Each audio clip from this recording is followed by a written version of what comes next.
Today, from Lumen Field in Seattle,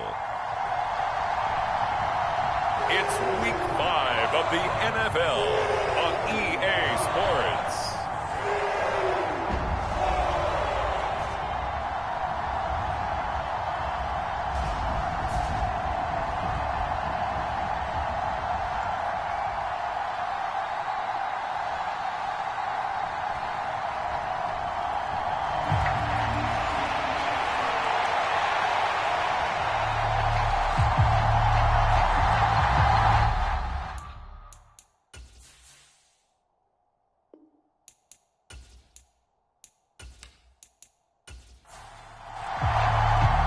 The first quarter of the season already in the rearview mirror, and off we go in Week 5 on EA Sports.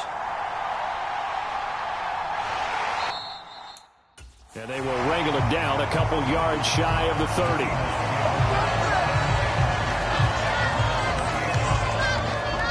So out come the Seahawks now for their first possession. And they are led out there by their mobile quarterback. And this is a game for grit, determination, and somehow finding a way not to panic. What a horrible start for them. I mean, they haven't won a game yet. So now, as a quarterback, you're not just talking to your team. You've got to demonstrate to them what they need to do to win. He's got to be the leader by how he plays. They'll come out throwing here to start the drive. And he can't find a receiver, and he's brought down. Javon Kinlaw able to take him down. It's a loss of 3.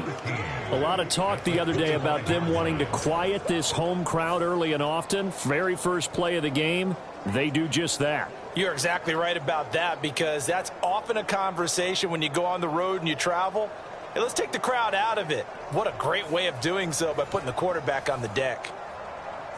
So a tough early challenge here, 2nd and long after the sack. A first carry here for Joe Mixon. And he's going to get a good gain of 9 here up to the 34. And they'll look to avoid an early 3 and out here on 3rd and 4. Looking to throw. A quick throw there is incomplete.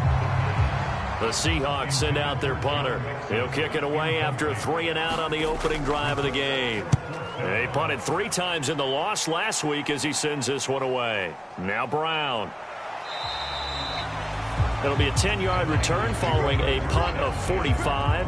And the Niners will go on offense 1st and 10. So out comes this offense to take over for the first time. And a glance here at their shifty mobile signal caller. And what a performance in his last game. A couple of touchdown passes. That was positive. But more than 2 interceptions. Yeah, that's not what he's looking for. What did Vince Lombardi say, though? Winning isn't everything. It's the only thing. And that's what he hangs his hat on after last week's game. They'll start on the ground. Hall. The numbers for him from a week ago. 23 carries, 136 yards, and a touchdown. And he's been a touchdown machine for this season. He's #1 in the league in rushing touchdowns. So that has to help the entire offense as a whole. Play action passes. Other people have a chance to touch the football because if you're a defense, you absolutely have to key on him. Now a throw here, hauled in. It'll go as a gain of 4. And it brings up 3rd and 5 now. They'll need 5 on this play to move the sticks. Now back to throw. The first catch of the game for George Kittle. And he is going to have a 49ers first down as they're able to get the 3rd down conversion. Well, a lot of times when you get a manageable 3rd down situation like this, you have to think about your tight end, and he comes through for him, picking up the first down.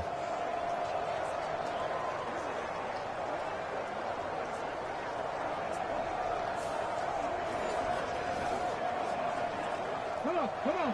Hey, Cougar 19.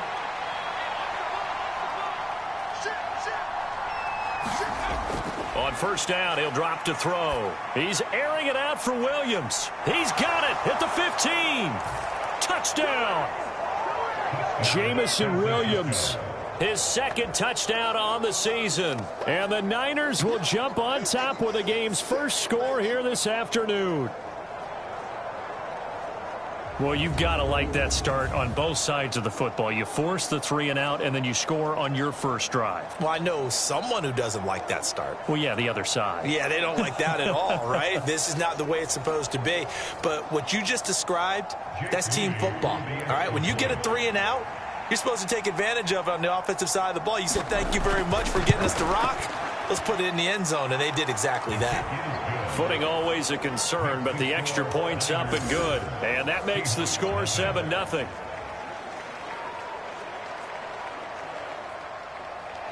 So after the made field goal by Moody, he's back out to kick this one away.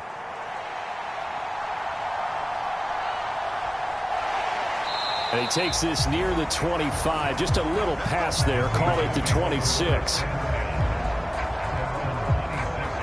Seattle's offense coming back onto the field, ready for their second drive. And on the first drive, 3 and out. And I know that these are professional athletes, but I would imagine sometimes you get the nerves at the beginning of a game still, don't you? Those don't ever go away. And typically what I've heard from guys and what I remember from playing, if you don't have nerves at the start of a game, it's not going to be a great day for you. You're not really ready to play. So finding a way to harness those nerves and not let them affect you in a negative way, that's what all the guys are looking for. A quick first down pickup. Good start after going 3 and out on their opening drive. Now that was pretty. They executed that curl route versus zone coverage, and that changes things a little bit because against man, it's often a tight curl, tight, sharply run route. Against zone, you're just looking for that open spot, that dead area, so you may curl it a little bit wider just to get to that place. And usually a tight window. He fired a bullet in there for the completion. And that is caught on the right sideline, but out of bounds, says the line judge. The throw took him a little too far. It's second down. You look at this Niner defense. They really played well in that win last week against Miami. I lost count of the number of turnovers that were occurring in that game, right? I mean, I had a clicker going after a while. 5, 6, 7, 8. It was unbelievable. There haven't been that many turnovers or takeaways, however you want to say, in the game since the Reagan administration. This is absolutely unreal. I was in diapers. It'll go as a loss of a yard, so now they deal with 3rd and 11. This defense is a difficult one to prepare for, one of the best in the league. They'll come at you from all angles, and they did a nice job there stopping him for a loss.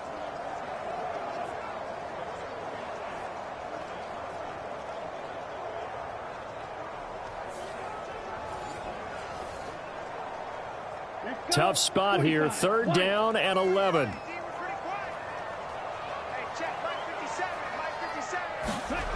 He'll look to throw.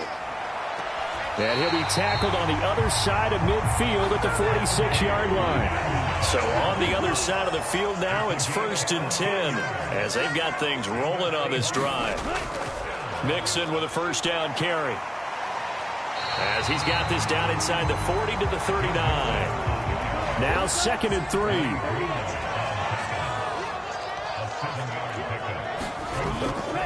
Once again, they run with Mixon, and they will only muster a yard here to the 38. This defense for the Niners, they played really well in that win last week against Miami. And I think our statistician, we ended up having to bring the blue tent and put it around him for a while because he was developing a hand injury from having to write down all the turnovers this team forced. 5, 6, 7, 8. Absolutely unbelievable. I hope he'll recover. On 3rd and short, they'll try and pick it up through the air. Work in the middle of the field, and he's got a man complete. First time these two have hooked up this afternoon, and it's a first down. I like the fact that they didn't overcomplicate things on that call. 3rd and 2, just run the quick little hitch, which they did. Ball's out of quarterback's hands, and yes, indeed, they pick up first down.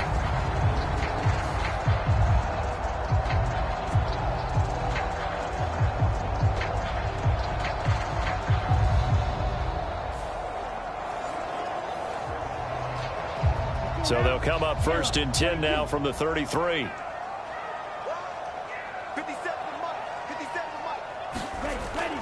From the gun, a give to Mixon. Down to about the 32. Now 2nd and 8 at the 32-yard line.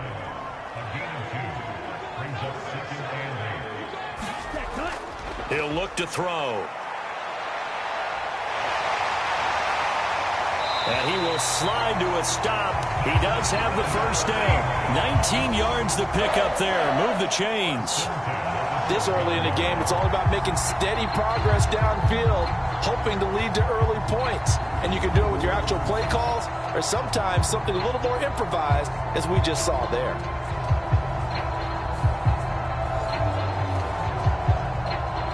From down at the 12, it's 1st and 10.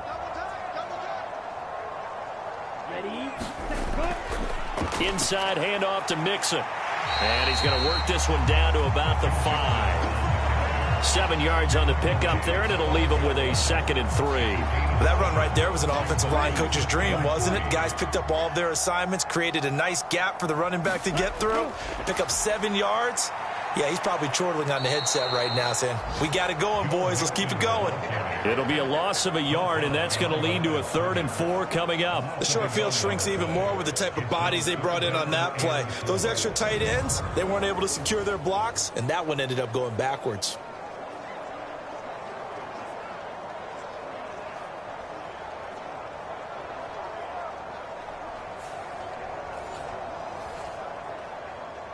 This now a 3rd and 4. Let's go, D. Tighten up. Let's go. They'll look to throw here. Throw right side, caught by Winslow. And inside the 5 here before he's out of bounds, right at the 3. Here's a play fake as they set up to throw. And it's incomplete. They cannot convert, and they turn it over. The Seahawks go for it but can't convert. And this long drive is going to wind up yielding nothing. Well, I guess they wanted to get that touchdown right back on their first drive but failed to do so. And what they have to be careful of is pushing so hard to stay right there, to stay even with their opponent, that they gas themselves out. You know, it's almost like horse racing. Sometimes you don't want to take your horse right to the front and let them do all the work and then someone catch them at the end and pass them up. You want to make sure you moderate what you're doing along the way and then go for the big finish. Marte Mapu, the one to bring him down. I think they're ahead of schedule now after that run. They might be bold with this 2nd down call after that type of a game.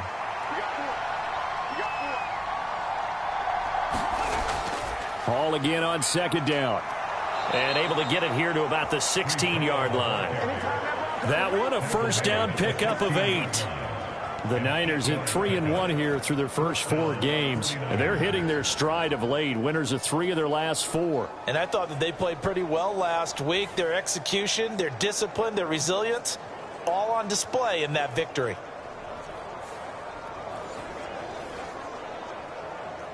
So that last play gives them a little more space now. Here's 1st and 10 at the 16-yard line.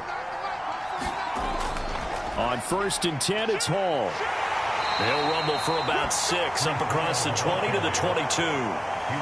This running game's so important for them, and they know that. It helped lead them to a victory last week when he was over 100 yards. Let's face it, it's their identity, and that's what they want to play to. They want to be that team that runs the ball really well each and every week, and right now we're seeing a pretty good pattern of that happening. Nothing on the screen that time. Now it's 3rd down. In search of 4 yards here to pick up the 1st down. From the shotgun, he'll look to throw. He's going to get that to his running back out of the backfield. And he is going to have a Niners 1st down as they're able to get the 3rd down conversion. Another catch for him there on this drive, Brandon. And it looks like they're going to utilize him out of the backfield any way they can. And that time they pick up a 1st down. So now on defense, do you assign a man to him and try and cover him before he gets going? Line of scrimmage, the 31 now on 1st and 10.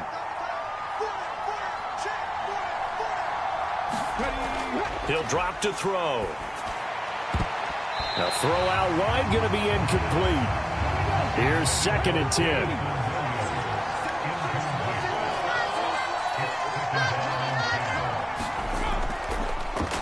A first carry for Elijah Mitchell. And they'll stop him after a gain of a couple to the 33. 8th play of the drive forthcoming, and they need 8 yards on 3rd down. They'll drop to throw. He's got his target. That's complete. And he is going to have a 49ers first down as they're able to get the third down conversion. So from Seahawk territory now, it's 1st and 10 at the 47. Hall on a give up the middle. And he is going to wind up losing yardage here, as that will take us to the end of the first quarter of play. The 49ers with the football here to begin the second quarter, as they've got it 2nd down and 12.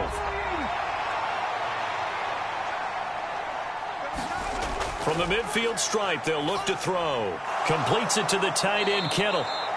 They get 11 back on that one. It leads to 3rd down.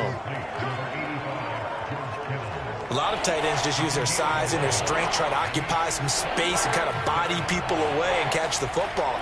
But not this guy. He's a refined route runner. Makes me wonder if he took some dance classes in his background with his footwork. They'll look to make it 3 for 3 on 3rd down conversions. They need a yard here. Now a shotgun snap as they'll look to throw.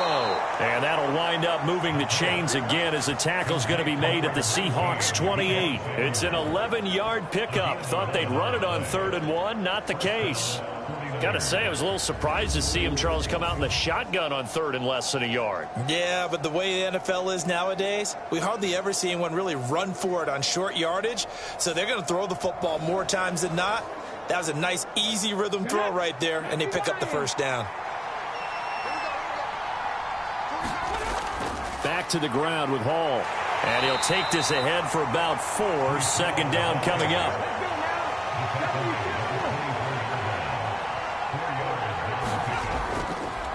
He's going to try and do this himself. He'll wind up getting 3 on the keeper there, but it leads to a 3rd down. They'll come to the line, needing only 2 yards to gain the first here. They'll run with Hall. And he picks up the first down yardage as he takes it down to the 16. They're able to convert with a gain of 4. That's about what you would expect since they're so efficient on picking up 3rd downs in the top 5 in the NFL. It's all a mindset, and I guarantee you it started in the offseason. 3rd down's important to them. They find a way to pick them up at a very good clip.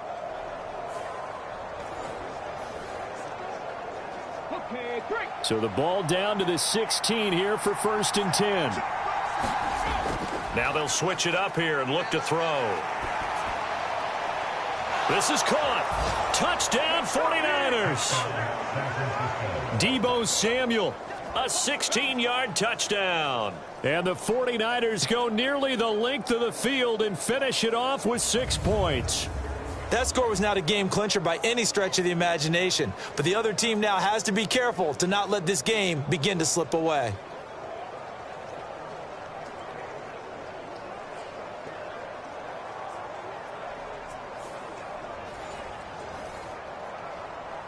Extra point try now for Moody.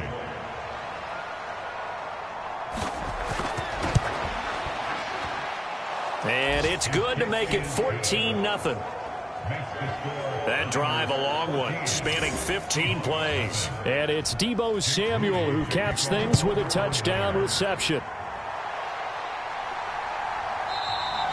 And he'll decide to not bring this one out as their drive will begin at the 25. And Seattle now ready to march onto the field. It hasn't gone particularly well for them. That's obvious. In these conditions, no points so far. They've got to get that offense on track. The question, how do they do it? It is the age-old question, isn't it? And to me, finding a way to make sure your playmakers touch the ball without it being too exotic. Meaning you don't have to go deep down the field. Maybe you hit them on those short passes on the perimeter. Make sure you just turn around and hand it to your best runner and get out of the way. Don't cause any extra stress on your offense. Back to Mixon on 2nd down. And he is going to be stopped cold behind the line of scrimmage. It'll be a loss of a couple on the play, so now 3rd down coming up. This defense is really flown around in the first half. They've gotten to the ball carrier before they can really get started. Offense going to have to come up with something else in order to try and get this running game going.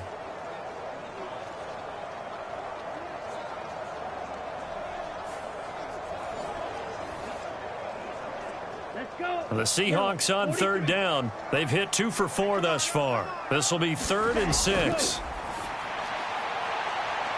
And that is incomplete. The Seahawks send out their punter as he'll punt it away for the second time.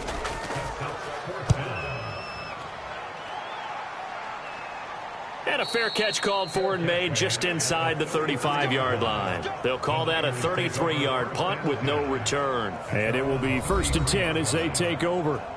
Jamison Williams out onto the field as his guys take over on offense. Well, September sure treated him kindly. Now we flip over to October. Any reason to think that those numbers drop, or can he keep the pace up?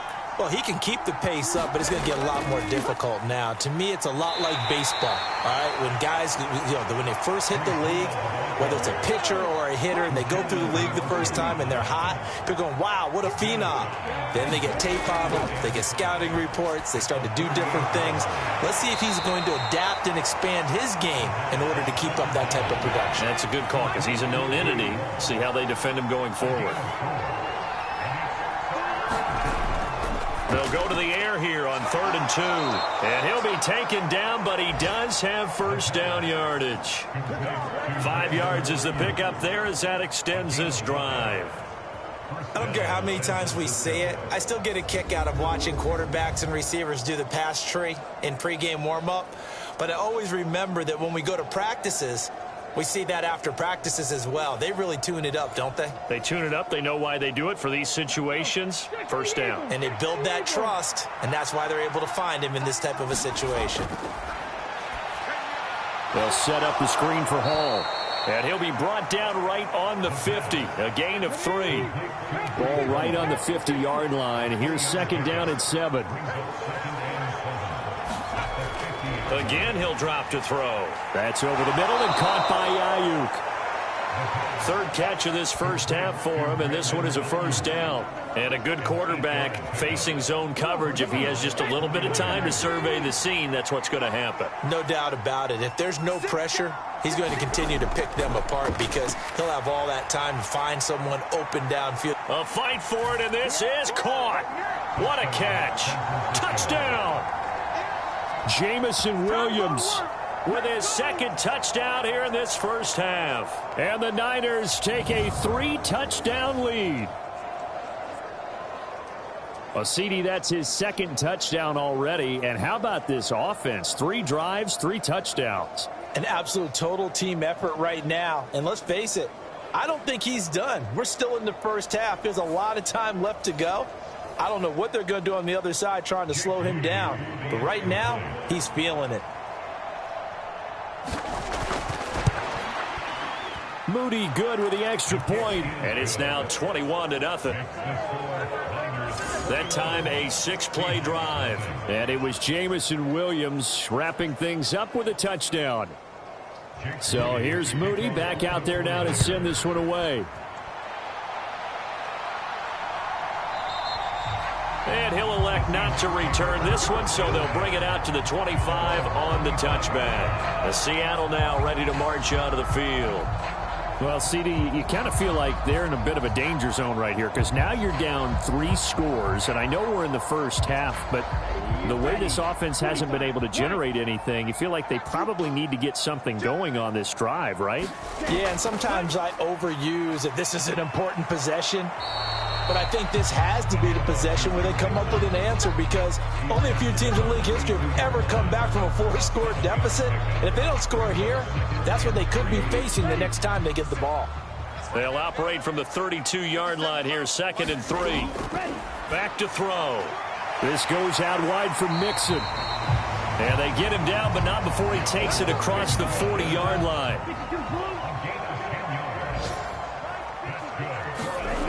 Back to throw now on first down. That's into the hands of Parkinson, the tight end. That'll go for a gain of 7, and that'll bring up 2nd down. They gave up the completion there, but this is what zone defenses count on.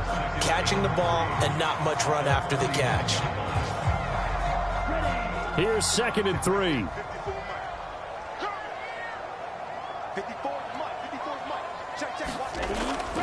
They're going to look to throw. Well, a quick throw there, but it's going to be incomplete. So the incomplete pass on the last play, and that leads us to a 3rd and 3. They give to Mixon to try to pick it up. And he won't be close to a first down as he runs into a wall right around the line of scrimmage. No gain on the play there. A nice job defensively. And it likely forces a punt situation on 4th. I apologize in advance, partner, but the beef eaters on the interior of this D-line, you just know they were licking their chops on 3rd and short. And yes, they were rewarded with a tasty dish, stuffing that one short of a first down. The Seahawks send out their punter as he'll come on to kick this one away. He's been a busy man here in this first half as he gets it away. A special teams mistake there, no doubt. Just 26 yards officially on the punt. And they will take over 1st and 10. Breece Hall helped leading out this offense for another series. Whatever he was doing in September, they're hoping that that carries over now to October because he was sensational last month. He absolutely was, and we all know where it started. At the end of last season, right? All the offseason preparation, the weight workouts, the sprints, right? The vision that he had, what he was going to do this season. And, of course, it all came together with the rest of the team. Those big fellas up front, leverage, and, boy, are they getting downfield and creating extra blocks for him. They really are. Everyone's been doing their job so far to create those holes. Good, strong throw and catch right there. And so far in this game, the alleys have been open for them to get completions, and they're taking advantage of it. On the counter, it's Hall. And not a whole lot of room to operate there on the first down run. He gets maybe 3. Ball on the 39. Here's a 2nd and 7. They'll set up to throw. They'll find Williams on the slant. 2 touchdowns for him already in this first half. This one good for a first down. Straight ahead is Hall. And he's up across midfield and down into Seattle territory. 40 yards rushing for him now in the ball game. 2 minutes remaining in this first half of football. Coming up at halftime, I'll go from one personality, that's you, Charles Davis, to another one in Orlando, the coach. He'll have stats and scores from around the NFL. You and Jonathan Coachman both larger than life. No doubt about it. But you're stuck with me in this booth, yes, and he's miles away and smiling. And happy. Now a play fake here on first down. And that one into the hands of Ayuk downfield. And he's brought down, but not before he reaches the 8-yard line. A good pickup there, 26 yards. Just picking up yardage in bunches here these last few plays. They have moved right down the field, and just like that, they're going to be set up with a 1st and goal.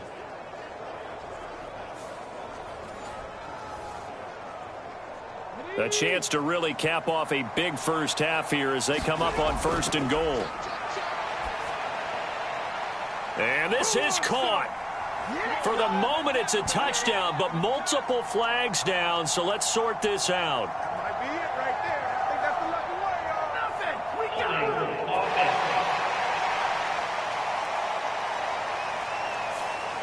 So reverse the celebration. We'll see if they have something else in their bag of tricks. And isn't that always tough to watch when they score and you see the excitement, and then when they realize those points aren't going to count? Can they get it back together and find their way back to the end zone? Nice gain of 8 that time, and it's 2nd and goal.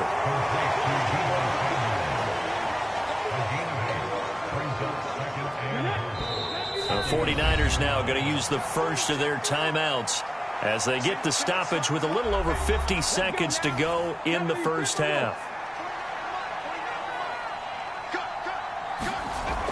They'll look to throw again. And he will find his man on the end route, complete. Now San Francisco going to call their 2nd timeout as the clock's going to stop with 47 seconds to go in half number 1.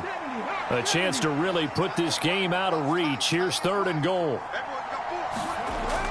They'll try to run with Hall. And across the goal line into the end zone. Touchdown 49ers. Breece Hall, his 11th rushing touchdown on the year. And the 49ers are able to widen their lead here in this first half. Sometimes offenses can get too cute down near the goal line, but there's nothing fancy about this one. As Coach Lombardi would say, we get a seal here, and we get a seal here, and we run this play in the alley. And that's good work to hit the hole hard and finish in the end zone. Now Moody for the PAT.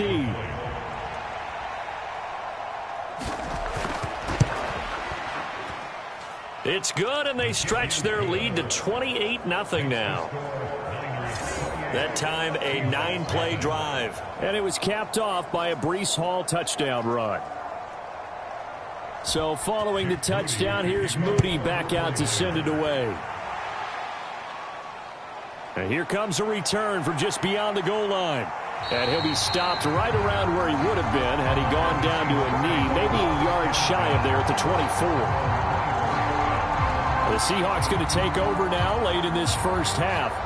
And with the score where it is, even though I think they'd love to get back to the locker room, they may be forced to try and get something out of this drive.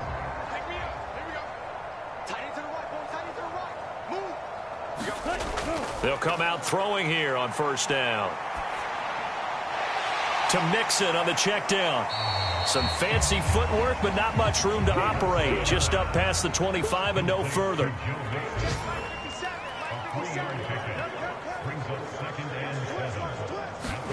Here's a 2nd and 7. He's got a man complete. And this offense going to elect to burn a timeout with 5 seconds remaining in quarter number 2. They'll throw now on the final play. He's going to take a shot at the end zone. Why not? And a little floater there, but it'll wind up incomplete, falling to the ground. So we have reached halftime here with the visiting 49ers on top. As we send you cross-country to Orlando, Jonathan Coachman is there and has our EA Sports halftime report. Okay, Brandon, thank you very much. More from you, too, in just a bit. But first, let's get everybody caught up with what's going on around the NFL here in Week 5. We'll start by heading out west to Glendale, Arizona. And that game tied at 7 in the second quarter. From there, we'll head down to Charlotte to check on the Panthers at home at Bank of America Stadium. And you can see, currently, they trail in that ball game. The Broncos locked in a tight one, but this is a game you feel they've got to have. Lastly, we head to Southern California to check on the Rams at home at SoFi Stadium. As you can see, the score there in the second quarter. Dak Prescott lighting it up. He's got 3 touchdown passes. We were treated to a solid first half out of the running back, Breece Hall. He wound up finding the end zone on a touchdown run to help give his guys the advantage here at the break.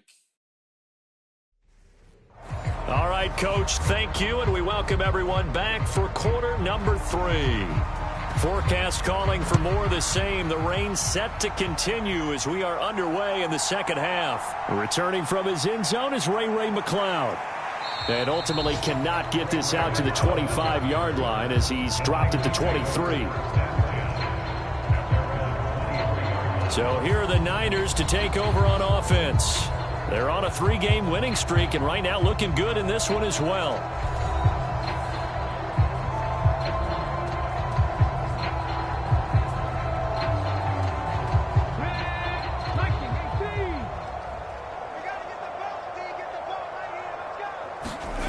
They'll try and start this drive in the air. He dumps this one off here to Hall. And this will go as a gain of 7 as he gets it to the 30-yard line. Ball on the 30 now. Here's 2nd and 3. They'll set up a throw. That's going to be caught by Samuel. And Debo going to have a Niners first down as he'll get this up past the 35-yard line. Back to throw here. Complete to the tight end, Kittle, over the middle of the field. So the completion good for 6 yards, and it'll be 2nd down. Back to throw again. That's caught by Ayuk on the slant. 5 catches for him in that first half, and that's number 6 that we just saw, and also a first down. This has to go down as one of the simpler routes in the playbook, but oh so effective Nice completion there. Keeps the sticks moving. 2 first downs have them up near midfield now on 1st and 10.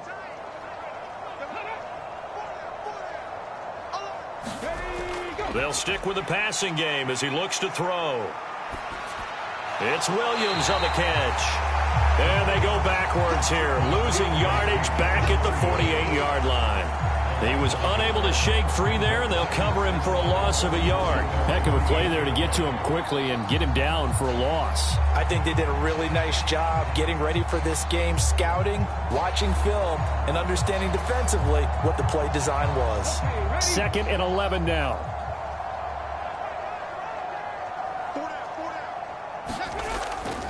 On 2nd down, a run with Hall. And they see right through that defensively as he'll be hit and taken down to the backfield. That 2nd down play nets a -4. I think it's pretty evident. We can say what a difference a week makes. Last week, he ran pretty much wild, didn't he? Did pretty much what he wanted to do. But this one, they stopped him cold. That, to me, that's good scouting and even better execution. Yeah, and they stopped him behind the line right there. They obviously watched the tape a few times and made some adjustments. 7th play of this drive coming up, but a long way to go on 3rd down. They'll look to throw. Forced out to his left. And he will slide to a stop. He does have the 1st down. Able to convert on 3rd and 14. A terrific play call. It certainly appears that he's been able to get a read on how they've wanted to contain him in this game. He's seen some places where he can beat them in big spots, and right there, he slides in with ease for the 1st down.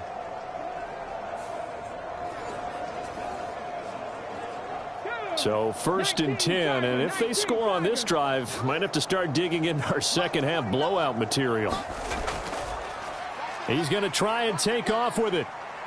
And he's going to get it down to the 33-yard line here. 6 yards there on the keeper. It's 2nd down. A little do-it-yourself run right there and a nice gain. Now, I like that he knew that that was about all he was going to get. So he did a nice job of protecting himself, took care of the football, took what the defense gave him. If they continue to allow him to do that, they'll find their way taking what they can all the way to the end zone.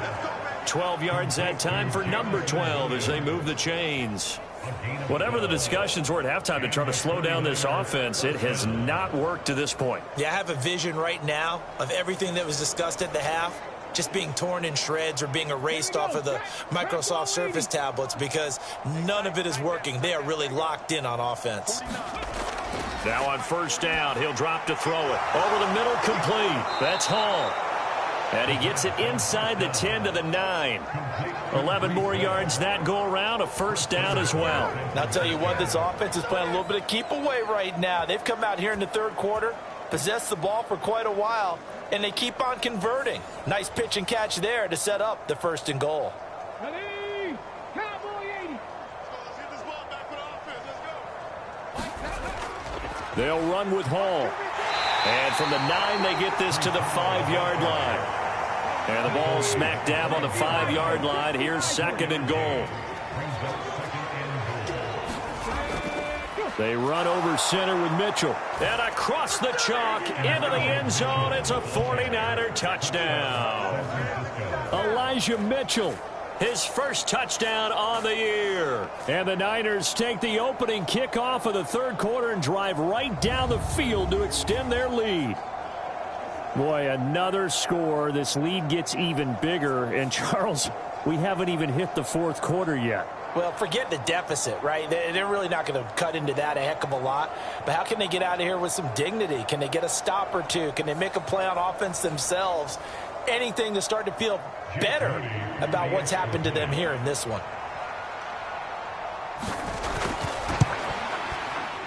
Moody good with the extra point. And that makes this 35-0 now. So that drive, 12 plays in length. And it's finished off with a 5-yard touchdown run.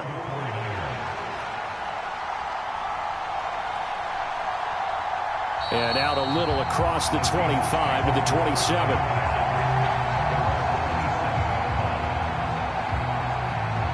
Now we'll see what this Seahawks offense has in store with their first possession of the 2nd half.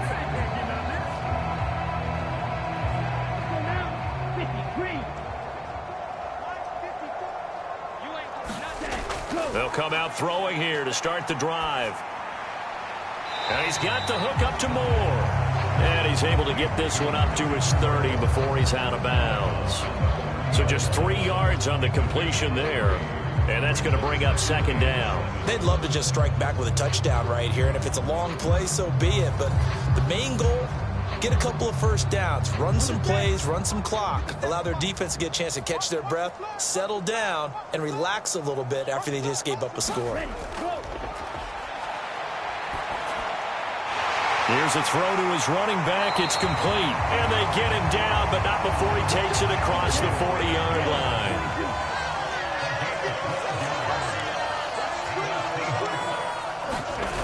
They'll look to throw now on first down. He'll drop this one down to Mixon. Call it a gain of 6 on the play, and that will bring up second down.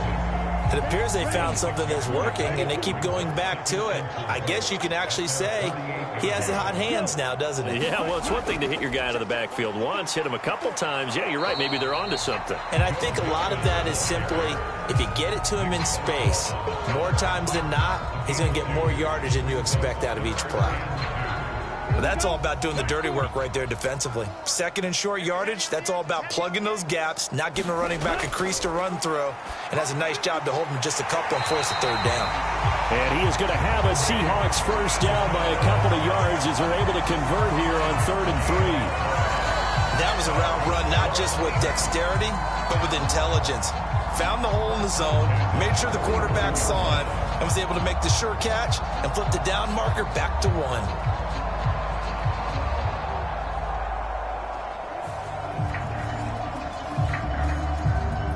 Still in search of their first touchdown of the game, but they're on the move. 1st and 10.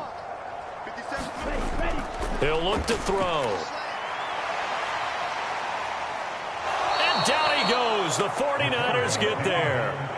Credit the sack to Fred Warner. Well, you could almost see his eyes light up defensively. I mean, as a linebacker, that's about as quick as you can get to a quarterback. So what did your 3rd grade teacher teach you about straight lines, right? As soon as you have those, you take full advantage of them. He found a gap in the offensive line, got to the quarterback, and put him on the deck.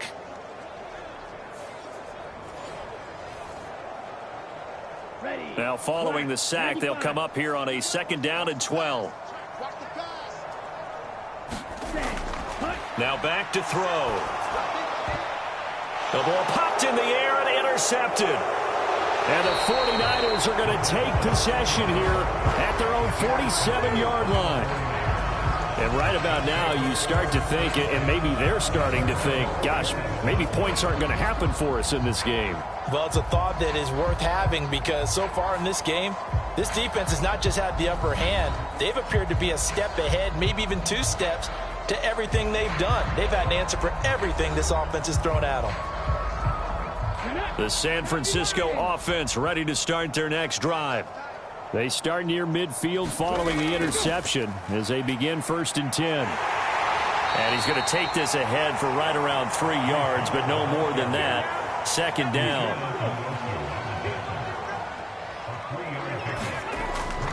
Here's Hall again. And he fumbled it. It's on the ground. But it looks like one of the DBs has it. And his guys are going to take over at the 39-yard line.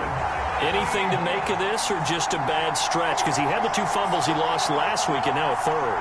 It's a bad stretch, but it's one that he has to make sure he overcomes. This isn't on anyone else but him. Taking care of the ball, tucking it away, keeping it high and tight, all the while doing that. And now before the ball changes hands, they're going to take a look at this just to make sure that they have it right. Now the question, was the knee in fact down before this ball comes loose? And is the video convincing enough to overturn it? A lot of factors here. Remember, you also need clear possession of the football afterwards. This is a tough one to overturn.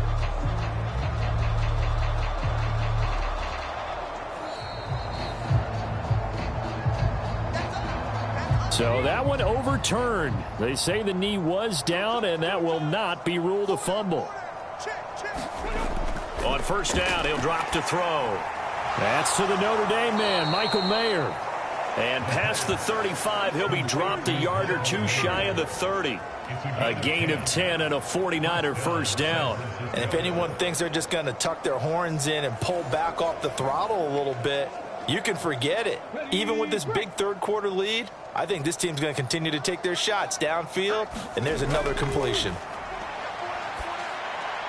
The throw over the middle taken in, and they'll get this one to about the 20-yard line. 11 more on that one and another first down.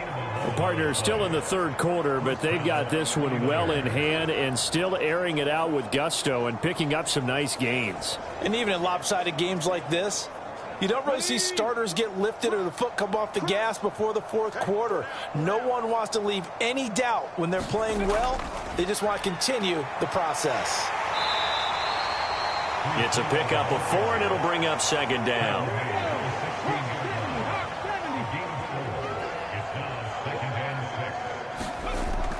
He'll look to throw. And he's got his favorite target yet again. It's complete. And the Niners are going to be looking at first and goal as they move this down to the 4-yard line. A handoff for Hall. Give him 4 on the carry there at second and goal.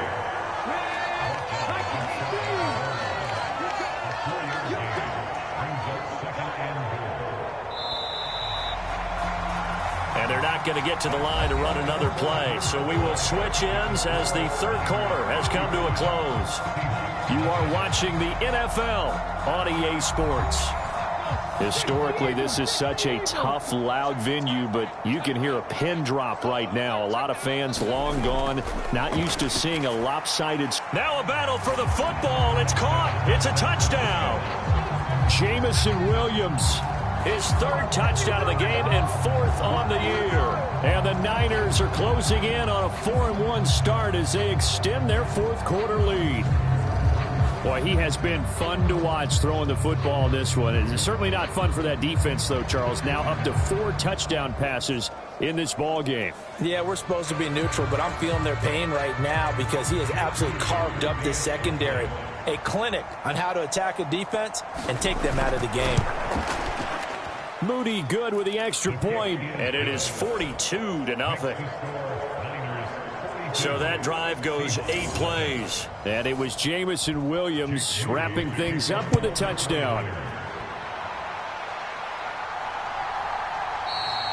And he'll very wisely take a knee here as they'll bring this one out to the 25 on the touchback. And the Seahawks get ready to trot out on the field. And you hate to see this for them, but they're looking at yet another loss to begin this season. Things really going from bad to worse as they trail here starting this drive 1st and 10 in the fourth quarter. Trying to shake off the interception. He'll look to throw. That pass complete to Moore. And he's going to be dropped following a pickup of 7 past the 30 to the 32. They'll operate from the 32-yard line here, 2nd and 3. Looking to throw. He'll get that complete to Parkinson. And they're going to have this across midfield and inside the 45. That one good for 26 and a first down. Now, this is certainly one of the bigger losses that we are going to see for quite some time. And you have to think at this point where we're at in the fourth quarter with how wide this advantage is. For this offense, they're just trying to end things with a positive drive and then get the heck out of here. Yeah, if this had been a concert, you would have heard plenty of sour notes in this one. But they certainly don't want to end it on one. They want to put together a few more throws like that and at least have a final drive to give them a little bit more hope as they move forward. They'll look to throw here on first down. And he can't get rid of it. He's taken down. He couldn't get rid of it. He takes a sack for a loss of 6 to bring up second down. You know, on these types of plays, we're always looking to assess blame. Okay, where did it break down? Sometimes it's just a great play.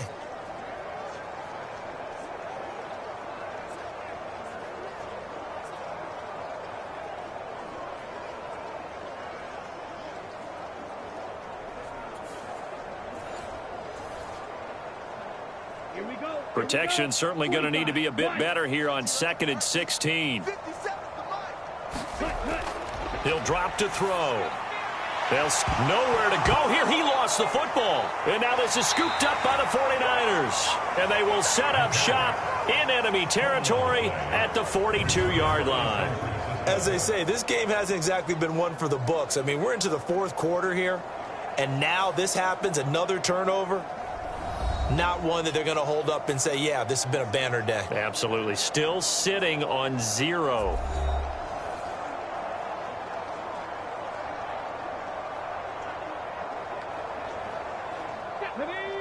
Panther 60, Panther 60. You got 4. Ready, go. Handoff, running left. Here's Hall. And he'll take this one down to about the 40. Ball on the 40 now. Here's a 2nd and 9.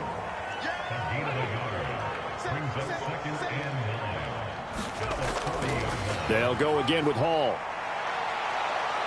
And this time not quite to the 30. It'll be down at the 31-yard line.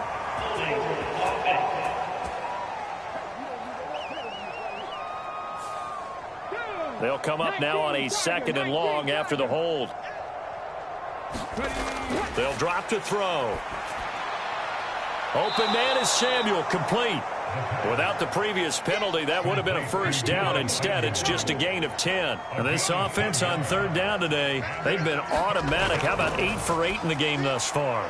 Here it's 3rd and 2. And he'll be taken down, but he does have first down yardage. Give him 6 yards, and they do convert on 3rd. Well, they certainly had success throughout this contest, getting him the ball in the passing game, and there he picks up another first down. Whatever they saw going into this one, they've been able to capitalize on it, and no adjustment has been made to take it away. Here we go, strike. Bronco 80. I'm going to run you over. Under 10.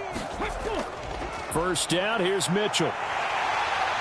And he's going to take this ahead for right around 3 yards, but no more than that. 2nd down.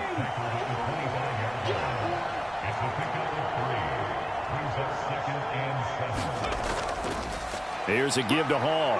And he's going to get this pretty close to a first down as the tackle is made at the Seahawks' 20-yard line.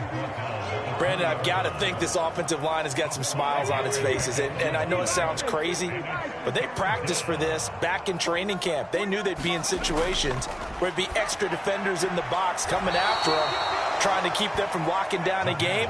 Right now, they want to show the world they're up to the challenge. From the shotgun, he'll look to throw.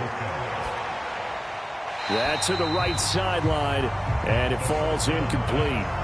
Well, their passing attack, even though that one was incomplete, has been really sharp in this one. It's resulted in a lot of touchdowns, and it looks like they're not going to stop throwing the football until the very end of this one. Well, that will certainly make everyone involved on offense pretty happy, because that gives them all a chance to pad their stats a bit. But as far as the actual need, you and I both know they can just run this clock out, because this one, it was over a long time ago.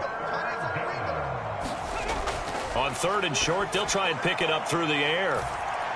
And he hauls it in the end zone. Touchdown, San Francisco.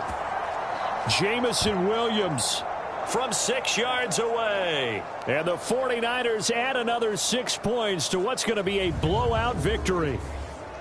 When coaches come into a game preaching total team effort, CD, I think this is the type of ball game that they're dreaming of.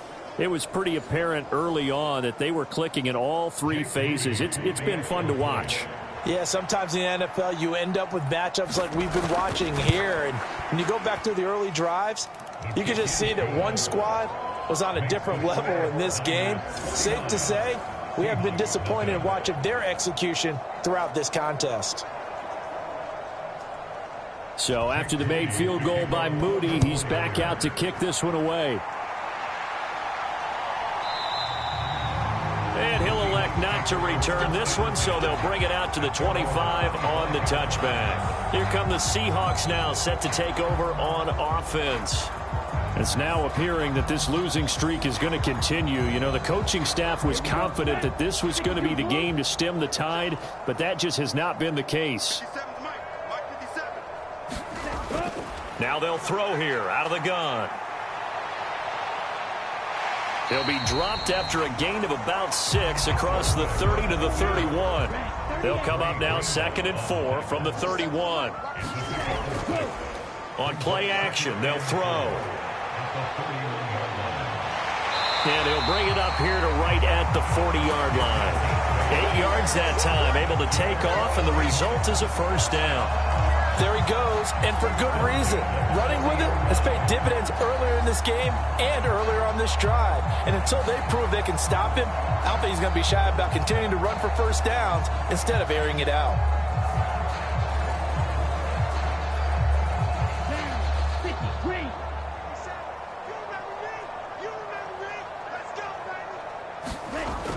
They'll look to throw here. And this turns into a nice gain with a slide at the end. A nifty bit of scrambling there. 12 yards, first down. This is where the NFL is headed year by year, partner. A league where just about everyone has someone under center who can get you with their legs as well as their arm. And we've certainly had a nice display of that from both QBs in this game. And that continued with that first down run.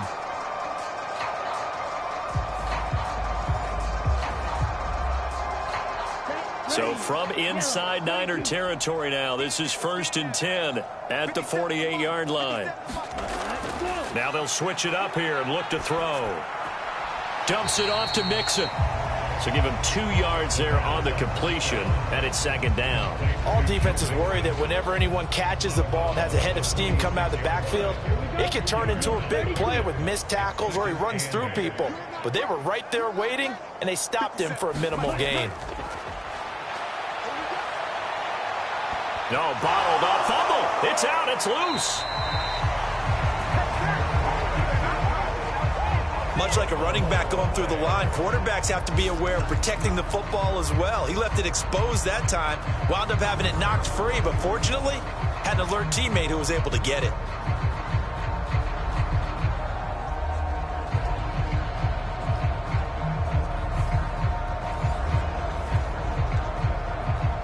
So possession still theirs, but now they face a 3rd down. Back to throw. And that is incomplete. Oh, he did everything but hold on to it. But a nice play defensively, and now it brings up 4th down. The Seahawks send out their punter as he'll punt it away for the 4th time today. And look at this. It's a fake. And this is incomplete. A huge gamble, and it does not pay off. Jamison Williams out onto the field as his guys take over on offense. All right, how has he done it? 4 touchdowns in this contest. He's been around the end zone in particular, pretty much uncoverable. And you know that I typically take things from a defensive perspective. I'm not going to do that this time. Let's just praise him. My goodness, 4 receiving touchdowns means he's been a variety of coverages throughout this game because they're not just letting him run scot-free. They're trying their best to shut him down, and he's shredding them. I got to be honest, I want to see 5. No, you want to see 5? I mean, we're not supposed to be biased, but we're not rooting. Just in the interest of the game, let's go ahead and see 5.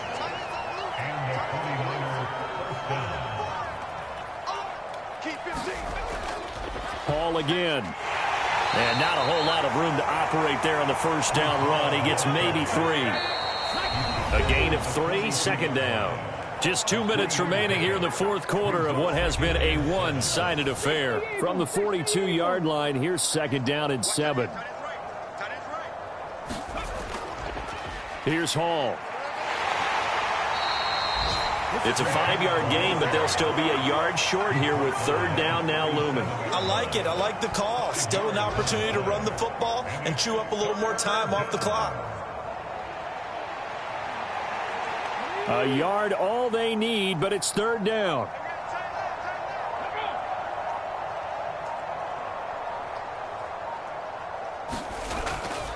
This is Hall. And he's going to get to the 31, enough for the first down. Give him the 3rd down conversion, 5 yards on the play. And carries like that, that's how they're going to continue to salt this thing away here, Charles, in the 4th quarter. Yeah, how about that? A new set of downs. Clock continues to move. No better way to close out a game than to tap those mastodons you have up front and say, guys, keep pounding them. Let's keep the ball, keep their offense on the sidelines, and let's close this one out. All runs on this drive so far. It's 1st and 10.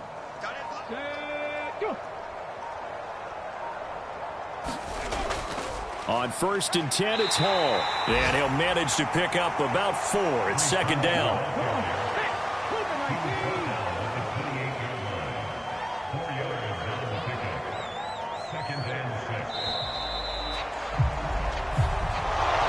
For the winning team here, Charles, that's about as big and clean of a win as you could hope for in the National Football League. No turnovers. Meanwhile, you forced turnovers. You didn't allow any points, and you put up a bunch of points. What an effort. And, Brandon, I just have to ask you, that's all the stuff that we saw happen today. Those are statistics, numbers, the whole deal. But my question is, how does one team come ready to play and the other one, obviously, not ready at all? Well, I mean, I obviously don't have an answer to that, but that was the story from the get-go. One side was awake and ready, and the other just seemed to sleep. So for San Francisco, they boost their record up to a strong 4-1. And they'll get another road test next week as they head to Arizona to take on the Cardinals. Meanwhile, for the Seahawks, things aren't looking good. It'll be an 0-5 start. And they'll look to get back in the winning column next week as they head to Foxborough to face off against the New England Patriots.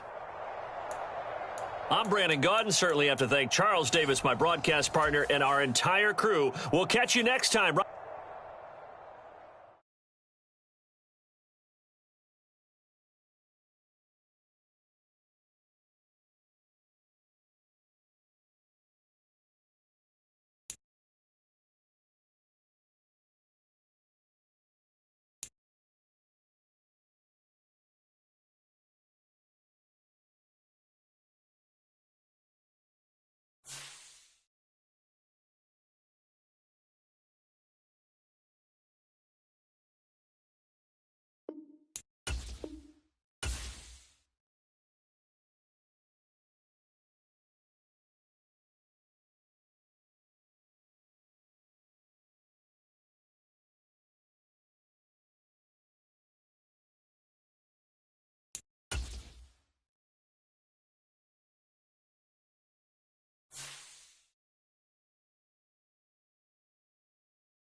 Tonight, from NRG Stadium in Houston, Texas,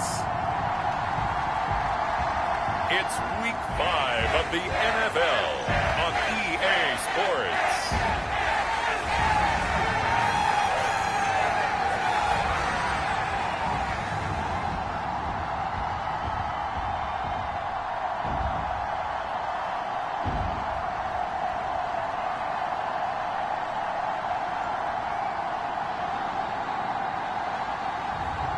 It's the Houston Texans taking on the Miami Dolphins. EA Sports coverage of the National Football League is on the air. Tonight, we've got a great Sunday night matchup on tap, as it'll be the Miami Dolphins taking on the Houston Texans.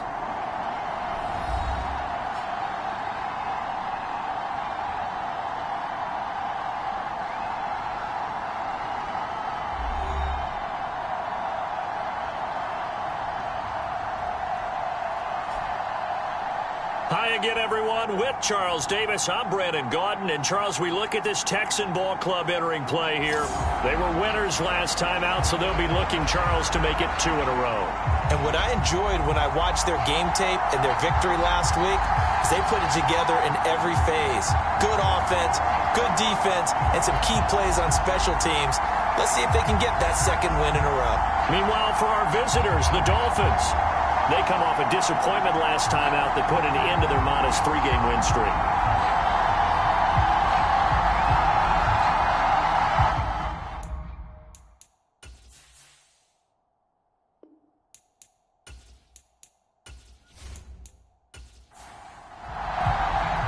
The first quarter of the season already in the rearview mirror, and off we go in Week 5 on EA Sports. And good coverage there on special teams as they'll get him down shy of the 20. So out come the Texans for their opening drive. They'll be led out by a longtime starter in the NFL, a former #1 overall pick way back in 2009. It's Matthew Stafford. Partner, you know how guys always tell us it's not about the numbers, it's about the win. It's about the numbers, too. Almost 400 yards passing by him last week. What can he do in this one? Well, earned him AFC Offensive Player of the Week. Maybe he'll try to get 400-plus here and duplicate that honor again. And this intercepted on the first play of the game. It's Deonte Banks with it. And they are going to set up shop at the 32-yard line. Wow, just one snap in, partner, and the complexion of this game has already changed because for the defensive side, they just handed their offense a short field and a big early advantage. And even though it's only the first snap of the game, we're going to look back on this one and see if it has lasting effects as this game moves on. So here are the Dolphins now with excellent field position to start things out. And a look here now at their 4th-year quarterback. And what he's thinking about right now is first down, let's find a way to make a big play. Because when you get a sudden change situation, and that defense has to rush onto the field unexpectedly, you might catch them having a defensive breakdown or not quite prepared. And it was really sudden after the first play picked off. These are his numbers from last week's contest. A boatload of carries, 120 yards, and a touchdown. I think he's exactly where he wants to be coming into a game, partner, because he has to still be riding the momentum from last week when he broke the century mark in rushing and had one of his best individual efforts of the season. I would expect that there's more from him on the way after that type of a game, and I know his teammates and coaches, they feel exactly the same way. Slot man moves right. And they're going to give it to him on the jet sweep. This will be stopped about 2 yards shy of the marker. 8-yard gain, 2nd and 2. Up the middle, here's Walker. And he's able to work it here to the 8-yard line. A 5-yard gain there makes it 1st and goal. If you start assessing what went wrong last week, Charles, in their loss, had nothing to do with the ground game. They ran it well. And you also have to say to yourself as a team, don't go away from what worked. That's not the reason the game was lost. Running the football, overtime, when you do it consistently. Mike McDaniel, he's going to ask him to take a closer look at this call, and out comes the challenge flag. They're taking a peek at whether or not those feet were in bounds, and obviously a big call here in the end zone. And not just the feet. How about the hands? How's the ball possessed while the feet are hopefully getting down in bounds? That's what they're trying to look at to see if it all comes together. So an early challenge, and you know that those coaches hate to use those red flags too early, but this one turns out to be successful. Extra point by Carlson, up and good. And it's now a 7-0 game.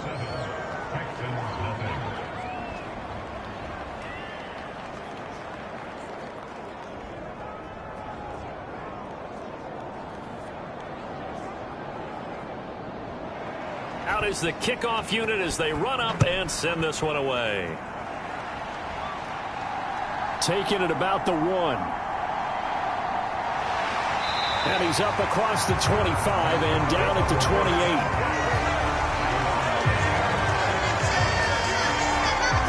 So now we get set to see Houston for their second drive of the ball game. Well, partner, not exactly the way they drew up the start of this one, but a chance to redeem themselves and hit the reset button here on their second possession. And I do like that word that you just used, reset, right? In a lot of ways, it's just shaking off what happened before, starting fresh, almost like it's your first drive all over again. Go out and put your best foot forward. And able to break one tackle, but then quickly brought down. But a nice little gain.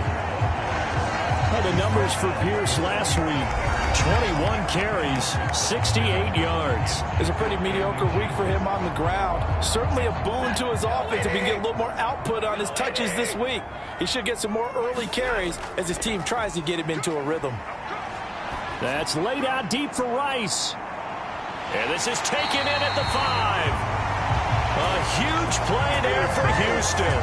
62 yards. That's how you flip field position. What a play right there. That nearly went the distance. Credit this defense for not giving up.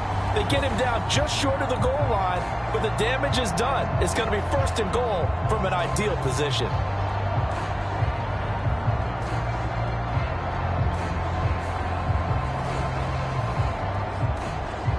After the big play, a chance to finish now on 1st and goal.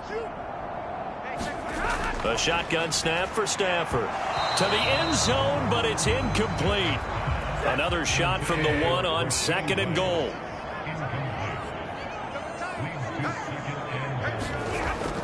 Pierce.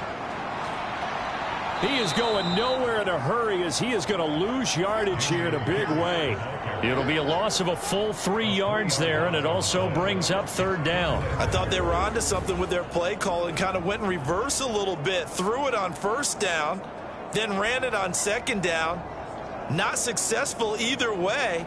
What play call do they come up with here on this important 3rd down try? A big play forthcoming. Here's 3rd and goal.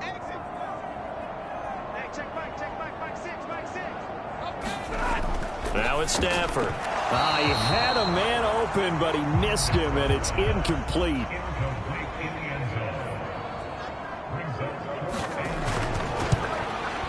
And his kick is indeed good. And they are on the board, but still trailing. It's 7-3.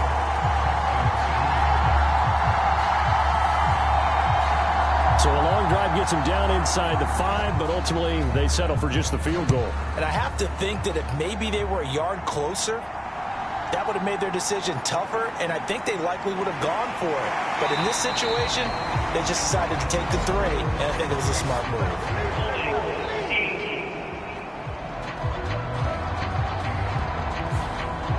So the hold on special teams backs him up all the way inside the 15 to start. Straight ahead, Walker. And he'll take this ahead for about 4. 2nd down coming up.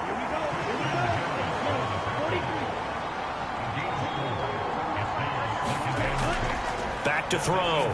Elam. A short one there to Freiermuth. So give him 5 yards there on the pitch and catch. And now 1 yard to go on 3rd down. Off the bootleg. Elam. Throw out wide to Walker.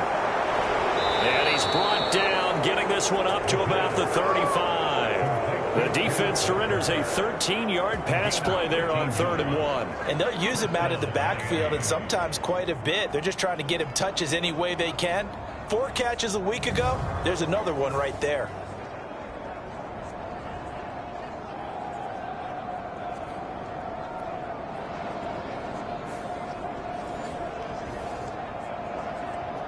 Ball up to the 35 now as they come up on 1st and 10. Looking to throw. Elam. He'll get 5 out of the scramble. It's 2nd down. Clock rolling as we hit the midway point of this first quarter. Looking to throw on 2nd down. Elam. That's complete to his tight end, Freiermuth. And he's going to be taken down with another 1st down as the stop's made at the Texans' 45-yard line. It's a pickup of 15 and a fresh set of downs. And that was good protection there. No, that was great protection there because it allowed him to lock in on his receiver, although I think he was looking for his tight end on the corner route all the way. Nice connection there for a really nice gain. So a 1st and 10 now in Houston territory at the 45-yard line. From the gun, it's Walker. And this one goes nowhere. Losing yardage on the play back at the 46. He'll lose a yard there, and it's 2nd and 11. The Dolphins at 3-1 here through their first 4 games. And they come in off a disappointment last time out. That put an end to their modest 3-game win streak. And last week, not only on the scoreboard, but I saw it on tape as well. Definitely not one of their finer performances because they were outclassed pretty much right from the start. So I think there'll be a renewed emphasis on trying to be a little better out of the gate in this one so they don't fall into a big hole. Sticking with Walker on 2nd down. They showed off a nice juke of the defender before the next wave could bring him down. The 8th play of the drive coming up. It's 3rd and 3. Back to throw. Elam. He's got his target. That's complete. And he'll be taken down, but he does have 1st down yardage. It goes as a gain of 8, and it moves the chains. We've seen quite a bit of the short passing game here early on first quarter, haven't we? We have, and I think it works a couple of ways for this team because, number one, you throw the short game until they stop it. And if they're not going to stop it, you keep throwing it, and occasionally you'll break a tackle and turn into a bigger gain. Also, if they start to creep up, start to pressure receivers, now you go over the top, take it deep, and now you get some of those big shots downfield. Walker now on 1st and 10. Ooh, the juke. And they'll get this one down to about the 20-yard line. A 10-yard pickup, and it's enough for a Dolphins 1st down. Well, they're making an effort to get the ground game going tonight. So far, it's working. I like what we're seeing from the offensive line. They seem to have the leverage going and are controlling things and reestablishing the line of scrimmage, moving that defensive front backwards, but also like what the runner's giving us, too. It appears that he's been waiting all day long to get out here and take off. Ready?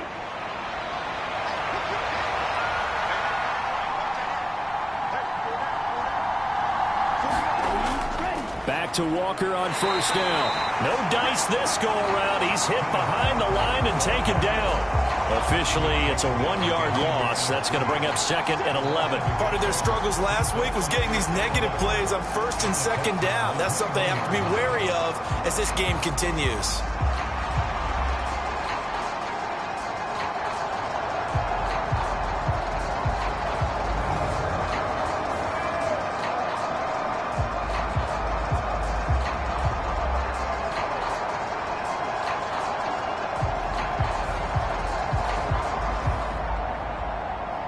Maybe just a slight detour on what's been a strong drive. Here's 2nd and 11. Walker with another carry. And he'll take this inside the 20 and down to the 18. They'll see about converting this 3rd and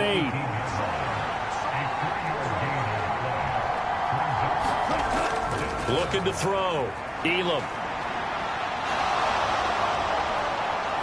And stopped a few yards shy of the goal line at the 3. The escapability in evidence there as that one good for 15 and a 1st. Brandon, that's a gamer move right there. Facing third down, steps up, calls his own number, and nearly makes the house call. If I'm the coach, I let him take another one right here. Give him a chance to be the first one to hit the end zone after that effort he just gave him. So another third down conversion, and now they've got a 1st and goal. They'll motion out one of the tight ends. Walker. Going to be hit and met at the line of scrimmage. They get him down at the 3. So the ball position now at the 3. Here's 2nd and goal. Pacheco fighting, but he won't get too far. Maybe a yard, that's all, down to the 2. 3rd down and goal now, and this Houston defense not backing down. They'll look for one more stop. They'll try and run. Walker. He's not going to get there. That won't even be close. It was blown up in the backfield. Tough sledding. They lose a yard there on 3rd. That's a really alert defense there because they saw the heavy look come in from the offense, countered it with extra linebackers who brought a little bit of speed and heft, and able to really make a big-time play for their defense.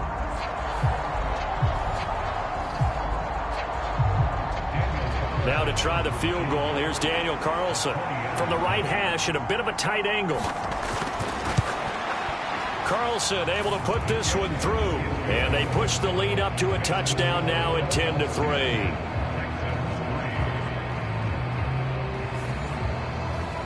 So a nice kick there as they are able to add on to their lead. And that's exactly what you're looking to do. Maneuver yourself into range. That way, if your drive stalls out, you're able to get something out of it. And they do so right there. And he'll take it up past the 25 to the 26-yard line.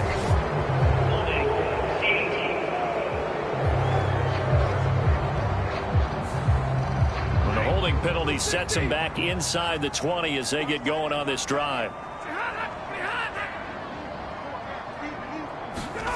Stafford on 1st down. That one caught by Rice.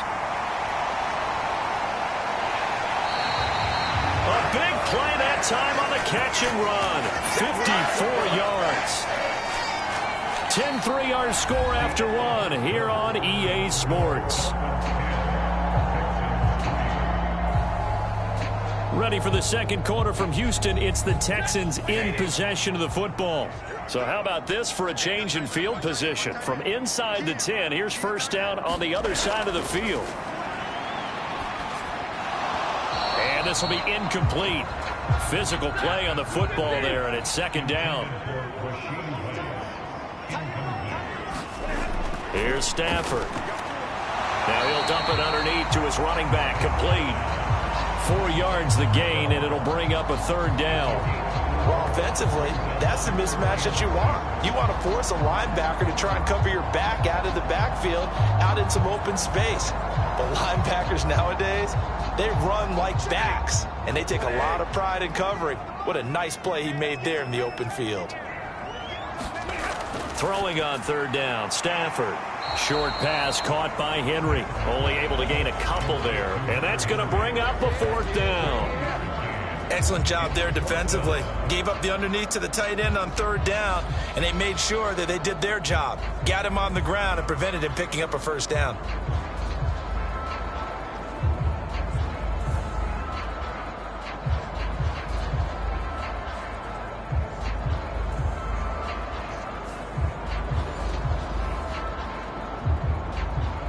Now the Texans are going to call on the field goal unit. He connected on his first, this from 41.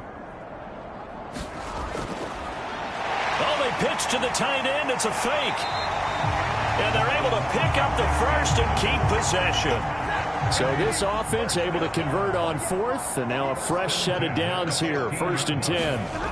From the red zone now, Stafford. And that is incomplete. He couldn't hold on through the contact. Brings up 2nd down.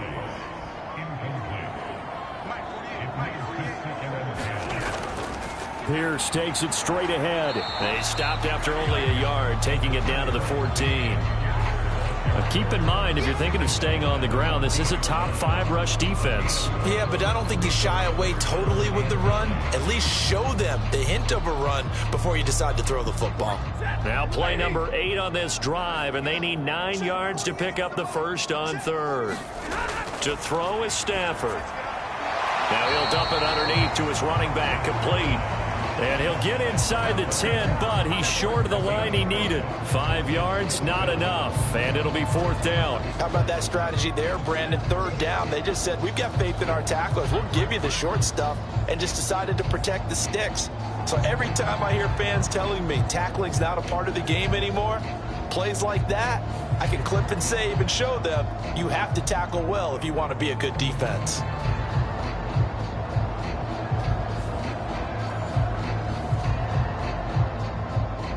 Now the Texans are going to call on the field goal unit. From the right hash here, should be an easy one. And his kick is right there. It's good, and that'll bring him back within 4.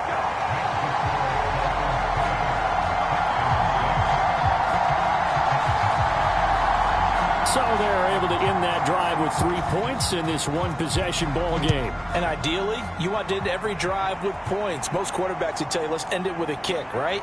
A PAT, that's number 1. Field goal, you'll take. Punts, you really don't want to do that. In this case, they'll take the field goal and get prepared for the rest of the game. Kenneth Walker headed back out there. He's been good. His guys are winning. So far, the recipe working here in the 2nd quarter. He doesn't like to just tote the rock. He wants to carry his team on his back, and that's what he's done throughout this game. Yeah, he's done that. He'll be hoping to continue that trend. On 1st and 10, Elam. And they'll get him down after a pickup of 8, 2nd and 2.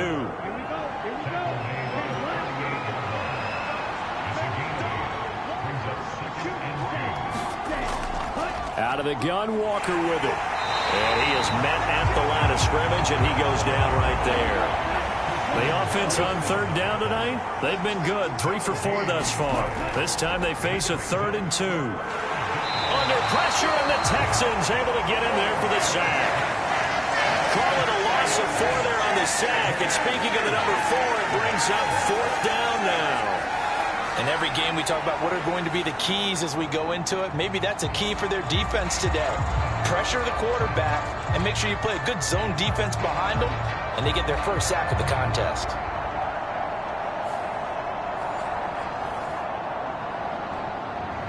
Here's Tommy Townsend on to punt. He punted 4 times in the loss last week as he gets this one away here. So a change of possession here on the punt. And the Texans will take over. Houston set to take over. Now they're about to come up on drive number 4, but so far just 2 field goals on drives 1 through 3. Wondering if the head coach has talked with his offensive coordinator and said, look, let's go ahead and press this a little bit. I'm giving you 4 downs on just about every occasion to try and get this offense kick-started and have it culminate in touchdowns. You know, maybe someday to press it a little bit. This might be the case. Snap will come from the 31 on 2nd and 7. Here's Stafford. Short pass caught by Henry. 7 yards there and a first down. Many different ways to create space, but on that play, he did it with that big, wide body of his. Didn't get a whole lot of yardage on the play, but it did what it was supposed to. Pick up a first down. 1st and 10, it's Pierce. And some nifty running here as he'll take this across midfield and down to the 47. 16 yards on that one, and also a Texan first down. Defensively, they were in the 3-4, and that O-line just dominated the D-line there. Let's go with a verbal telestrator here, because that D-line has a nose over the center, and it has the 2 defensive ends over the offensive tackles. That means the guards don't have anyone over the top of them. That creates a natural bubble inside where they sprint upfield, take on the inside linebackers. If the back hits it fast enough, there should be space to run. In need of only about the length of the football here on 2nd down. Pierce now up the middle. And he'll go down here at the 35-yard line. 2 yards, good enough for a first. 2nd and inches is oftentimes an invitation for an offense coordinator to take a big shot downfield because he feels like he can come back on 3rd down and pick up the 1st down. But sometimes you just don't want to break tendency. Stay with what you are. And the pressure gets to him and brings him down. Stafford is sacked. It looks like a loss of right around 11 there on 1st down to set him back on 2nd.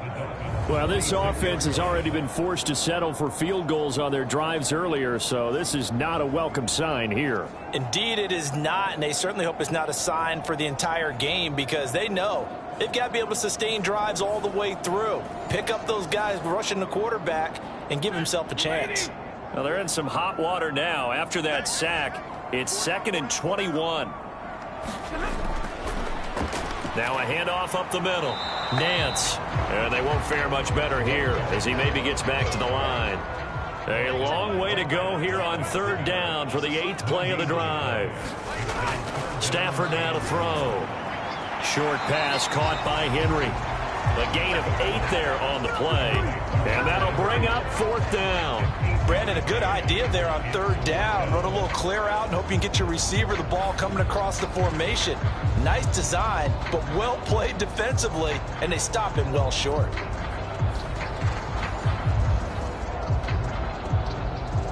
The Texans send the punter out, as he should be able to pin him back deep here with his first punt. And he was called on 3 times in the win last week as his first one here's away. Miami set to take over. As we eke closer and closer to intermission, Charles, remember last time out they punted. They would love to get points here, especially if this is going to be their final possession of the first half. Yeah, and this is what close games feel like because the pressure is on both sides, but sometimes the pressure is a little bit higher on the team with the slight edge because they're trying to hold on to that, trying to increase it. Let's see how this one continues. This will be a gain of about 8 to the 27-yard line. Just about every quarterback is trained to really look downfield first before you come back and make a nice, safe throw. And in this case, that's exactly what he did. Found his running back, let him create some space, and it turned out to be a nice play for the offense. On 2nd down, it's Walker. And they'll take him down at the 31-yard line. Line of scrimmage, the 31 now on 1st and 10. On the counter, it's Walker. Dances by him.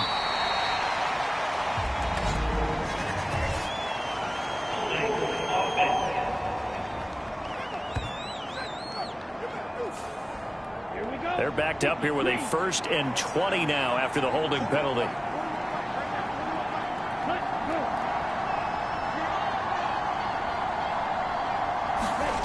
Out of the gun, they'll look to throw. And that is incomplete. Oh, the coverage a little too good there, and it's 2nd down.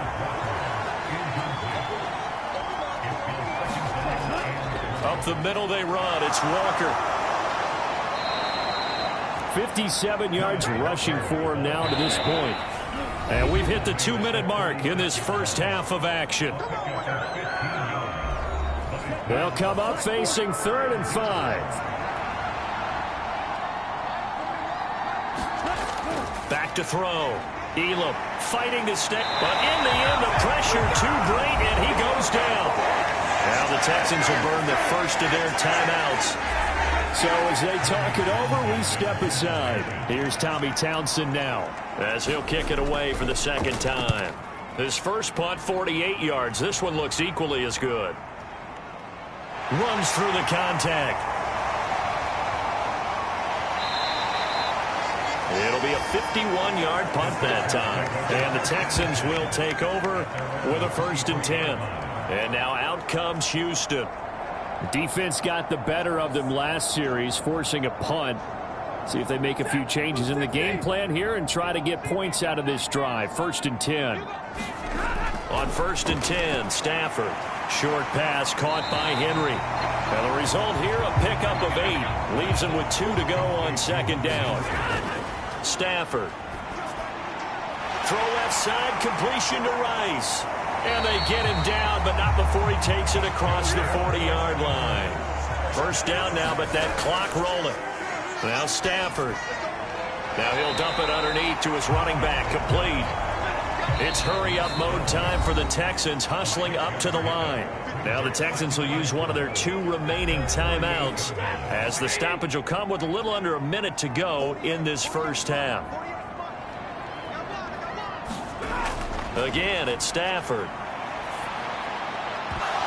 And that is incomplete. A lot of force bearing down on him there. He could not hang on. It's third down. Well, sometimes those cliches really come true, don't they, when they talk about it takes all 11 to play good defense. We've seen that in this ball game. I think the secondary has to be singled out, though. They are in the presence of every receiver whenever the ball's thrown, and this one they help force another incompletion. 2 yards on the pickup there, and it'll be fourth down. A short game that doesn't get them the first down brings up a fourth down situation. Really nice job defensively. They knew where the sticks were. They got the stop before it.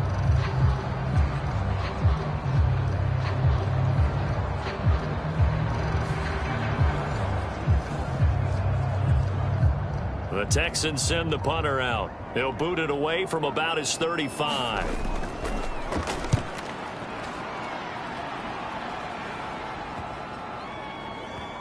And a great job here. This is going to turn out to be a beauty. This is marked down at about the 3-yard line. That punt was near perfection as it checked up inside the 5-yard line. You never know where these things are going to go, do you? No, what was it? You got a John Heisman quote about that, right? Yeah, he said the football is roughly a prolate spheroid, which means it's going to bounce funny, and you never know where it's going to end up. And they'll get him down up past the 15, just shy of the 20. So we've reached halftime here, and it's the visiting Dolphins taking a lead to the locker room. As we'll get you over to Orlando, where standing by is Jonathan Coachman. He has our EA Sports halftime report. All right, Brandon, thanks very much. We'll get back to you and Charles in a minute. But first, time to give the folks at home a look at what's going on around the NFL. We'll start up at Gillette Stadium in Foxborough, where it was the visiting Raiders who were able to come away with the road victory. Joe Burrow, sharp in the victory, as his guys bounce back from a tough start to the year to claim victory number 1. From there, we'll head down to the Meadowlands to check on the Giants at home in MetLife Stadium. And they were winners in that game over the visiting Detroit Lions. Jalen Hyatt, well over 100 yards receiving and a touchdown catch as well. And lastly, Monday Night Football has a good one lined up between the New Orleans Saints and the Atlanta Falcons.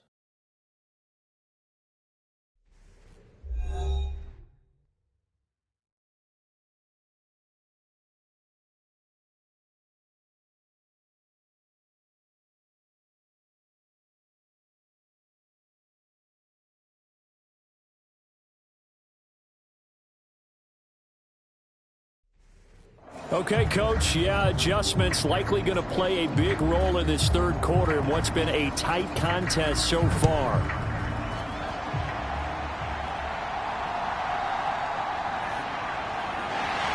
And he'll go down as this drive will start at the 25-yard line. So now the Dolphins set to take over on offense. They were losers last time out to the 49ers, but right now they're on the right side of the scoreboard as they start out 1st and 10. Let's go. 60 red. 60 red. They'll bring a receiver in motion right. He's going to handle it on the touch pass. Puts it on the carpet. It's out. Well, I think a Dolphin was able to fall on it. Yes, they'll keep possession here. And the defense not able to get it. From a defensive perspective, what's that moment like when you realize the ball is loose? It is a moment where all concentration goes right to the football. This is something you've talked about in all your preparation for the game. And you probably talked about this training camp. Knock the ball free, take it away from the other team, and now you have that chance. There's a little bit of deflation when they end up recovering it. They knocked it free, but couldn't take it away. To throw on second down, Elam. And they're able to get this one across the 35. Nothing open downfield. He keeps it himself for 11 and a first down. They were backed up behind the sticks, but he still found a way to make that first down happen. That's the kind of fight every coach hopes his franchise quarterback has in him. Look a tough situation like that in the eye and come up with a solution on the spot.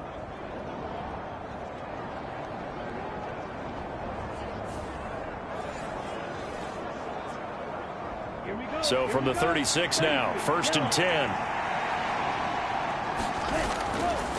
To the right side, this is Walker. And this defense not giving him anything there. Maybe a yard up to the 36.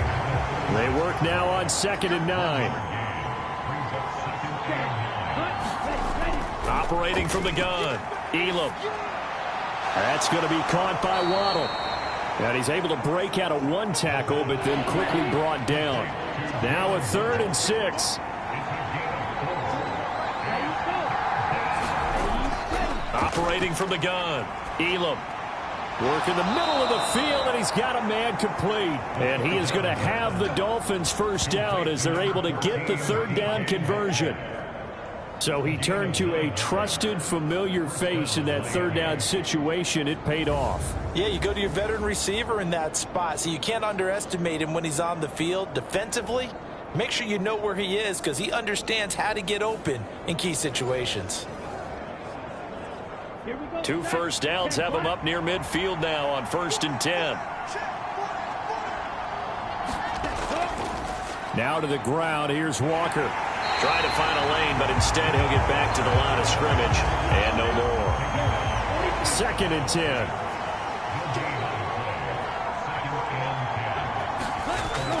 Looking to throw. Elam. Escaping the... And he can't find anywhere to go with it. And he goes down. Christian Harris able to record his 5th sack of the season. I thought there at the end he may have had a chance to release that, but that pocket closed a little too quickly and down he went. Yeah, he was certainly trying to do everything he could to extend the life of the play, probably counting in his head 1, 2, and then he ran out of time.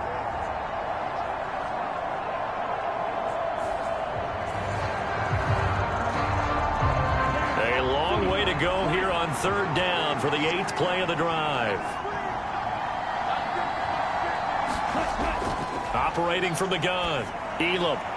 Out route, and he connects with Freiermuth. So 5 yards here, 5 on the play.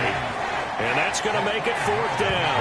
One hallmark of good defenses is understanding the game, understanding positioning, and tackling immediately in the secondary after catches. I think we just saw that on display right there. Got to him before he ever had a chance to think about turning it upfield.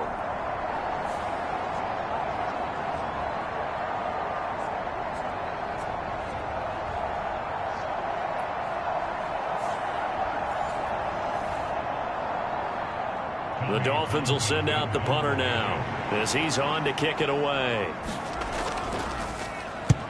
And he gets it away, a directional kick going toward the sideline. That one sails out of bounds. The side judge will walk it off. And he says it went out of bounds at the 9-yard line. Nice punt.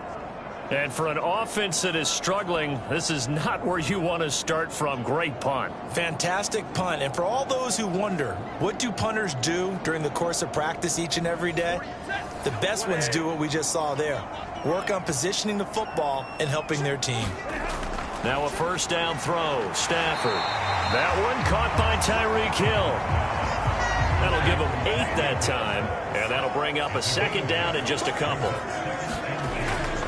Now it's Stafford off the bootleg. And that'll be off the mark, too far out in front, and it's incomplete. After the incompletion, here now, 3rd and 2. Now a play fake and it's Stafford. That's laid out deep for Rice. Oh, that's into double coverage and intercepted. Picked up by Javon Holland. And a big return will get him all the way down to the 35.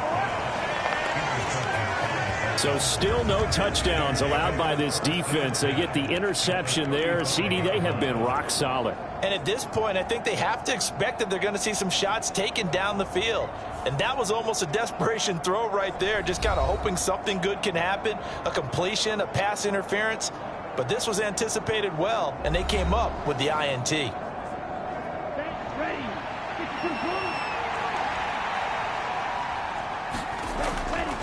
Hand off here to Walker. They'll be brought down on the 30-yard line after a gain of 6. Now the ball on the 30. Here's 2nd and 4. Back to throw. Elam buying time to his left. They'll wind up with positive yardage. It's a gain of 3, but now it's 3rd down.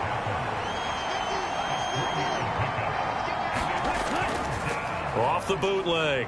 Elam. Pass taken in by his big tight end. And they've got it inside the 10 at the 8. They're able to convert on 3rd down, and that sets up a 1st and goal. And remember, this drive started off following the turnover, and they've taken no time working their way down the short field. A nice connection there, and now they're looking at a 1st and goal. Might we see our first touchdown of the game? Here's 1st and goal.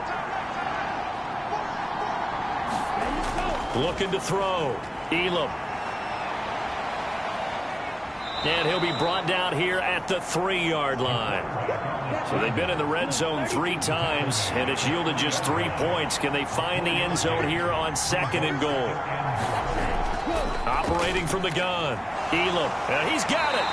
And he was able to shed 1 tackle but could not get away from there. Well, they'd really like to make the short field pay off. We'll see if they can, but this is 3rd and goal. Off play action. Elam. And he is going to go down. Back at the 11-yard line. Disastrous outcome there on 3rd and goal. They lose 9 yards on the sack. 3rd and goal, they decided to throw for it, but how about the play defensively? Couldn't find anyone open, left him nowhere to go with the football, had to absorb the sack.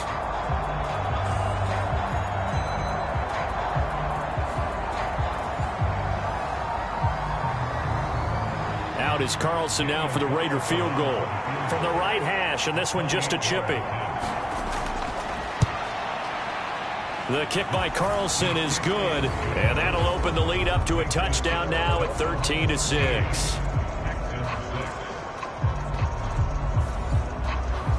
So they got the turnover, started with great field position, but in the end, the defense able to hold firm, and they only get 3 out of it. And I like what you said right there. That defense able to hold firm, backed up into the shadow of their own end zone. Goalpost right behind them. They had to make sure they didn't give up the 6. And, boy, they came through in a big way. To them, even though they gave up 3, that's a win for their side.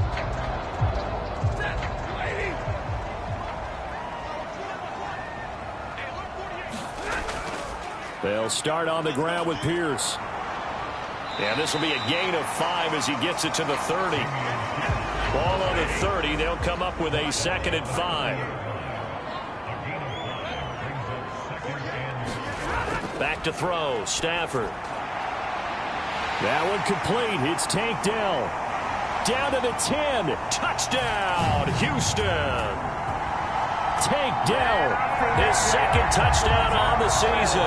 And the Texans are an extra point away from drawing level. Well, they had their chances in the first half, you remember, but had to settle for 2 field goals. This time they come away with 6. I think they actually got affirmation about what they were doing by getting a touchdown, because the field goals means they got in range but couldn't quite finish it off. This time they broke through, and that's great for the old confidence. And on the sideline, difference of a feeling between 3 and 6, is it astronomical or no? It can be at times, that's for sure. A lot of times the field goal feels like a disappointment. The touchdown, well, that tells you you're getting it done. All square now at 13 all as he sends this one away.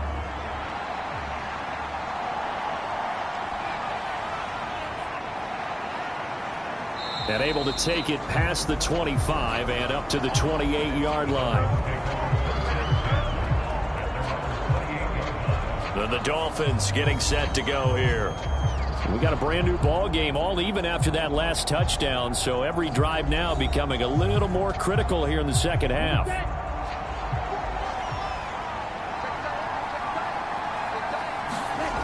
Throwing to start the drive. Elam. He completes this to Walker. And to the 36-yard line, taken down there after getting 8 yards. Now a 2nd and 2. Up the middle, here's Walker. to get this one across the 45 before he's brought down. 91 yards rushing for him so far as his terrific season continues here. He continues to be effective running the football, a big reason that they have the lead. And I love one of the quotes that I read about him where he said of himself, "I love it when a team just hops on my back and I just carry them along." Back-to-back good plays have him on the move on first down. Back to throw. Elam. They'll let this go deep for Waddle. And this is caught. Touchdown, Dolphins. Jalen Waddle. 53 yards. And the Dolphins have taken the lead. Well, that's a heck of a response to regain the lead after we had seen the touchdown to tie the game. I would say what we just saw there was a great amount of poise, because typically when teams tie the game up, it's a little bit of a, how would you say, you kind of take a step back and have to get yourself regrouped. They regrouped in a hurry, didn't they? They attacked back after they'd been tied. And in a big way, that was a statement-long touchdown. Carlson on for the PAT.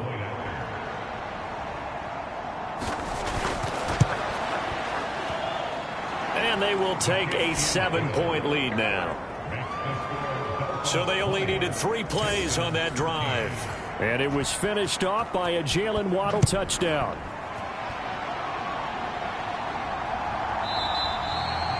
And he'll elect not to return this one, so they'll bring it out to the 25 on the touchback. Out comes the Houston offense as they get set to take over here. They trail 20-13 our score as they have it 1st and 10.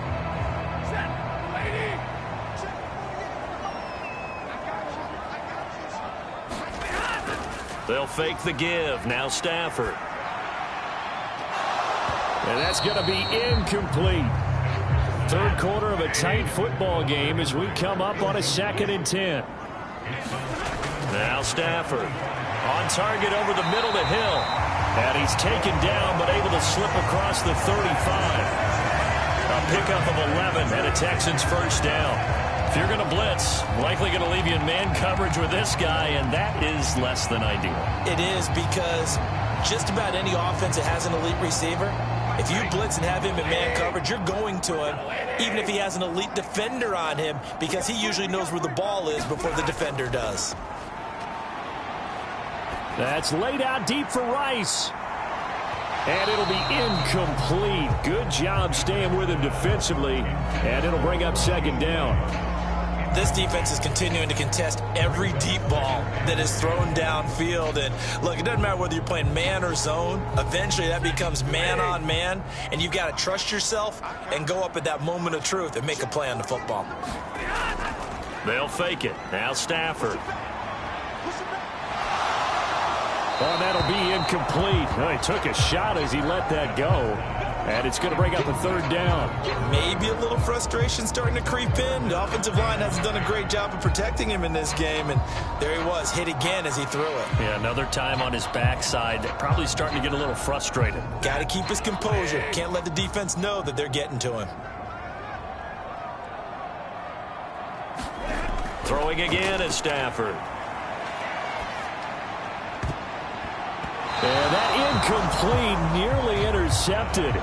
And remember, he had his hands on one earlier, had one pick. Could have been his 2nd, but instead it's 4th down. So they're forced to punt on 4th as this one's away. It'll be a 39-yard punt, no return, and it'll be Dolphin football. Out comes the Dolphin offense now as they get set to take over here. This drive here beginning probably with a pair of motivated groups. Remember, the offense scored a touchdown their last time out. Looking to repeat that in Charles's defense. They were very frustrated after giving up 6 the last time on the field. And frankly, it's just a battle of wills in a lot of ways, because you know they're both motivated, they both game plan for this drive, and they both have specific outcomes in mind. To me, it just comes down to who can execute better and which side can step up and assert its will over the other. Sometimes you just sit back and marvel at what he can do defensively. Speed, strength, quickness, he's the whole package. And that package just wrapped up the runner for a loss. After the loss to start out, here's 2nd and 11.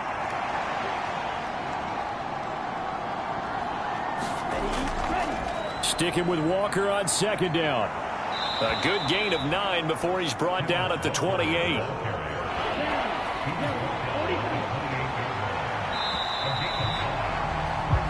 One quarter remains here on a Sunday night. This is the National Football League on EA Sports. Back now in Houston, it's Dolphin football. It's also Dolphin lead to begin quarter number 4.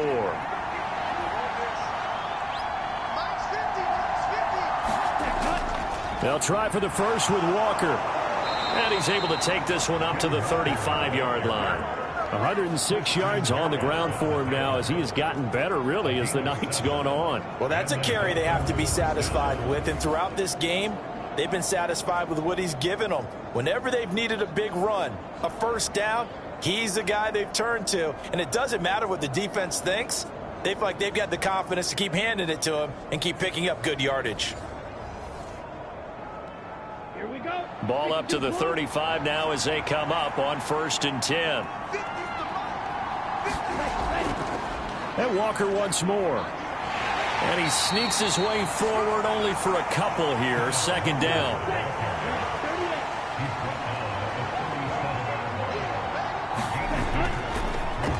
Straight ahead, Walker. And a 5-yard gain gets him to the 42. The recipe's pretty simple, I think, right? Is give your superstar the ball, continue to feed him. Yeah, don't overthink this one, right? Make sure he's touching the football, but you're also counting on his intelligence in playing the game as well. If it's not there, don't force the run. Just make sure you hang on to the football and keep the clock ticking. They'll try and set up the screen. It's complete. And he'll be taken down, but he does have first down yardage. Give him 6 yards, and they do convert on 3rd. For as many sacks as this defense has, you can understand their willingness to try and get upfield and get another. So what a really smart play call here to use their aggression against them, go with the screen, and they're able to get the first down.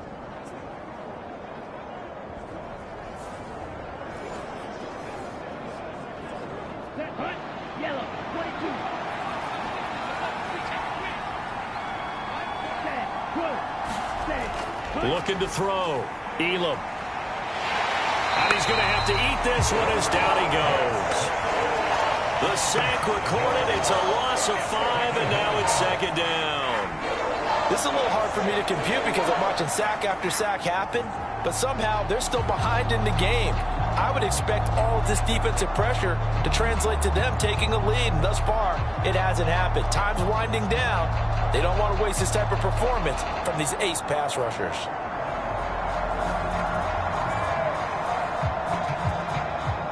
Pass protection has been a problem all night long as they come up facing 2nd and a bundle. Operating from the gun, Elam. And he'll protect himself at the end here as he winds up getting pretty decent yardage. In search of 8 yards on 3rd down. They've already converted 2 of these on this drive, 2 for 2. Back to throw, Elam. And he knocks the ball away, and it falls incomplete. Trying to get a big strike right there and hopefully tie this game up in the late going. But the coverage was there, and this winds up incomplete. On is the punter, Townsend, as he gets this one away. And out of bounds, sailed over, looked like right near the pylon. This one's going to be perfect. Directional kicking at its finest, right down at the 1-yard line. The field position game often so overlooked, but this offense is going to be backed up deep. What an ideal punt. And now, this stage of the game, when they need the drive to try and put themselves in a position to win it, you talk about going the long field, the very long field. This could be a 99-yard drive if they're able to accomplish it. Well, they're going to get about 3 here out of this first down run, and that'll bring up 2nd and 7.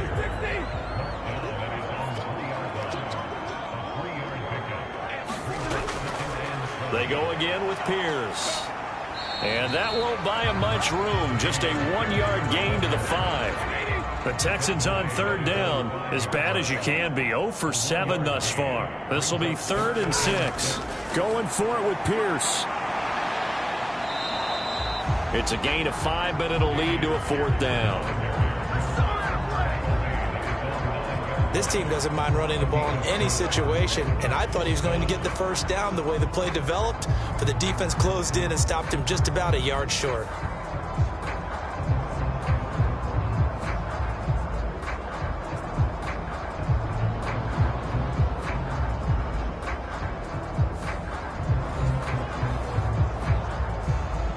The Texans send the punter out as he's on to punt for the 4th time tonight.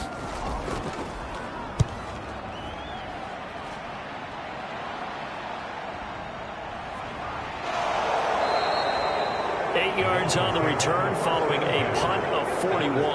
And the Dolphins will begin this drive in great field position, 1st and 10. Miami's offense set and ready to go. Their defense got the stop, forced the punt, and now you really start to monitor the clock as they nurse this slim lead. On 1st down, Elam. A short one there to Freiermuth. And he gets this inside the 35-yard line. Give him 12 yards there, and the Dolphins have a 1st down. What a difference a week makes. 5 interceptions in their last game. Here we are, 4th quarter. He's played mistake-free football. And I'm sure that we can look back on the past week and say, okay, he spent time in the film room and they worked on his mechanics. Sometimes it's just your team believing in you, your coaching staff believing in you, and you relax and play to your potential. And he's doing that in this game. Now this one to his tight end out on the right side. It'll be a gain of 5, and it'll be 2nd down. Running right, here's Walker. And he'll be brought down at the 21, just shy of the 20 in the red zone. 119 yards rushing for him now on 25 carries.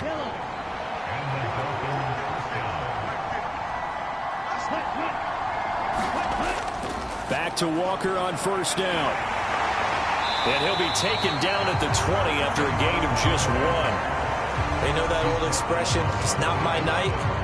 It hasn't been his so far. I don't know if the legs are a little bit heavy. Sometimes having to hang out all day and play doesn't exactly play to your advantage, but it's been a tough go for him. And every time he looks up, somebody's there defensively. That was the same case on that play. 2nd and 9. They'll give it up to the big man Walker. A gain of 2 there on the heels of a 1-yard pickup on 1st. So 7 yards from the 1st down here as they come up to the line of scrimmage. To throw on 3rd down, Elam. And he can't find a receiver, and he's brought down. Christian Harris, his 2nd sack of the night. Well, collectively as a defense, Charles, I think if you get 4 sacks a game, you're feeling really good. Now they have 6 as a unit. And that type of a number is just staggering because there's so many ways to try and counteract it. But in this case, they've got no answers for this unrelenting pressure coming at their quarterback. So now one of the biggest kicks of the night is forthcoming. This to make it a 2-score game. The kick by Carlson is good, and the Dolphins will add on to their lead.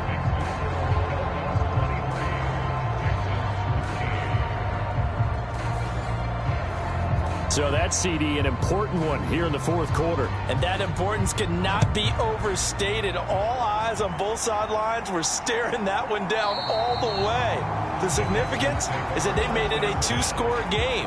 Still lots of time left to go, but likely that was their goal at the start of the drive. Get 3 points, make it a 2-score game, and they were able to get it done. And here comes the Texans now. And the complexion of this one has changed a fair amount. That last field goal made it a 2-score game, so they need to get points out of this drive relatively quickly. They'll be dropped after a gain of about 6 across the 30 to the 31. They'll come up now 2nd and 4 from the 31. Stafford. They'll be caught by Rice.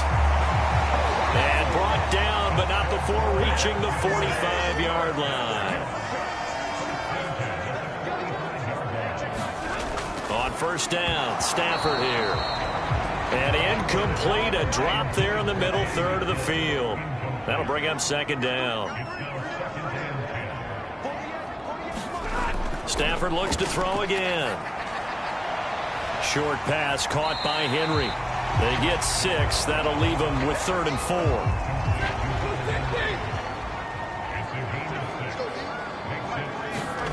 Throwing is Stafford.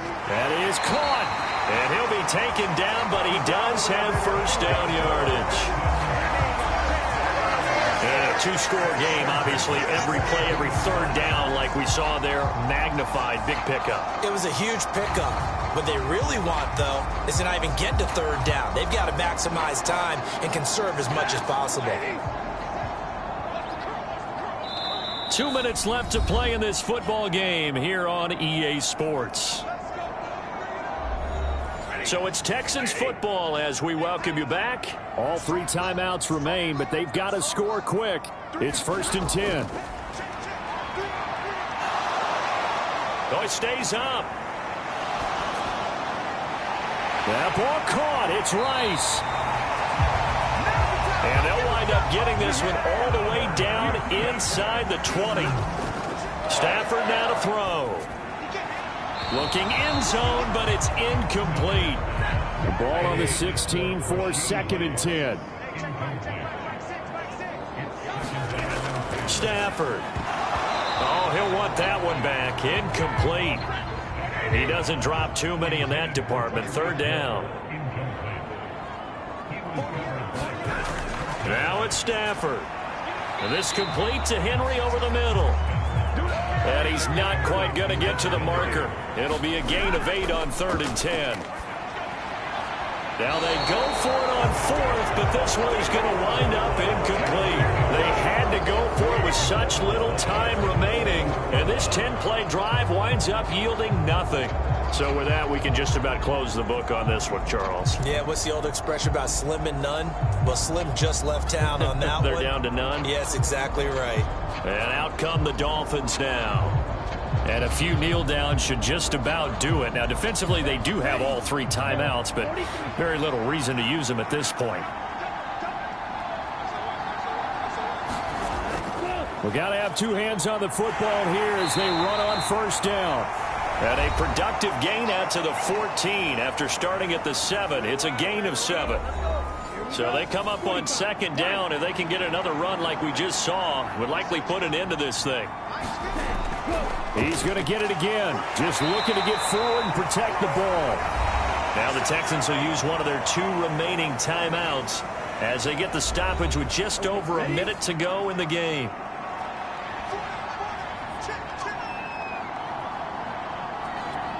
And they will take a knee here. The Texans going to signal for their 3rd and final timeout as they'll get it with just a shade under a minute to go in the game.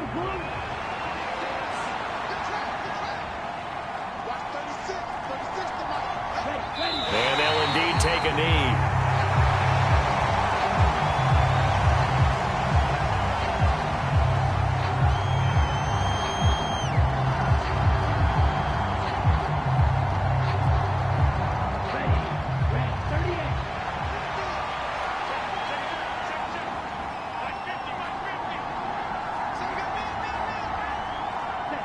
Victory very likely now for the Dolphins as they take a knee here. The Dolphins will send out the punter now, standing just outside his own goal line. He's averaging just under 50 yards a punt as he gets this away. And a fair catch taken back near about the 35, 36-yard line. So a victory here for the Miami Dolphins. And we talk so much about the turnover battle determining who wins and who loses. This game, no exception. They didn't turn the ball over at all, and they go on to victory. They look like a smooth operation in this one, didn't they? Because you look at every facet of the game, they handled their business. Offense took care of the football, converted it into points. Defense took the ball away, gave it back to the offense. Special teams, right there with them. That's the type of game a coach is going to really love and value. And when they show the film, they have to be careful not to give out too many kudos and kill their motivation going forward. So for the Dolphins, they boost their record up to a strong 4-1. And they'll get another road test next week as they head to Buffalo to take on the Bills. Meanwhile, for Houston, they drop below 500 to 2-3 with a loss. And they'll get a chance to redeem themselves at home next week.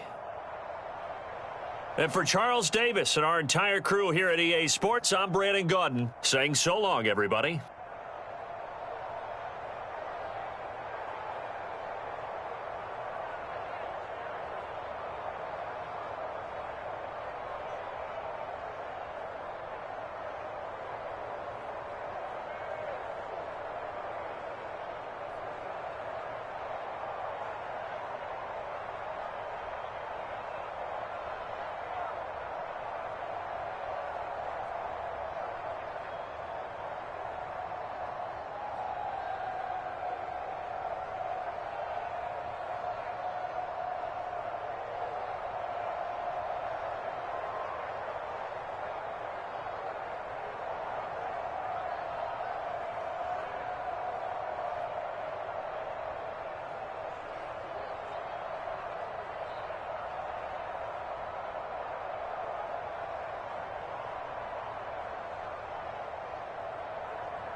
Tonight on EA Sports.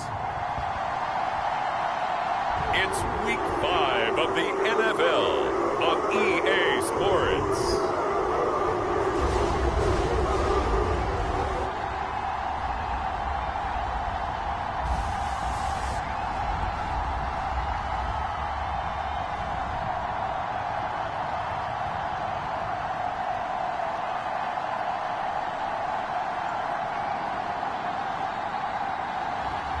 It's the Cleveland Browns taking on the Buffalo Bills. Fun times in Cleveland ahead as we join you by the Lakeshore here at Cleveland Browns Stadium. And tonight we start Week 5 with a primetime matchup as it'll be the Buffalo Bills taking on the Cleveland Browns.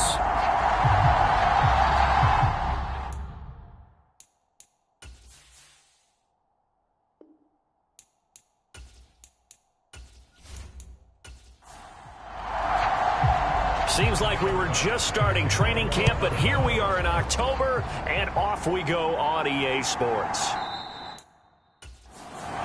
And he opts to not bring this one out. The first drive will start at the 25. So here come the Browns for their first drive on offense.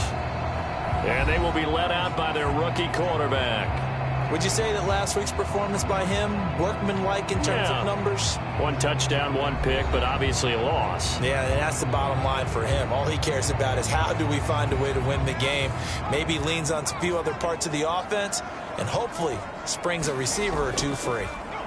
On first down, they'll start out with Singletary. That's to about the 28. Second down coming up. The numbers for him from a week ago: 21 carries, 79 yards. Well, obviously he didn't have a great deal of time between games, having to turn around on a short week and get ready for Thursday night football. But he said in pregame he was feeling pretty good and felt more recovered from last week's contest than he would have expected. Didn't seem to think this short week was going to affect him much as he chases a big performance here in prime time. And he'll be tackled right on the chalk of the 45. Able to make something out of nothing there. 17 yards and a first down. As we both know, there's a lot that went into why they made him their first-round pick this year. Part of it was what they saw in college, his playmaking ability when things break down. As soon as he saw he wasn't getting a lane to throw, he pivoted and found an alternate way to the marker.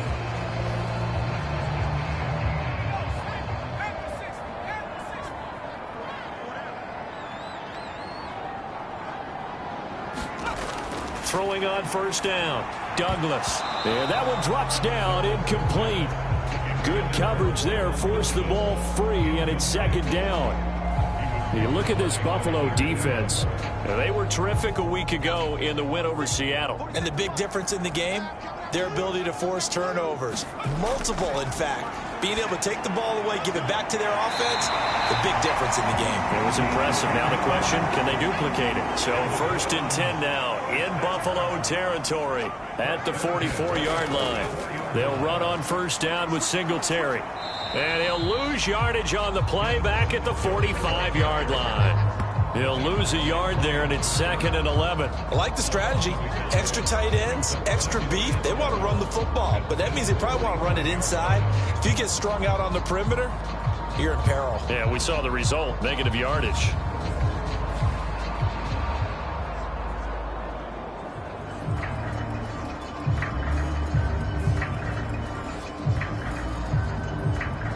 Looking at a 2nd and 11 now after the loss.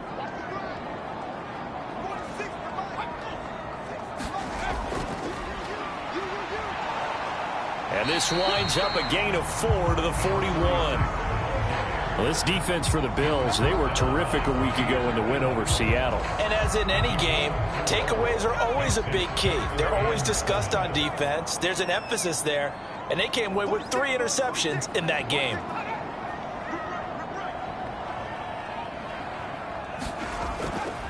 Off the play fake, Douglas looking deep downfield. And he bats it away, and it falls down incomplete. You get a sense of what this game plan might be. They think they can take a few home run shots against this defense. They tried it there on the opening drive, but that falls incomplete. And that one's not going to get there. Not enough juice. An ambitious effort, but it's well short. And this will remain a scoreless game.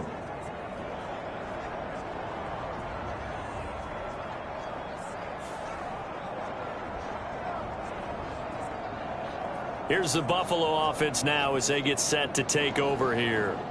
And they come off a victory over the weekend, but now the quick turnaround here for this Thursday night game. How does that affect how teams like this approach these short turnarounds? Well, wins and losses always factor into, how you're getting ready for the next game. But equally as important when you have the short turnaround, what is your injury situation? Are you losing key guys? And if so, how well have the backups prepared for this? Because you don't have much time to get them ready. They have to be ready before this week in order to play well in this game. And he's got this down to the 35. These are his numbers from last week's contest.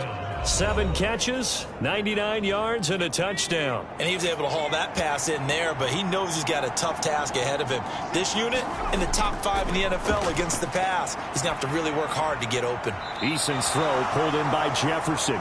And he is out of bounds inside the 30. From the 29, here's a 2nd and 4. They run for the first time with James Cook. And he'll take this down just shy of the 25-yard line.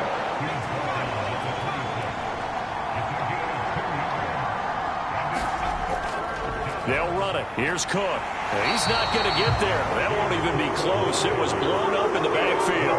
This defense not budging. Back-to-back carries of just 2 yards. That was well played there defensively. 2 tight ends in the formation, which essentially gave them 7 blockers up front.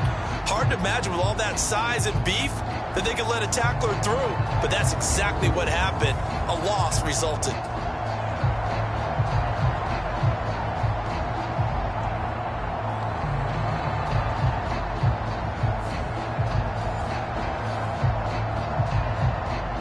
So on 4th down, out is Tyler Bass in the Buffalo field goal unit. From the right hash, this from 45 yards away. The kick by Bass is good. And the Bills will take a 3-0 lead.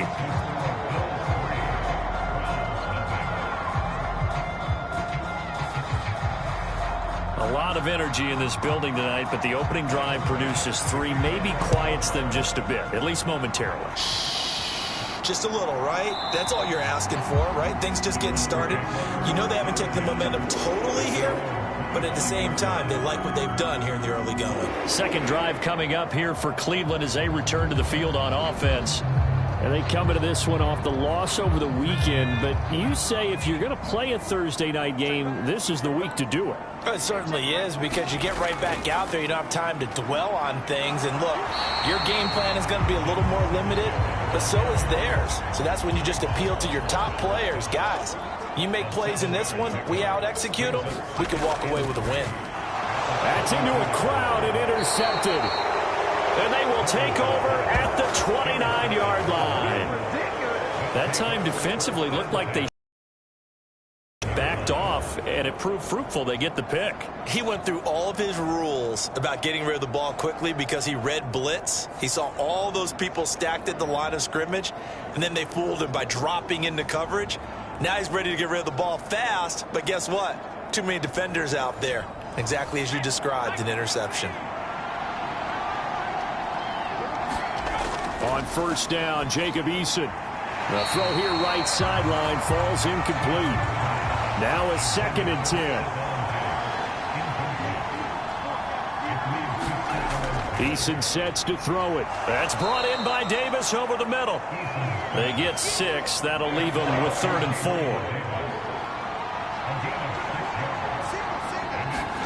4. Eason.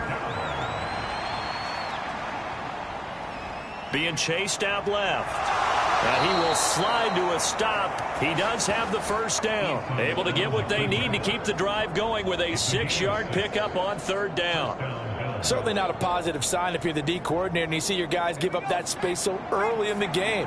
3rd down, that's when the clamps are supposed to come out. But his ability to create things with his legs makes things difficult. And he'll be stopped after a gain of only a couple down to the 15-yard line. That's a good play by the guys on the defensive side of the ball. Held them to a gain of 2. And that changes the playbook a little bit now for the guy calling plays. 2nd and 8. Now he's got to probably think about going to the air instead of maybe staying with the ground game. Eason, and his throw is incomplete. So the failure to connect on 2nd down, that leaves him staring up here at a 3rd and 8. Throwing is Eason.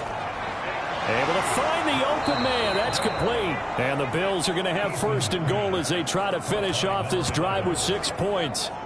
And in a lot of ways, that catch is expected. Red zone presence, and that one was realized there. You've got to find your tight end in that situation.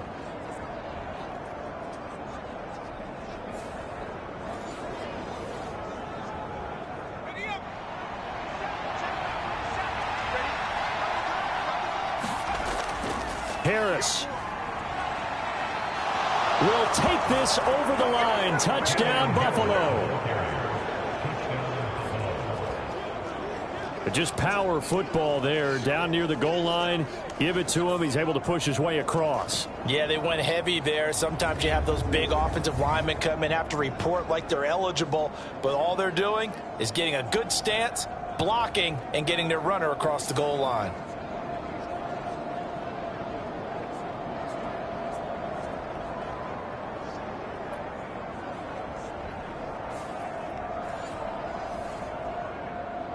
And Tyler Bass on for the extra point attempt. He's got it, and now it's a 10-0 lead here in the opening quarter. So that drives 7 plays in length. And it was Damian Harris who finished things off with a touchdown run.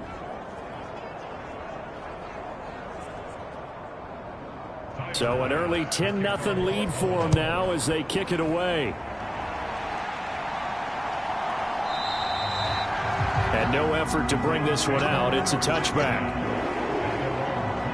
Ready to take over again on offense. Out comes Cleveland.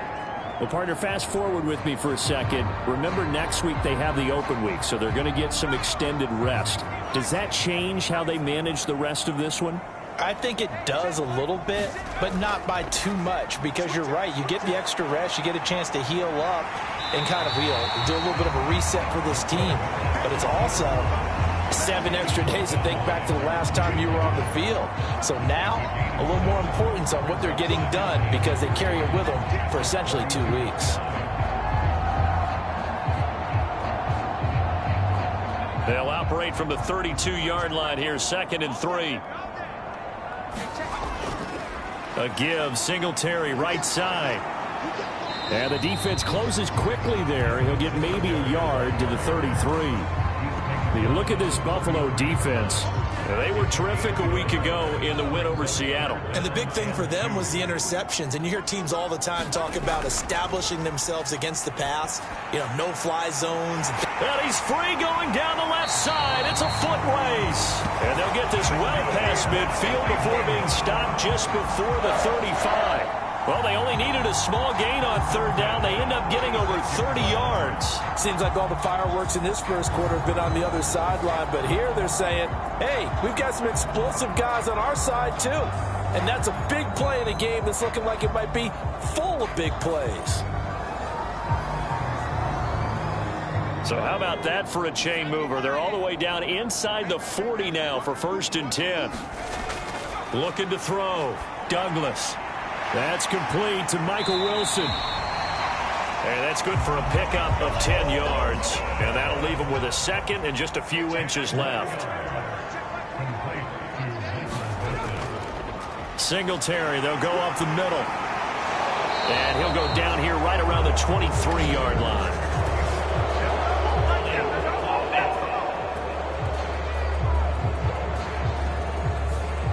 He was trying to clear the way, the big fullback. Instead, he gets a hold.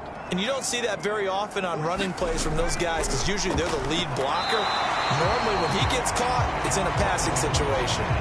Here comes 3rd and about a foot. They'll look to throw again. Flushed out right. And he will slide to a stop. He does have the first down. Great way to convert on third down there. 21 yards the play. Bottom line is that he is just something else as a runner because there are not many QBs in this league who can rip off a game that big. And he did it with the defense giving him a little extra attention after he hit him on a run earlier this series.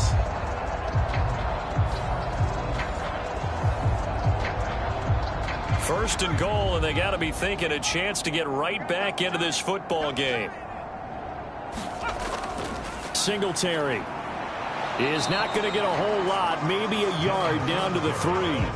So the ball position now at the 3. Here's second and goal. Now they'll throw here out of the gun. And that one is incomplete. And it also concludes quarter number 1.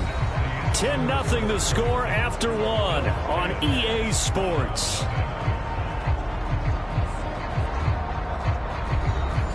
This Buffalo defense has stood their ground. This is third and goal. Back to throw. Douglas. And that's going to be caught for a Browns touchdown. Darnell Washington, his 4th touchdown on the year. And the Browns have got it back to within a score. So on this drive, the rookie leads him into the end zone, Charles, and that helps cancel out the points that were created on the previous drive when he threw the interception. Yeah, let's give some credit to this rookie because instead of hanging his head after his mistake leads to a touchdown, he comes back out and he's firing and made up for it right there. A well-executed series that helps reestablish some confidence in him to run this offense. Extra point right down the middle, and that'll cut it to 3 at 10-7.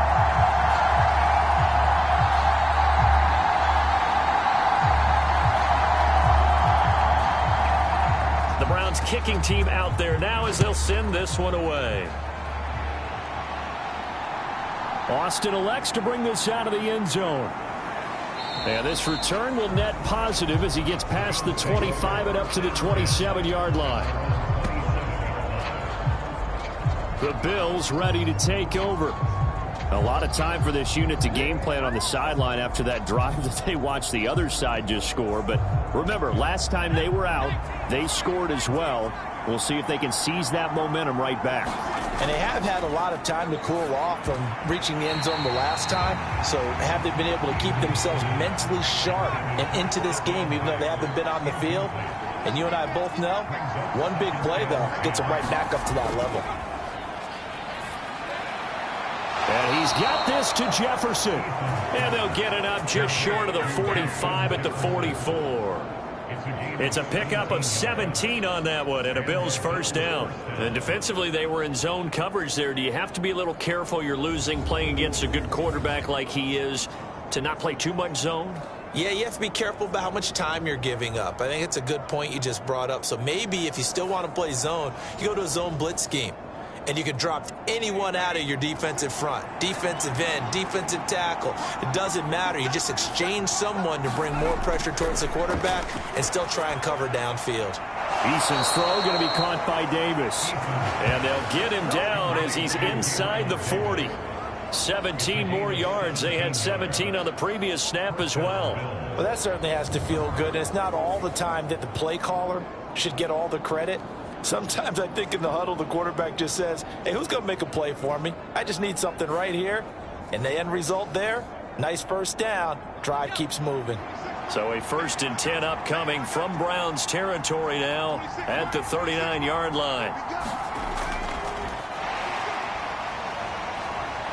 And he's got some space here. And they're going to be set up down around the 15-yard line.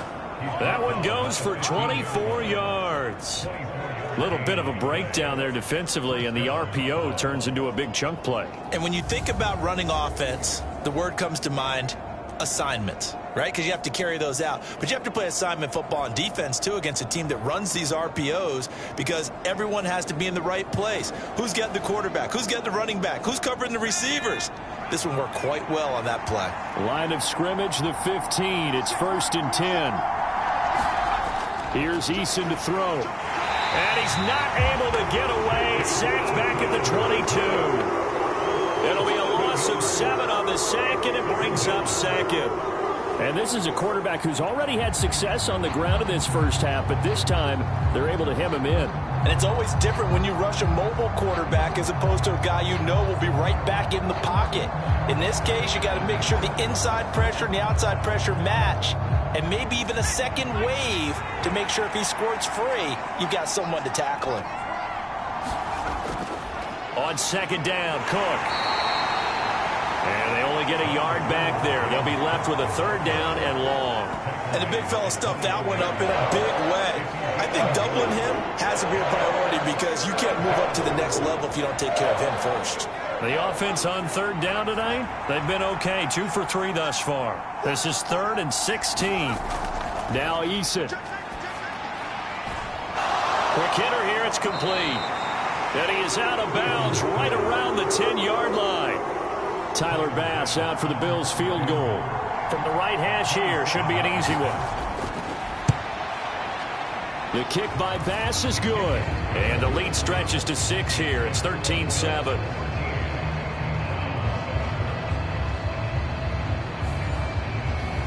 Well, in a close game like this, obviously you want the touchdown, but certainly they will take the 3. And they'll be okay with that, but let's throw a little credit to the defense as well. And I'm just glad this doesn't come down to a debate, right? Which side won, partner? Because the defense, hey, we didn't give up a touchdown. The offense, hey, we put 3 on the board. Either way you look at it, I think both sides gained something out of that drive. And now the Browns coming out on the field. And they have the game here followed by the open date on their calendar next weekend. And Charles, this is a crew that you have to think really is relishing the opportunity to be on the couch for a few days. Yeah, they certainly are, but let's face it, partner. They can't get caught looking ahead to that couch time while they're playing this one. They've got to take care of business first. Second down and 6 now from the 26. They'll give this to Singletary running right. And he will lose yardage and be backed up to the 24.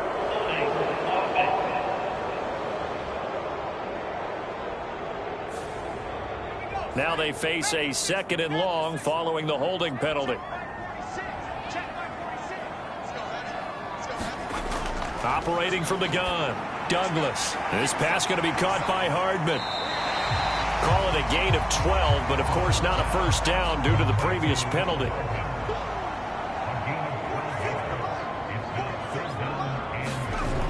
From the gun on 3rd down, Douglas. Oh, and his early struggles continue. Here's another one intercepted. And he'll take this back down inside the 20. I believe this is what you would call growing pains here, partner, because this defense obviously took the challenge facing the rookie, and they wanted to help indoctrinate him to the NFL. So now the big question is, can he answer that challenge and rebound with plenty of time remaining in this game? Here's the Buffalo offense now as they get set to take over here. Following the interception, they're set up nicely here, already inside the red zone, knocking on the door, if you will. 1st and 10.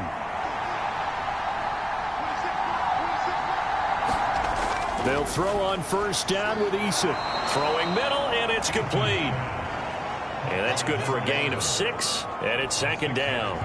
Completion was given up, but that's why you play zone defense, so that you can have people around the ball when it's caught, and you don't give up much run after the catch. Eason on 2nd down. And he will slide to a stop. He does have the 1st down.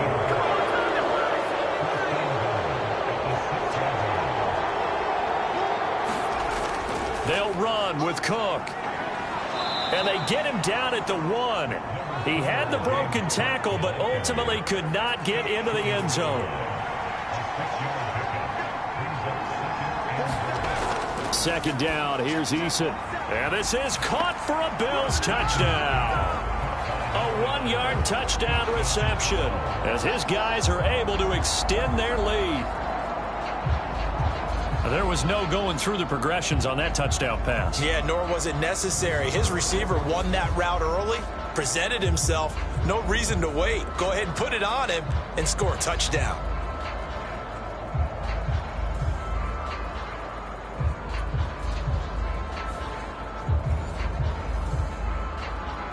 Bass on for the extra point.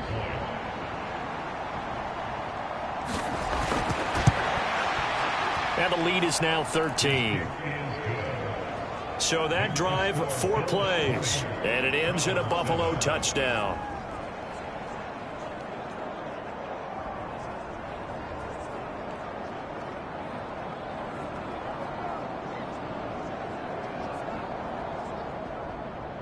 After the touchdown, Bass to kick it away.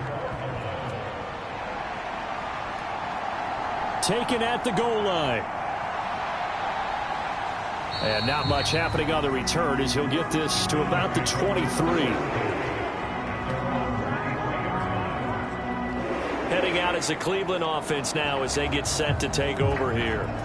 Well, still early in this one, Charles, but the last time this offense was out there, they threw their first interception of the ball game, so trying to avoid repeating that mistake here on this drive. And to put a positive spin on it, at least it happened in the first half and not in a close game in the fourth quarter. But you're absolutely right, partner. One of the last things this offensive quarterback wants to witness again in this game. Kind of an obvious question, Charles, but anything you try to avoid after your first pick, or you say it's one interception, we're still in the first half, I'm about to do the same thing? I think you want to avoid playing scared, and put it into the mind of the quarterback that you've lost confidence in him. Make sure you get some throws that he's going to be able to complete, make him feel good about himself, and continue to run your offense.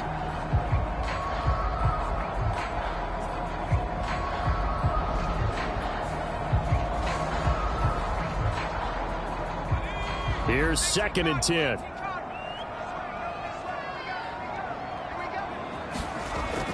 Looking to throw. Douglas completes it to Hardman. And he's taken down, but able to slip across the 35. Line of scrimmage, the 37 on 1st and 10. Back to throw.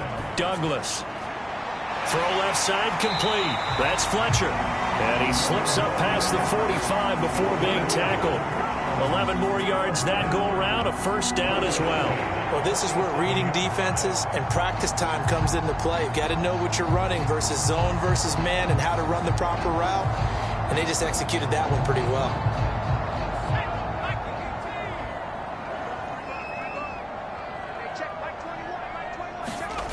They'll look to throw now on 1st down. Got his man complete over the middle. That's Washington. This will be stopped about 2 yards shy of the marker. 8-yard gain, 2nd and 2. Nice rhythm throw there on 1st down. He located his tight end, made it a nice easy pitch and catch. Hoping he can break a tackle or two. Wasn't able to do that there, but still good yardage. On 2nd down, here's a run with Singletary. And he'll get it inside the 40 to the 39.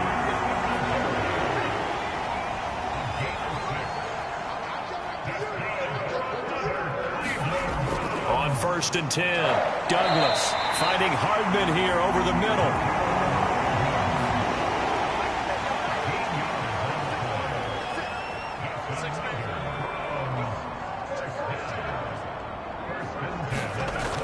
On 1st down, Douglas. And he's got his man out of the backfield. That's complete.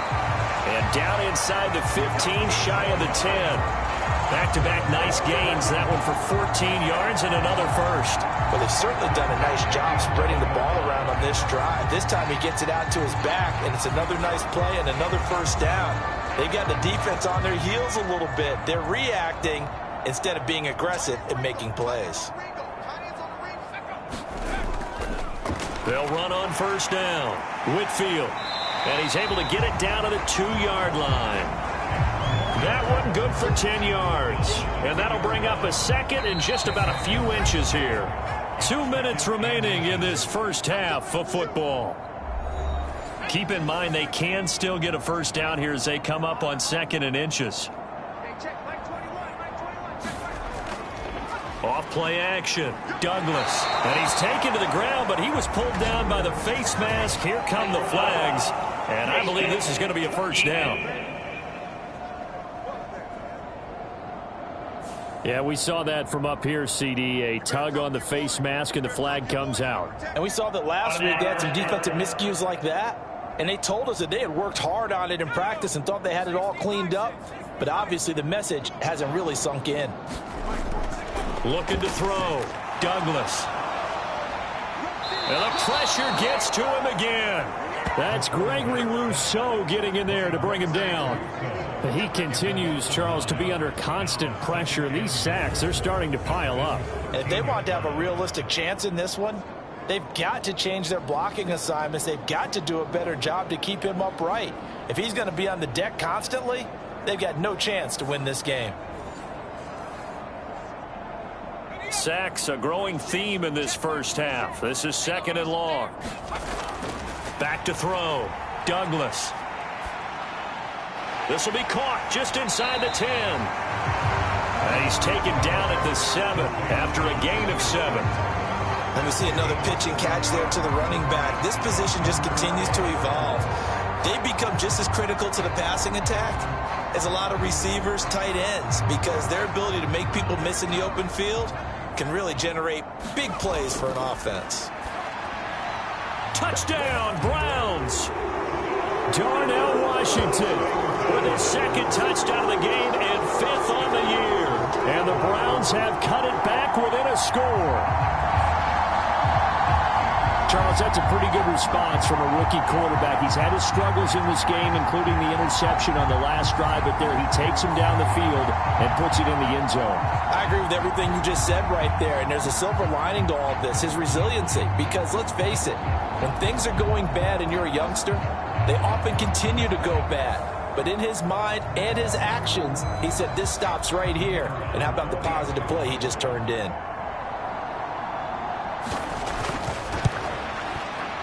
Point after, right down the middle. And the lead will shrink to 6. A pretty long drive that time. 11 plays all told. And it ends with a touchdown for Cleveland. Austin elects to bring this out of the end zone. And they will wrangle him down a couple yards shy of the 30.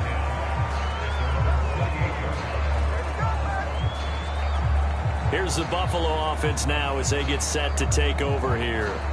It was still more than a minute to go in the half. Time to try to mount a drive. And I would think that they would have to. This is today's NFL. You got to push it whenever you get an opportunity. You could never have enough points with the high-powered offenses that you face. And analytics will tell you, try and score when given the opportunity. Yeah, offenses always try to be smart about when they're trying to dial up a screen to the running back because they understand you can only go to the well so many times in the game without the defense starting to anticipate the call. So now they'll come up on 2nd and 10, once again from the 28. Throwing again. Eason. Middle of the field to Jefferson. And they're able to get this one across the 35. Now the Bills are going to use the first of their timeouts as the stoppage will come with a little under a minute to go in this first half. 1st and 10, Eason. And he can't get rid of it. He's taken down. Now the Bills will use the 2nd of their timeouts as they get the stoppage with a little over 50 seconds to go in the first half. Now he'll look to throw here on 2nd and 10. Oh, he shifts past him and able to break one tackle, but then quickly brought down. But a nice little gain. They need 2. Here's 3rd down. On the move to his left. And he will slide to a stop. He does have the first down. A strong 8 yards will keep this drive rolling. So we've reached halftime with the visiting Bills taking the lead to the locker room. As we'll send you down to Orlando, and we check in with Jonathan Coachman for our EA Sports Halftime Report. Coach. All right, guys, thanks very much. We'll get back with you shortly. But first, let's take a look at what's coming up this weekend around the NFL. Some good games starting in the early window on Sunday, and one of the big ones features the New England Patriots, as they'll have to do battle with the Las Vegas Raiders. Excellent games in the late afternoon window as well, one being out in Los Angeles, where it'll be the Rams taking on the New York Jets. And then finally, the national game on Sunday night. It's a good one between the Miami Dolphins and the Houston Texans.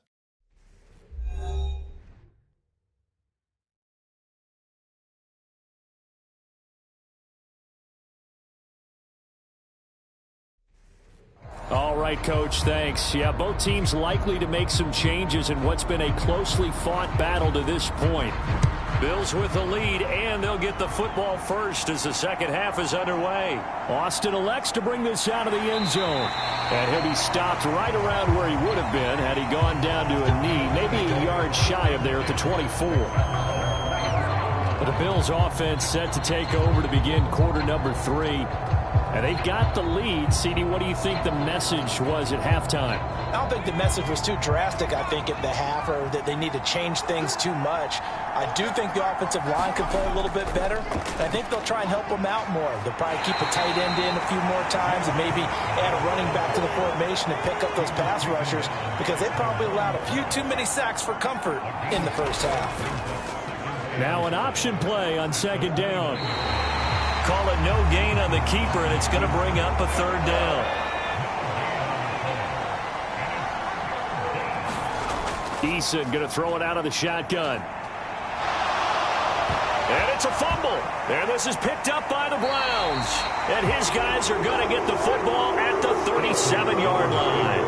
A little careless with the football, and he also had a fumble loss last week, didn't he? He certainly did, and when I'm watching him play, the one thing that comes to mind is always remember, traffic, turbulence, people around you, two hands. Get two hands on the ball. Grip it tight. I know it looks cool to have it in one hand.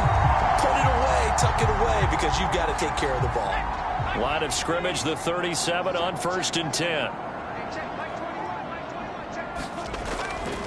A give up the middle to Singletary. And nothing much materializing there on the first down run. He'll get a couple, and that's it. I have to think a major focus of the halftime meetings had to be figuring out how to create space for the running game to get operating. Well, what you pointed out to me at half seems accurate. That line has struggled to sustain blocks. Yeah, I would agree with that totally. They've got to focus on staying on their double teams at the first level, make sure that block's secured before they slide off and try and chip someone at the second level. They haven't made much of this great starting field position they had. Here's 3rd and 6. Looking to throw. Douglas. Work in the middle of the field, and he's got a man complete. And he is going to have a Browns first down as they're able to get the third down conversion. That's a play that will likely be forgotten when you talk about big moments in this game. But plays like this are critical to keep drives going. If points result, we'll call this play significant.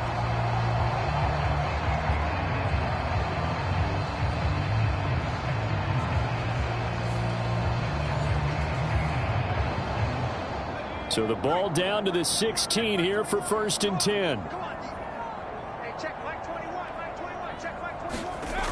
Back to throw. Douglas. And this is incomplete. Very lucky to get that one back.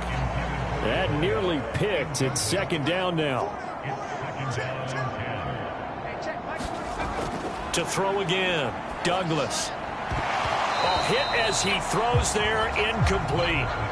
So back-to-back incompletions, and that has him staring at a 3rd and 10. Again, he'll drop to throw. Eluding the pressure right.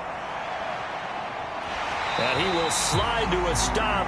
He does have the first down. A strong pickup of 11 keeps their drive alive. Oh, man. Just when the D thought they had the answer for him, he went and changed the question. Surprises him by taking off himself. Is able to set up his offense pretty with a 1st and goal.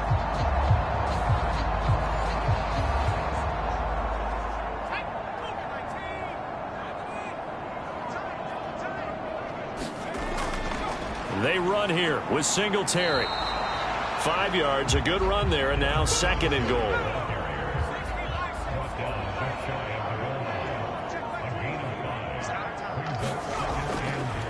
Singletary again. And he's in.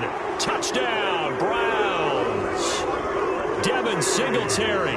His 2nd rushing touchdown on the year. And the Browns have tied the ball game with a chance to take the lead. Well, they were down 6 at intermission, but they quickly erased that deficit. And, Charles, now they've got a chance to take the lead. And while being down 6 points, obviously not an insurmountable lead, tying a game up, that just relaxes a whole team, doesn't it? And now when you add the extra point and you go up, you really feel good about what you've accomplished.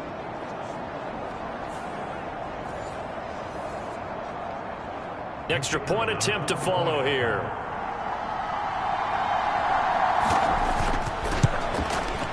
And that one puts them on top here in the third. So that drive takes him down the field in 8 plays. And it was finished off by a Devin Singletary touchdown run.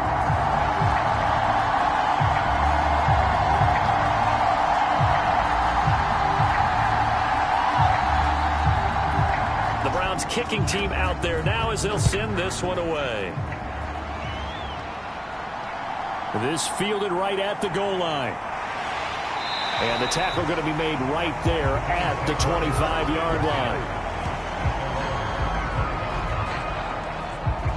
Buffalo offense back out ready to go. Charles, you got to think the number one goal here is ball security. Remember, last drive they coughed it up. Then they allowed the touchdown, and now they're trailing on the scoreboard. Boy, the way you described it makes me think that one actually hurt them 3 times. The fumble cost them potential points.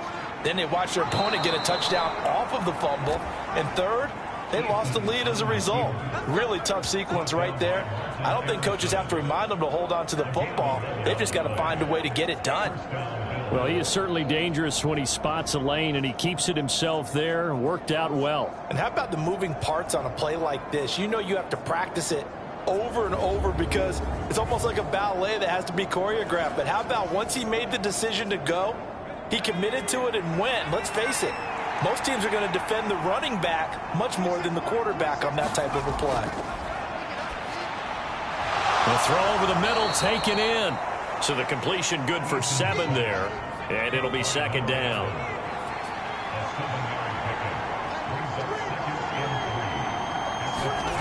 From the gun is Eason. Oh, he rifles one, and that's going to be intercepted. Escapes the defender. There he goes right side. And he takes this one back into the end zone. And the Browns defense has a touchdown. So a dangerous pass over the middle into zone coverage, and it bit him hard. And what's really difficult when you throw it in that direction and versus that zone, that means the linebackers have gotten to their spot, gotten their heads back around, and they can see the quarterback and everything in front of them. And they took big advantage of it, went the other direction, excellent blocking, and picked up a touchdown. Extra point splits the uprights, and the lead is up to 8.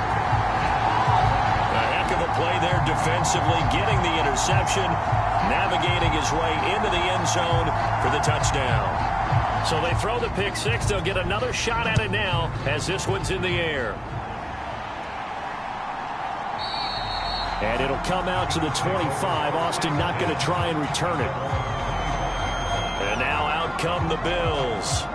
And they've sort of lost their way, partner. How do they recalibrate and get this proverbial train back on track? Well, this is where leadership really comes into play. How's the head coach handling it? The offensive coordinator? Sometimes they just make a joke. All right, guys, had your fun? All right. Throw it out the window. Yeah, let's get back on track here. And sometimes that'll work just fine. I guess it's time now to lean on that leadership. An ideal beginning of the drive there as they'll get 20 and a first down. Certainly no settling into the drive there. They came right out on the first play and attacked the middle of the field for a big gainer and a first down.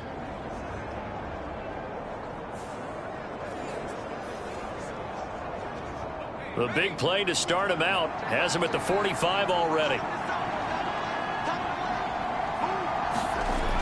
Looking to throw. Eason.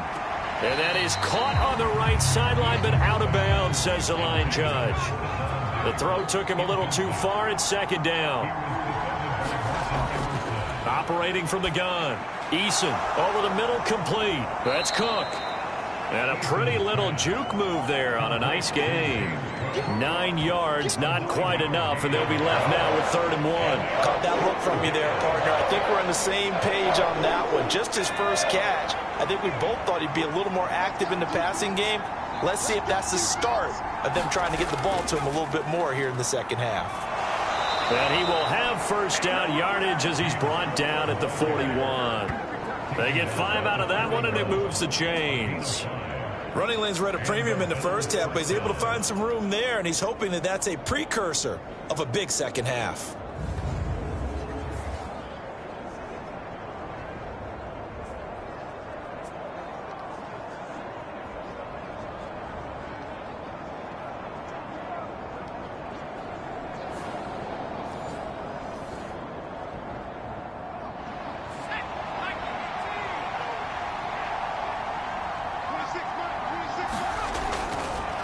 They run again on first down. Cook. And he'll work this forward for about 3 at second down.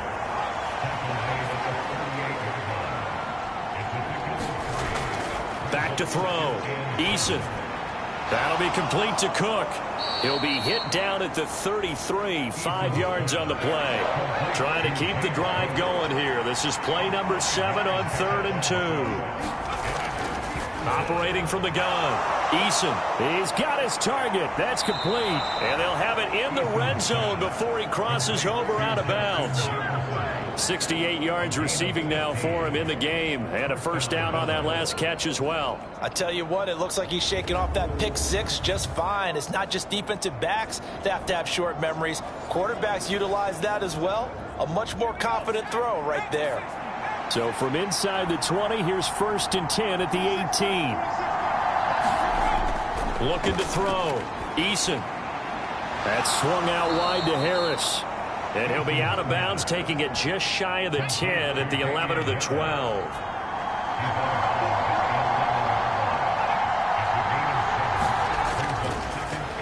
They run the option on 2nd down. And he is into the end zone for a Buffalo touchdown. Jacob Eason taking it in from 11 yards out. And the Bills are back within a couple of the lead. So they're down in the red zone. They opt to utilize his legs instead of the arm. It works out pretty well. I like what they were thinking there, because in most situations now, defense is accounting for all the other runners on the field and, of course, for pass plays. But the quarterback position, oftentimes it is unaccounted for. Offense coordinator felt it, dialed it right up. Inside the red zone, is this something teams should maybe, depending on the quarterback, do more often?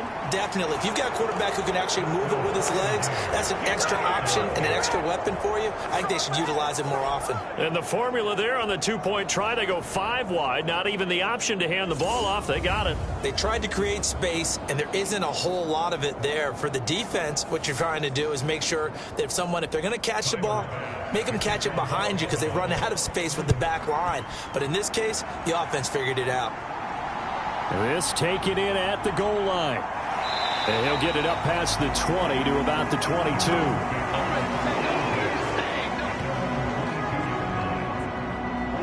The football going back over now to the Cleveland Browns. And their lead has evaporated in this 3rd quarter. It's tied once more as they begin with a 1st and 10.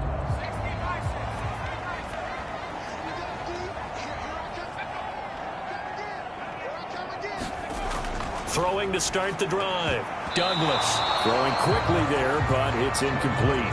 Well, thanks for joining us here on a Thursday night in the NFL. 3rd quarter, 2nd and 10 coming up. Off the play fake. Douglas. No, bottled up. Fumble. It's out. It's loose.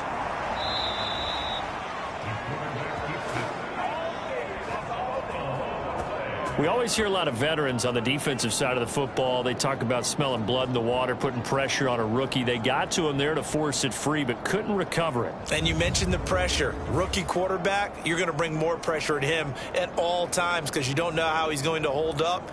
He was fortunate there. Luck was on his side, able to recover that fumble. Well, good news, they kept the ball. Bad news, it's 3rd and long.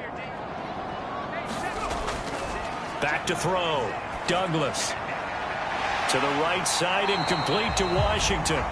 They'll wind up with 17 on that one, but they're still a bit short here for 4th. On 3rd down, you'll give them that. You just want to make sure that you play the first down line. They were able to get him down and force the punt.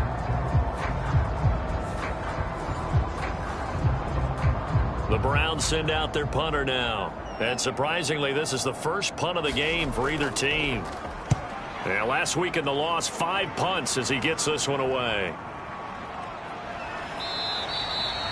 They'll call this a 41-yard punt, 7 on the return. And the Bills will take over the football with a 1st and 10. Here's the Buffalo offense now as they get set to take over here. And they'll just simply be looking to build off the confidence of the last time out where they scored a touchdown. Then confidence is powerful, isn't it? When you've scored once, you feel like you can go back out there and get it done again. Doesn't matter what the defense throws at them. They feel like they're in a groove right now, and they want to get out there and show it. Yeah, hoping to stay in that groove here this go-around. Now 2nd and 5. Now it's Eason on the option. And he'll be brought down right at the 45-yard line. That one will go for 9 yards and a first down on the keeper. And this is one of those plays that if you can use it to keep the chains moving, it's a good play. And not only that, it tends to tamp down the pass rushers because they have to recognize this play and stay at home. The quarterback uses it well. Read option, keeps it, and picks up a first down with some nice running.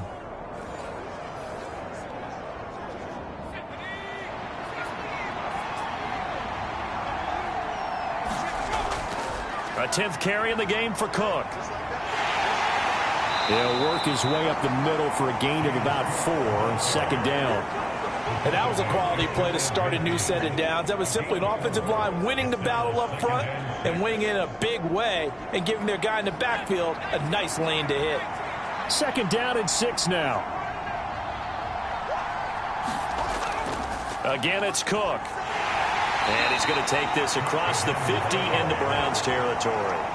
And on 3rd down, the Browns going to go with a nickel set.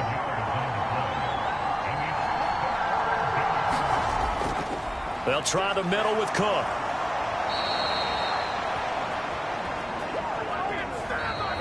One quarter remains here in this Thursday night matchup. We'll return with more after this. You're watching the NFL on EA Sports. Both teams working on short rest, but this has been one of the better Thursday night games we've seen as they come up here on 1st and 10. Now they'll switch it up here and look to throw. Swinging this out wide here for Cook. And they'll get him down after a pickup of 8, 2nd and 2. In motion left is Davis. He'll get an opportunity with it on the touch pass. And an excellent job of finding the opening as he's got this now all the way down to the 22. They'll set up to run the quarterback draw. Trying to keep those big legs churning, but he's going to go down in the backfield. Officially, it's a 1-yard loss. That's going to bring up 2nd and 11. Considering they've seen him have some big gains against him throughout this game, that's got to feel like a measure of revenge as they trap him behind the line of scrimmage for a loss.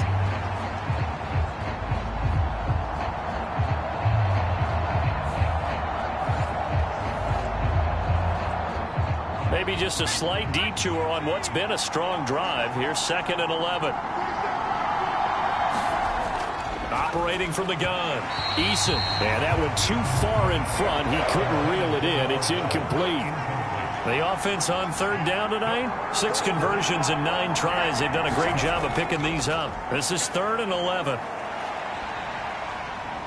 Dancing to his left. He opted to go with a scramble, gets 2 yards, and now it's 4th.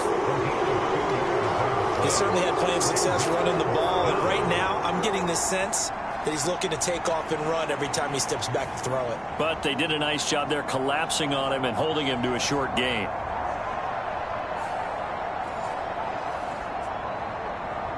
Bit of a pressure spot here for Tyler Bass. This to break our 4th quarter tie. The kick by Bass is good.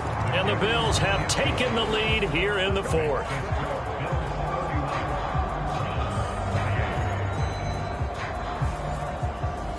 So the drive here ends with a field goal. It does give them the lead, but this one's still certainly a long ways from over. It definitely puts a lot of pressure on your defense to hold the lead, right? They're happy to have it and happy to be out there trying to do so. But I know as a former player, in the back of their mind, they're thinking, why don't you score the touchdown and seal this thing? Here comes the Browns offense back onto the field. And now they find themselves trailing following the field goal. Still a good amount of time in this 4th quarter, but this drive very well could determine the outcome of this ball game.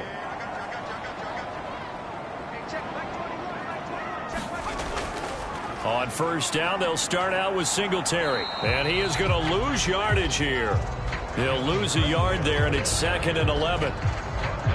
This linebacking core, they've done a good job of keeping that running game in check, haven't they? They certainly have, and what they'll also do when this game is over is thank the guys up front, the big defensive line, because they've kept them clean, so to speak, not letting blockers get to them, allowing them to run to the football and keep that running game bottled up.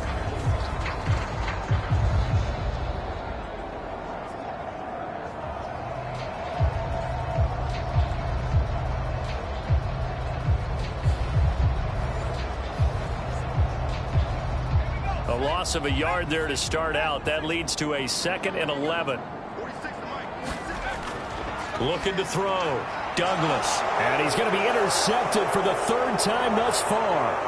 And he is going to score. It's a pick 6 and a Bills touchdown. Well, partner, this defense now with multiple interceptions in this game, but this time they say turnabout is fair play because, remember, they had a pick 6 on the other side, and now they get a pick 6 of their own. Yeah, they actually added to some of their nice play throughout this ball game. A good effort by them to secure another interception on this one. A better effort to take it all the way back for 6. And how about an exceptional effort to match their opposition's pick 6 from earlier in this game? Tyler Bass now for the point after.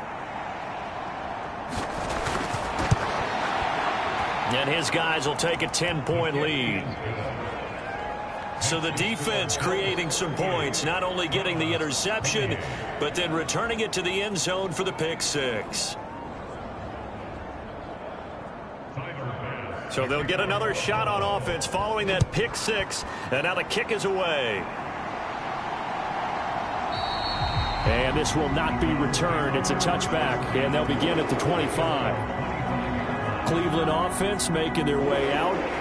We'll see if they can band back together after the pick 6. It hurt badly, but still within striking distance. A 2-score game with a good chunk of time on the clock. Throwing after the interception. Douglas. Nowhere to go here. He lost the football.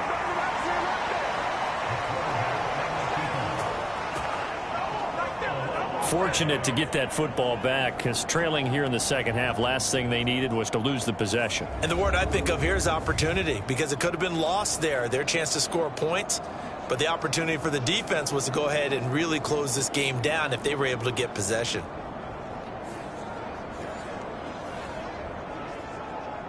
Pass protection has been a problem all night long as they come up facing 2nd and a bundle. Operating from the gun, Douglas. And he'll be brought down right at the 30 here.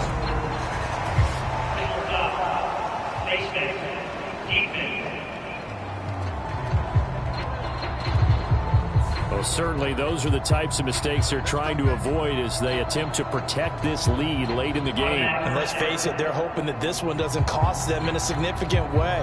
Yeah, one guy committed a penalty, but now the entire defense has to pay the price and try and rise up and overcome it. Throwing on 1st down, Douglas. And for the 4th time tonight, it's an interception. Picked off by Jalen Johnson. And the Bills will take over here as they get it up to the 43-yard line. Boy, Charles, you hate to see this for a rookie quarterback. You're hoping it doesn't shake his confidence, but that confidence, it might be shaken because that is 4 interceptions for him now in this ballgame.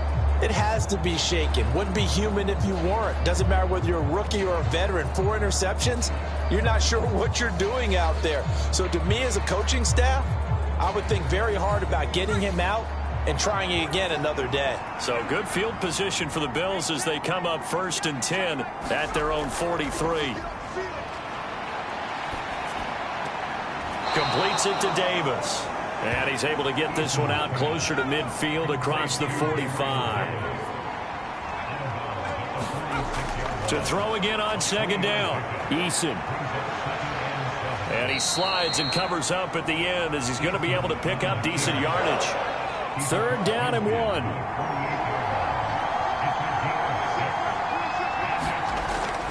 Operating from the gun. Eason. He's got his running back out of the backfield.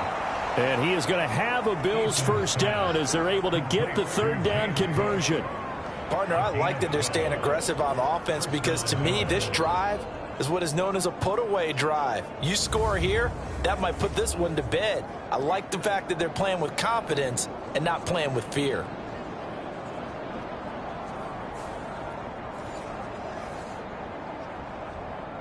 So from the 36 now, 1st and 10.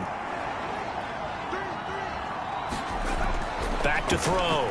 Eason. And this will be caught by Mooney.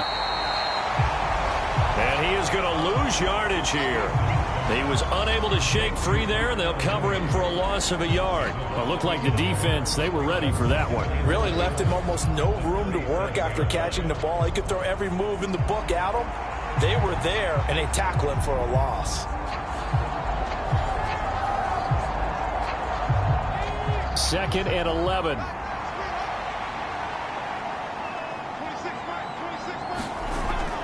Looking to throw. Eason. And Davis has it over the middle.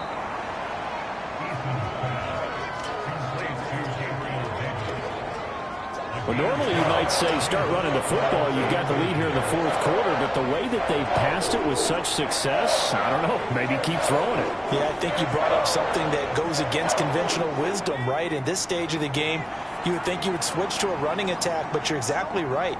They've thrown it so well throughout the game, and trusting this quarterback, I think you continue to do so. And he's going to be taken down right at the line.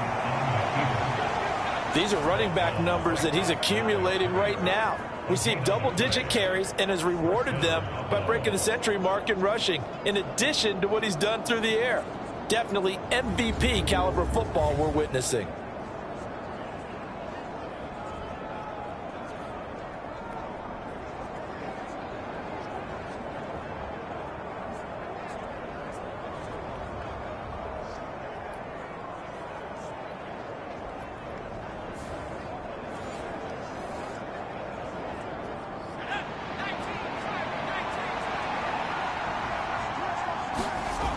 On 1st and 10, Eason. He's got it complete to Diggs, right side. So the completion results there in 9 yards. And they'll have a 2nd and 1 forthcoming.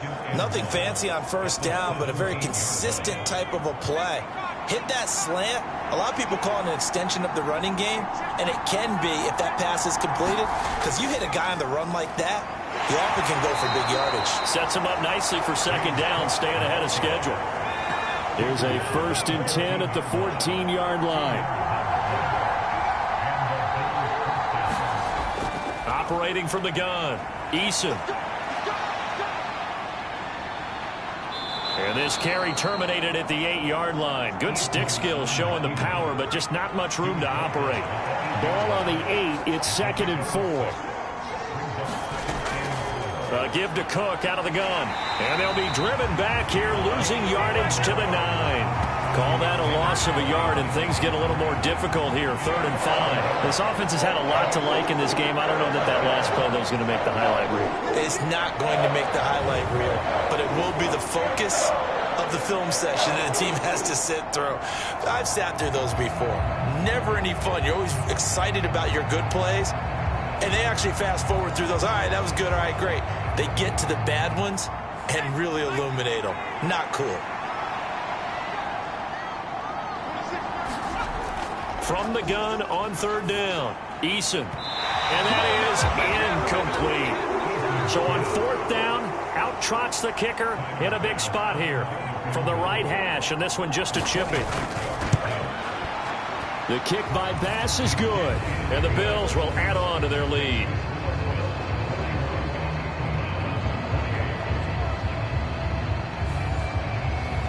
So that maybe not a knockout blow, but I suppose certainly every little bit helps when you're trying to salt one away in the 4th. Well, the possibility of being beaten by 2 late touchdowns or at least sent to overtime does exist.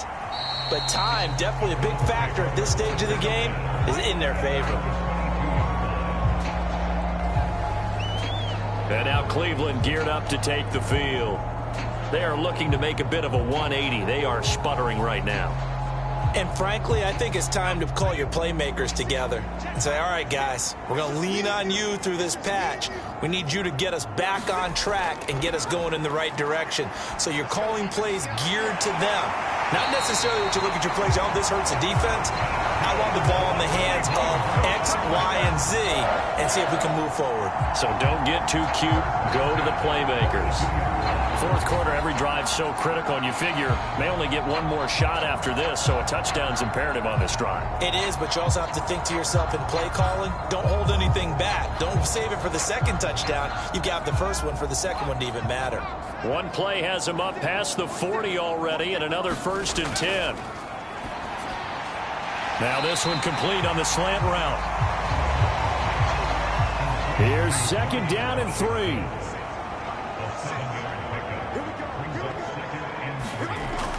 Back to throw. Douglas. It's a short one here, complete to the tight end. And he's got a 1st down as a tackle made at the Bills' 36. 2 minutes left to play in this football game here on EA Sports. So the Browns in possession of the football here as we get you reset. They've got a 1st and 10 as they search for a late score.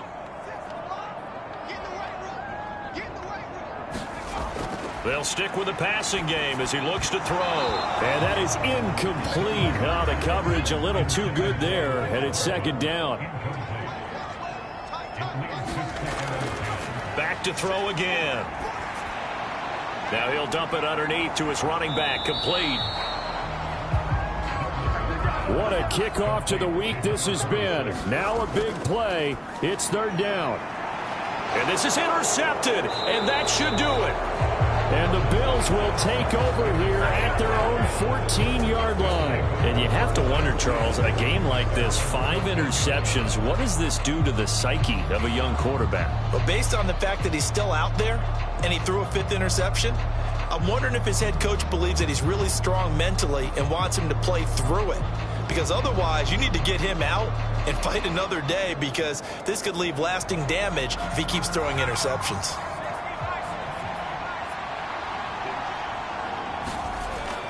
We've got to have 2 hands on the football here as they run on 1st down. And not much there at all. He's up only to about the 16-yard line. Now the Browns will use the first of their 3 timeouts as they'll talk things over prior to this upcoming 2nd down play. He's going to get it again. Just looking to get forward and protect the ball.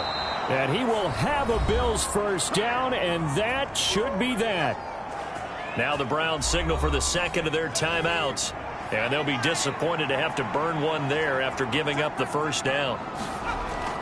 They'll try and wind down some clock with Cook. And a nice run past the 30-yard line there. The Browns will quickly use their 3rd and final timeout as they'll head to the sideline and talk over what to do next. And they take a knee.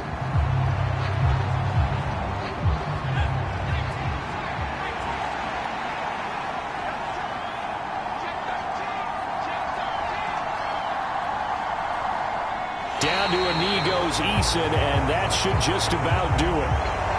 Yeah, it's fun to kneel down in front of your home crowd, but when you go on the road, that band of brothers attitude, right, just us against the world, and get it done, how happy are they? I remember a coach at a previous stop telling me, you get a win on the road, doesn't matter the opponent, get out of there like you stole something, and they did in this one. And as this defense walks off the field, they can do so with their heads held high. What a performance. Well, by the offense, too. I mean, really, Charles, just complete domination on both sides of the football here in this one. Certainly was, and I think both sides compete against each other all the time. You go at each other in practice, obviously your training camps, your off-season.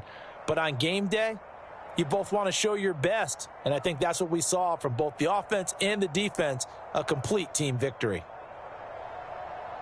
So for Buffalo, they boost their record up to a strong 4-1. And they'll get a few extra days to get ready for next week. Meanwhile, for Cleveland, they'll fall to 1-4 with a loss. And perhaps fortunately for them, they'll get an early bye next week and come back to action in Week 7. And for Charles Davis and our entire crew, I'm Brandon Gaudin. You've been watching the NFL on EA Sports.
day. From AT&T Stadium in Arlington, Texas, it's Week 6 of the NFL on EA Sports.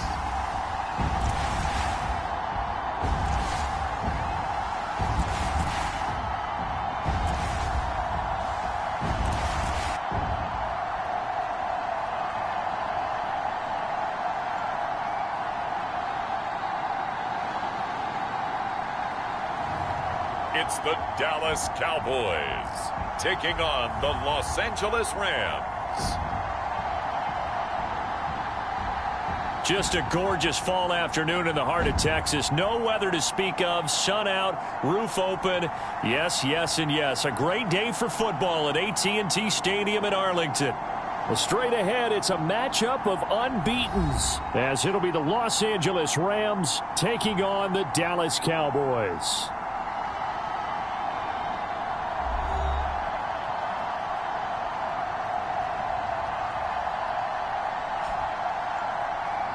With Charles Davis, as always, I'm Brandon Gaudin. And Charles, you talk about storylines in this one. I think it begins and ends.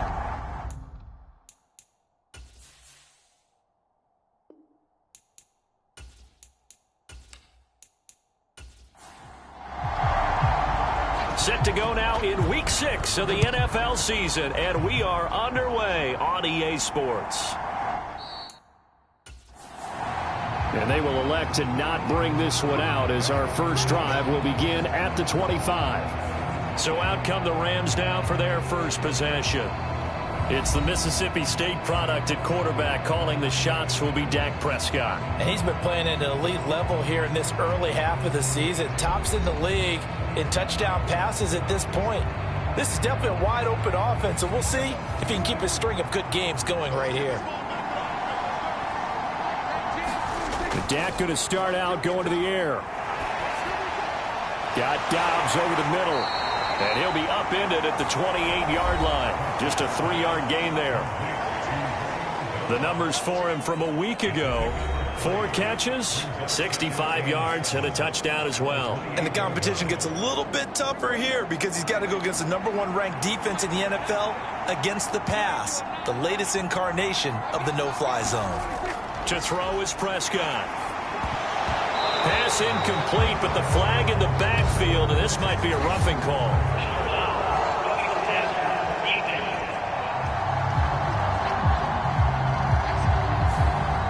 So now a fresh set of downs, 1st and 10 after roughing the passer. On play action, Prescott. And that's going to be incomplete. Too tough to hold on to that one. It's 2nd down. So this game of ours, Charles, you know, the talk of the NFL world all week. 2 unbeaten teams.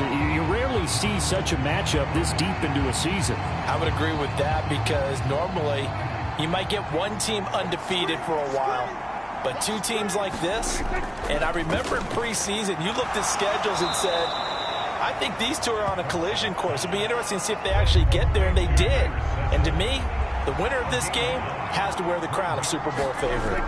They'll try and run here with Swift. And he's got the first down before being taken down at the 46. I like this focus there because he wasn't thinking about breaking that one big. All he thought about was, I need 1. Let's go get that. Ended up picking up 2.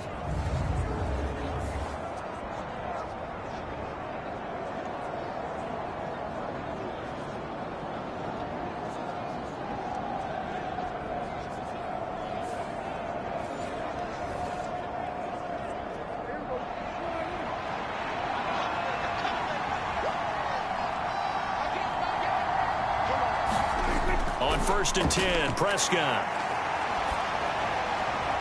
He throws it on the move, but can't connect as that falls incomplete.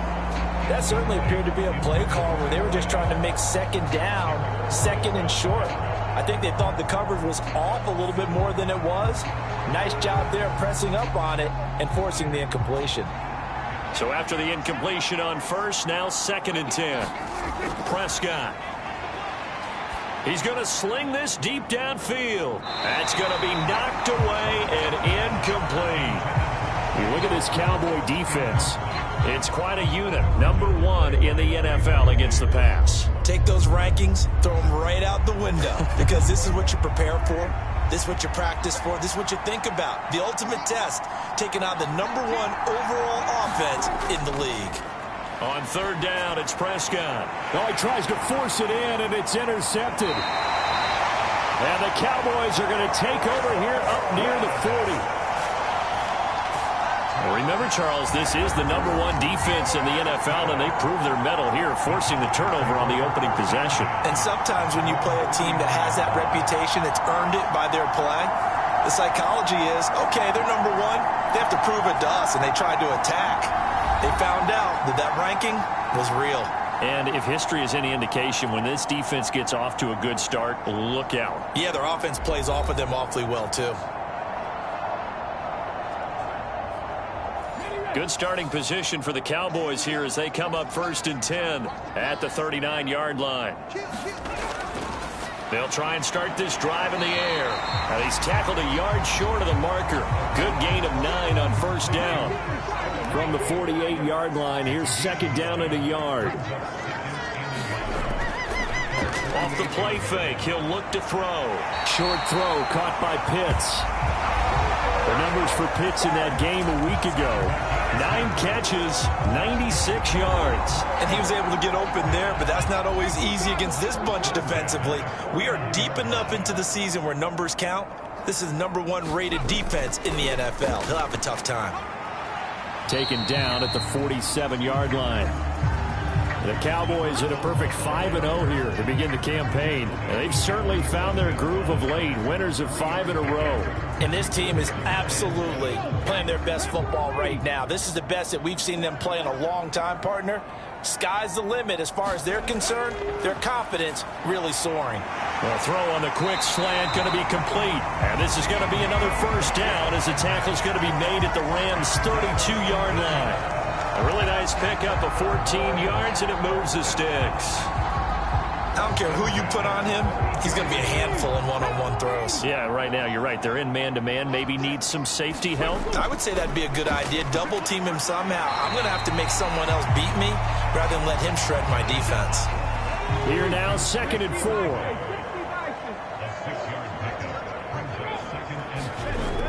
They're going to look to throw. He'll find Lamb. That's complete. And this is going to be another 1st down as the tackle's going to be made at the Rams' 16. Looking to throw.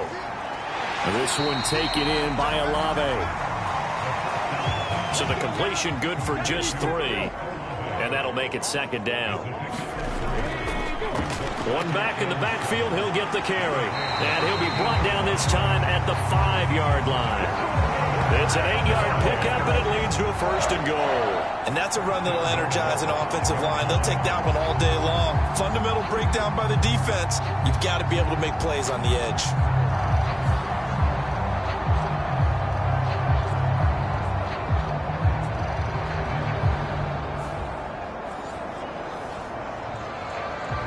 First and goal, a chance to convert that early turnover into points. On play action, they'll throw. Feeling the pressure here and taken down. A sack back at the 7. John Franklin Myers, the one in there to drop him. You know darn well both of these teams reviewed the film and saw that this defense had 5 sacks last week. They got to keep their QB upright. And they're going to try their best to do exactly that. But they're facing a team where getting to the quarterback is a mindset. It's a mantra for them. And they play a game within the game. And you know what it is? Let's race to the quarterback and see who gets there first. Now from the 7, here's 2nd and goal. They'll look to throw. Oh, it's a screen pass. That's complete. And the stop will come inside the 5 at the 4. Only 3 yards there on the completion. That'll lead to a 3rd and goal. Good reactions there defensively. That screen was a little slow in developing, and they shut that one down with little gain. They'll look to throw on 3rd and goal. To the end zone, but it's incomplete. Brandon, watching their tape from last week, I saw plenty of plays like we just saw there, forcing incompletions. It was key in their win last week. They're hoping the same thing happens this time out, too.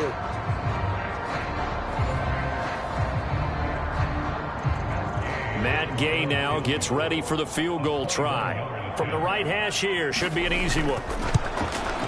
Gay's kick is good, and the Cowboys are going to jump out to a 3-0 lead.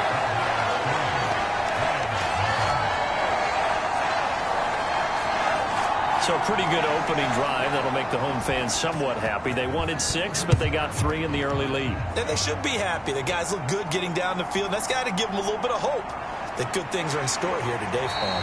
And he's up past the 20 to the 22-yard line. So the Rams coming back onto the field, their second drive of the game. They threw an interception the first time they had the football, only gave up 3 points off of that, so shouldn't be a difficult hole to overcome. It really shouldn't, as long as they're not listening to the chatter coming from the other side, because when you throw a pick, look, I know defensive backs, they have a tendency to be a little bit loud after they take one away, but they also have a tendency to gamble a little bit more, thinking they'll get a second one. Maybe they can take advantage of that with some double moves. Here's Prescott. This ball tipped, and it's going to be incomplete. Fortunate maybe to get that back. It's third down. Prescott from the gun. Open man there is Fryer, complete. And he's just going to be short here, barely. Maybe by a half a foot. It'll be 4th and inches. Well, it wasn't a big strike, but that completion put them in really great range. What do we have now, 4th and inches? Yeah, it's not more than a half a foot. You know what I would do here? You would always go for it. I'm one of those guys.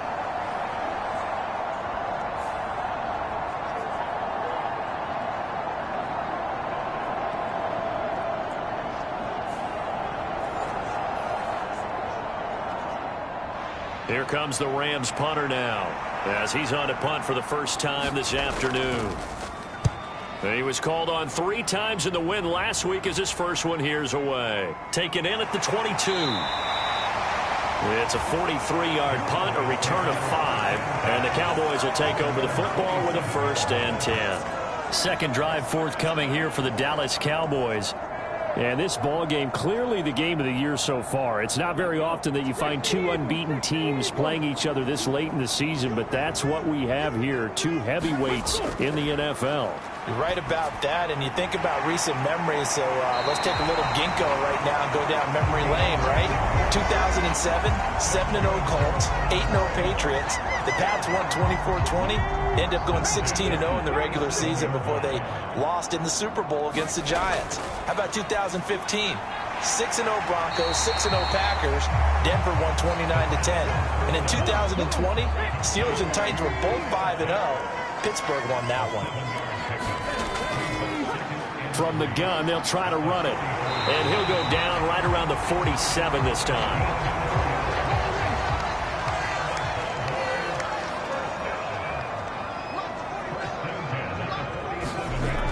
Now on first down, he'll drop to throw it. Short throw caught by Pitts. From the 47, it's 2nd and 5.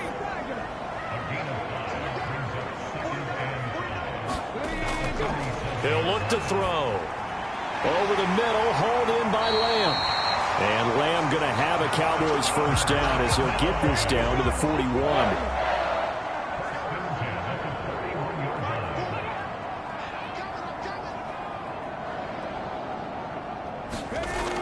They'll look to throw here. Looking for his running back, and he's got it. And this will leave him a yard short. Nice pickup of 9 yards on first down. Olave motioning to the left. They'll fake it on the jet sweep, and instead a handoff up the middle. And he'll be brought down at the 27-yard line.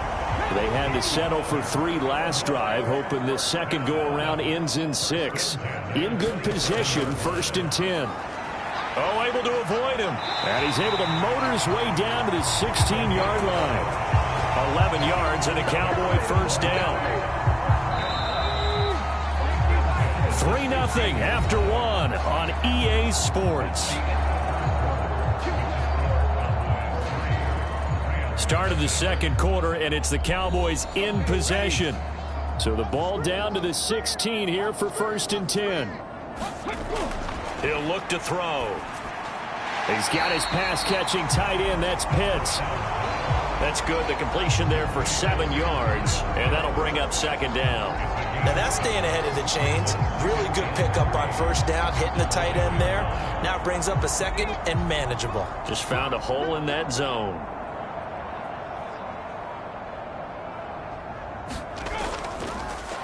They run a draw here on 2nd down. And he's going to be brought down just shy of the 5 at the 6.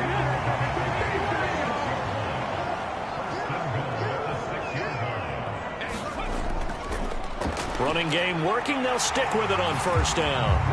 And he will fight his way into the end zone for a Cowboy touchdown. A great play there. His 8th rushing touchdown on the year. And the Cowboys are able to extend their lead. 2 good drives on their first 2 possessions. Remember, the first wound up in a field goal. But we all know field goals aren't going to cut it in the NFL. So they're not going to be denied here. And they wind up punching this one into the end zone.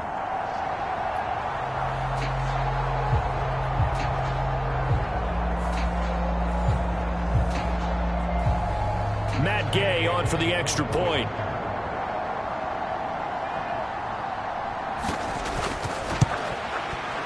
It's up and good, and that'll increase their lead to 10-zip. So that one a long 11-play drive, and it's capped off by a touchdown run of 6 yards.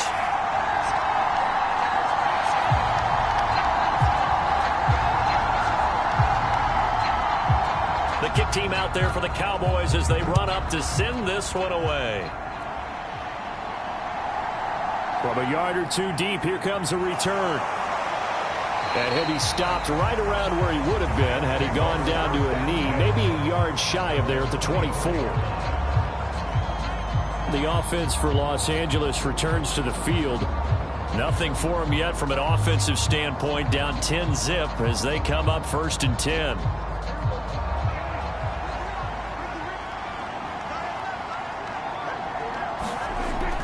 Now it's a bootleg with Prescott.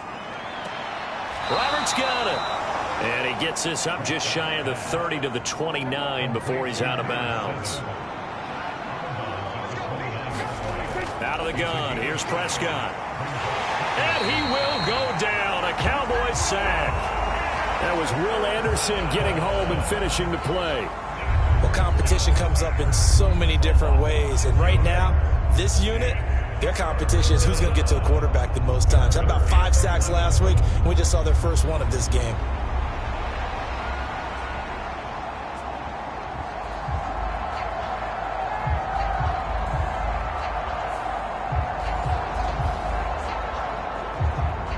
This offense so far on 3rd down, just 1 for 3 thus far. This is 3rd and 11. Prescott to throw it. He'll get this one complete to Atwell. And he'll be brought down at the 28, and that is well short of the first. It'll go down as a gain of 6, and that's going to bring up a 4th down. One of the money routes for any offense, the drag route. So tough to defend because the receiver can stop at any point and make himself available to the quarterback and get a completion. But I love the communication we saw there. All the defenders pointing out the receiver, where he was going, and then they're able to rally to the ball after the catch and stop him short of a 1st down. Here comes the Rams punter now as he'll kick it away for the 2nd time. 46 on his first kick. This one in that neighborhood as well. That's taken on the 25.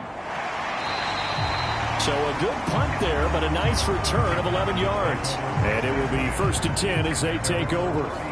A look at the running back, the man out of the backfield as he gears up to go again. He's over 40 yards here in the second quarter. Been nice and effective for them, hasn't he? He has definitely been dependable and really shouldn't underestimate what he's getting done here because anytime you're on a pace that's going to approach 100 yards, you've really done some damage in an NFL game. And now he's looking just to add to his totals.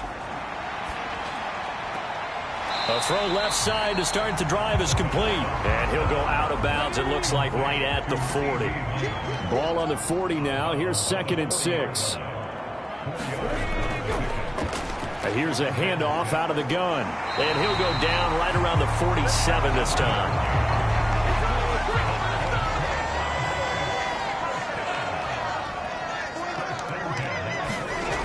Back to throw now on 1st down. And that throw behind his man. He missed him. Incomplete. 2nd and 10. Out of the gun. They'll look to throw. And he works his way past the line of scrimmage and then slides to a hole. They are in need of 6 yards here if they hope to move the chains. On 3rd down, he'll drop to throw. Firing quickly here, and that's complete. And he will have a Cowboys 1st down as they're able to get the 3rd down conversion. They bring pressure there on 3rd down, but this is a nice job of picking it up and making sure their guy has time to deliver the football. And they wind up getting the 1st down.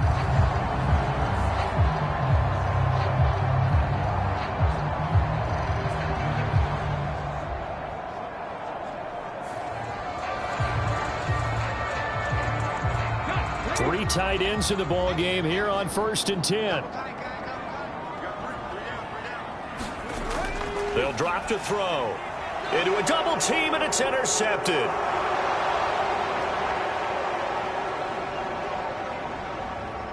And he will bring it back. It's an interception return for a Rams touchdown.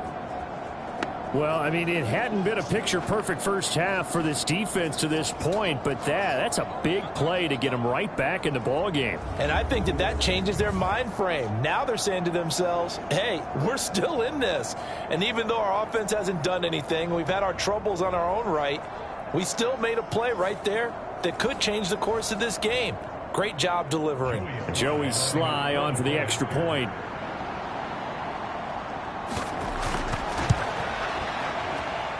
And they're back within a field goal. It's 10-7 now. A heck of a play there defensively, getting the interception, navigating his way into the end zone for the touchdown. So they throw the pick six. They'll get another shot at it now as this one's in the air.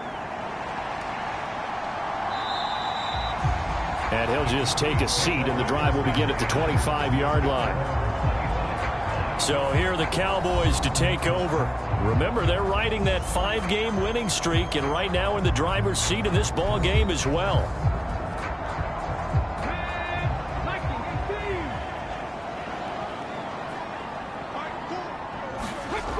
After the pick six, they go right back to the air. And some space here. And he's going to get this on down to the 13-yard line. And that now 2 interceptions thrown in the second quarter. And you know, a lot of people look at these guys and they think to themselves that maybe, possibly, they're still thinking about the first one. And they probably are. I think in this case, he's just trying to atone for the first interception. Tried a little bit too hard, maybe forced it a bit, and instead created a second one. From the 13 now, they work on 1st and 10. They will run straight ahead with Swift. And he'll get this one down to about the 10-yard line. 7 yards left for 2nd down. Ball at the 10.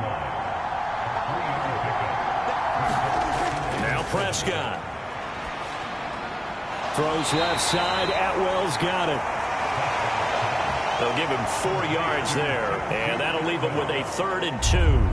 Oh, it's time to give a little credit there to the defense. They played that very well because it was a drag route, and he ran a little shallower than normal as he worked straight across the field. He was hoping he'd get lost behind the defensive line, but once he made the catch, nowhere to turn upfield and gain any yardage.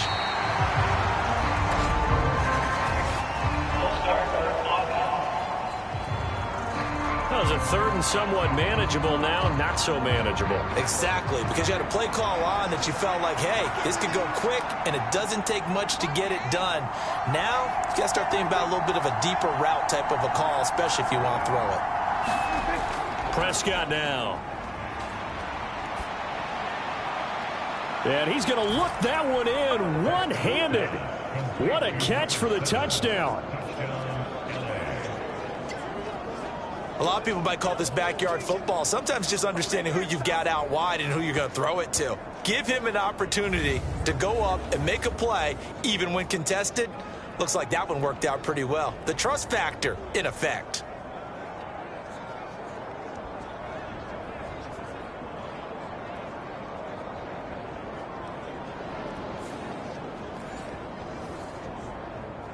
And now before we get to the extra point, remember all touchdowns do have to be confirmed by the replay official. They're taking a peek at whether or not those feet were in bounds, and obviously a big call here in the end zone. And not just the feet. How about the hands? How's the ball possessed while the feet are hopefully getting down in bounds? That's what they're trying to look at to see if it all comes together. So they called it a touchdown originally, and this will stay a touchdown after the video review, so they had it right. Extra point by Sly is up and good, and the lead is now 14-10. Scoring summary, 3-play drive, and the result for the Rams, a touchdown. Joey Sly now to kick off after the touchdown.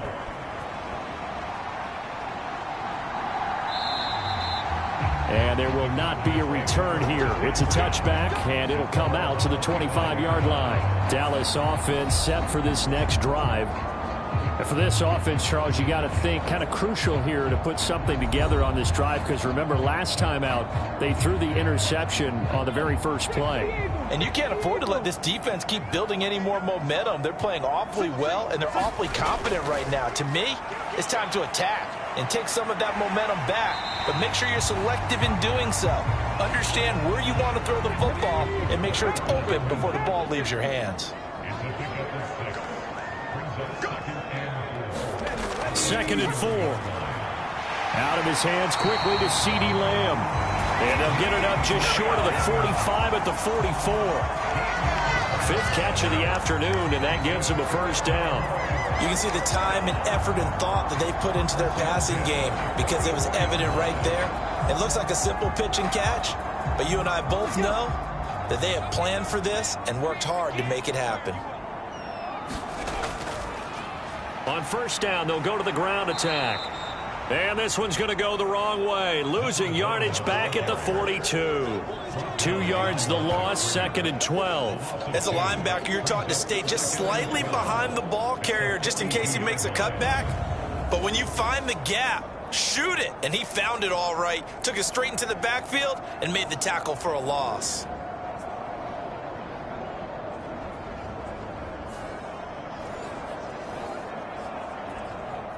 So the first down run lost a couple. Now they come up 2nd and 12. They'll set up to throw. Olave holds it in. And he'll go out of bounds. It appears right at the 45. They'll come up now 3rd and 9.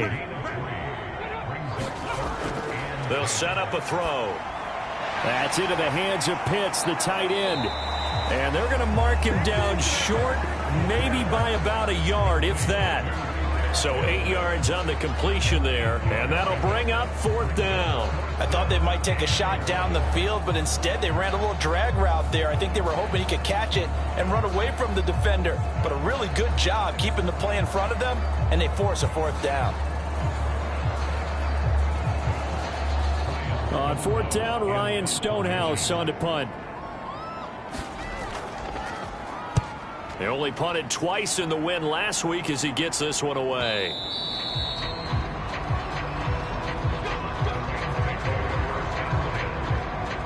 And now out on the field, here comes Los Angeles. They're starting to put some space here. You know, the first quarter, they didn't look so hot offensively. This second quarter, though, they've looked really good. They've jumped in the saddle in a big way now, and now they're in full gallop. I mean, before, kind of cantering around a little bit, right, trying to feel their way, not getting done what they wanted to. But somehow they put it together with play calling, execution, and now there's a pretty big gap. And they'll look to make that gap even bigger here. This drive starting off on the right foot, 18 yards. Those are the kinds of plays right there that show you why he's the #3 man in the NFL in terms of receiving yards. Also tells you there's a full combination of what he's got going in his game. You name it, from route running to catching the football. That's why he's able to produce those types of numbers. From all the way up at the 38 now after a good start to the drive. Swift going to try up the middle. And he'll lose yardage on the play back at the 37-yard line. Officially, it's a 1-yard loss. That's going to bring up 2nd and 11. That was a terrific play, causing a loss. As a middle linebacker, simple. You can either fill holes or you can attack them, as he did there.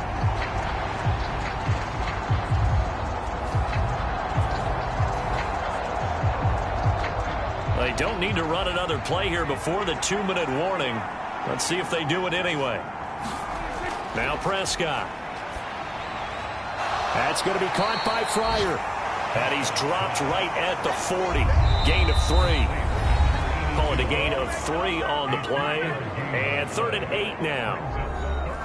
They'll be in search of 8 yards here as they hope to convert the first down. Looking to throw. Prescott. And that's out to the flat for Swift. It'll be a loss of 2 on the play. And it'll be 4th down. That play was well covered. Just tried to check it down. Unfortunately, not able to find any yardage on that one. Here comes the Rams punter now, as he's on here to punt it away. He's been a busy man here in this first half as he gets it away. Fielded just inside the 20. Call it an even 40-yard punt. 7, though, on the return. And out will come the offense as they take over. And now here come the Cowboys. The last series for him, a little disappointing, forced to punt. And now they'll try to do better here and come away with some points as they begin this drive. 1st and 10. 19 Tiger, 19 Tiger.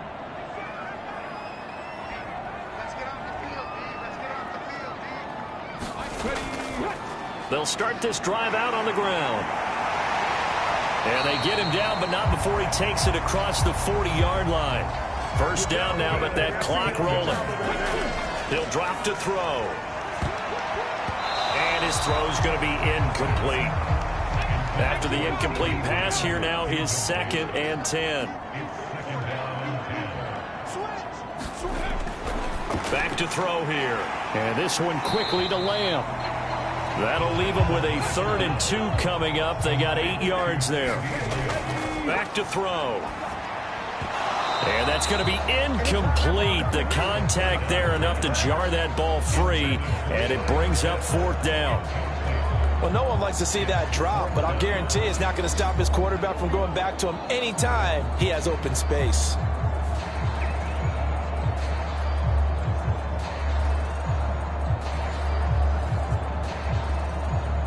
Here's Ryan Stonehouse now, as he'll punt it away for the 2nd time. And the kick's away as he angles this one for the sideline. And this one will not be returnable as it sails out of bounds. And the LA offense ready for this next possession. And still plenty of time remaining here in the half, more than a minute. And we'll see if they just want to protect that lead or try to add on to it. Well, with as much time as is left on the clock, I would imagine it would be the latter. I think they're going to try and add on to it. So what they're going to tell the team is very simply, if you can get out of bounds after making a play downfield, terrific. If you can't, everyone hustle to the line of scrimmage, either run another play or clock it and start over again. Well, the pass rush has been a real strength of late. They know how to get out to the quarterback. Absolutely. 4 sacks last week. That's their first one here. Anything in particular you've seen from them or on film? I think that they're winning athletically up front, winning those one-on-one battles, but also when the offensive line wants to keep everyone in and mass protect, they know how to scheme their way back to the quarterback as well. After the sack, it's 2nd and 19, and the road gets a bit tougher from here.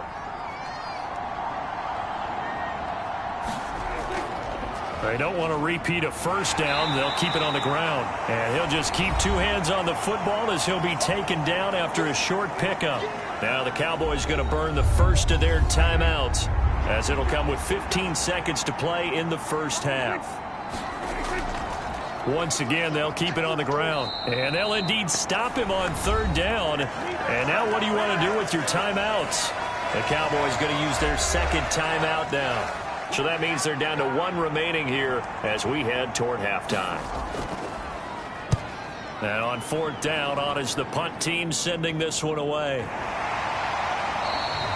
It'll be a 39-yard punt, no return. And there'll be time for maybe one final play before halftime. About set for this next drive by the Cowboys offense. 1 second, all that remains. And the throw left sideline here is caught, but they'll rule it incomplete. Couldn't keep his feet in. Second down. So we've reached halftime here in a 4-point game. As we send you on over to Orlando for Jonathan Coachman at our EA Sports Halftime Report. Take it away, Coach. All right, Brandon, thanks. A few teams starting to rise to the top as it's time to take you around the NFL here in Week 6.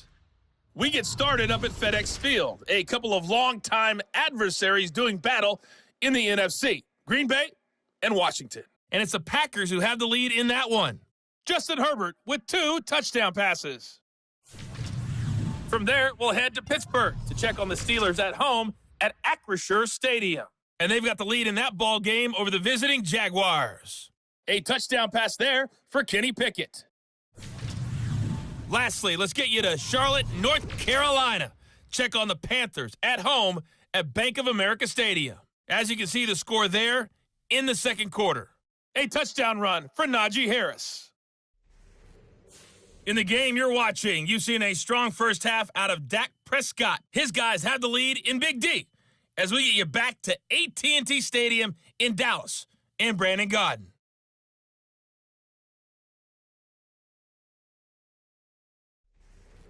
Okay, Coach, thanks as always. This one's still anyone's game as we welcome you back for quarter number 3. It's the Cowboys who get the football first, and they trail here as well as we resume action in the third quarter. No run back here to begin the half, and we will start at the 25-yard line. The Cowboy offense set to go to begin this third quarter. Well, out of the locker rooms here they come, their first drive of the third quarter. And, Charles, they're trailing in this ball game, but we got a tight one set up to be a very entertaining second half. And as we know, partner, in the NFL, there's trailing and there's trailing, right? Sometimes you're discouraged by how much you're down, but in this case, this is a tight ball game, so there's a sense of optimism here.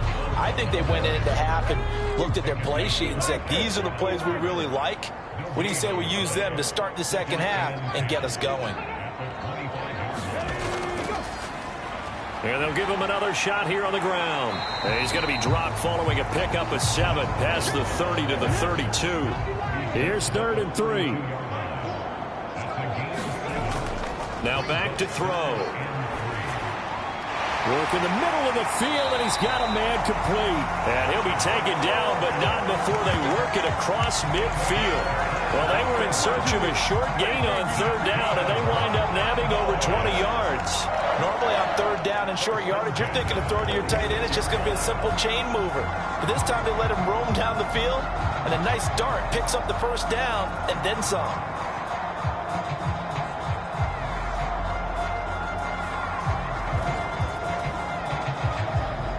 So from Rams territory now, it's 1st and 10 at the 46.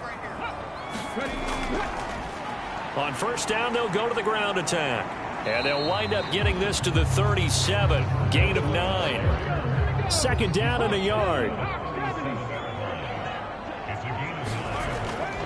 Now a shotgun snap as they'll look to throw. And they're able to get this one past the 30 down to the 25.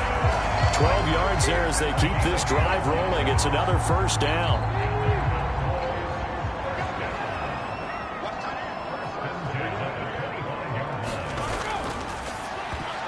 The quick throw knocked away. It's incomplete. An incomplete pass leads to 2nd and 10 from the 25.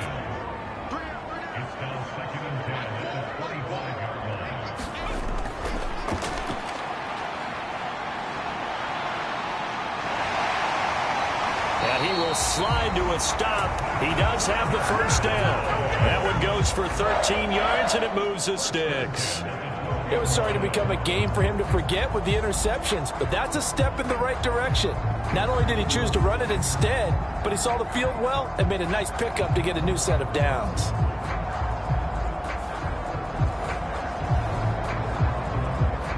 From down at the 12, it's 1st and 10.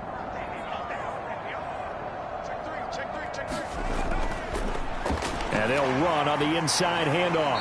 And he'll be taken down at the 2-yard line. 87 yards rushing now for the NFL leader coming into this ball game. I hope we give enough respect to the big guys up front because they have been getting it done on this drive. The holes have been large, and they've been barreling through and picking up first downs. They come out with one back and 3 tight ends. Vaughn will score. Touchdown, Cowboys. And maybe that's the magic touch right there. They didn't use him at all in the first half, at least running the football. But here they entrust him with some work down in the red zone, and he responds. 1 carry, 1 touchdown.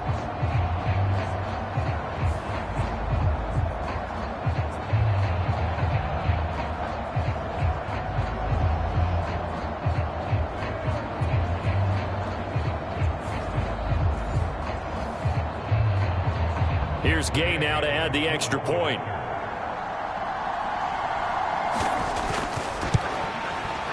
It's good, and they'll take a 17-14 lead.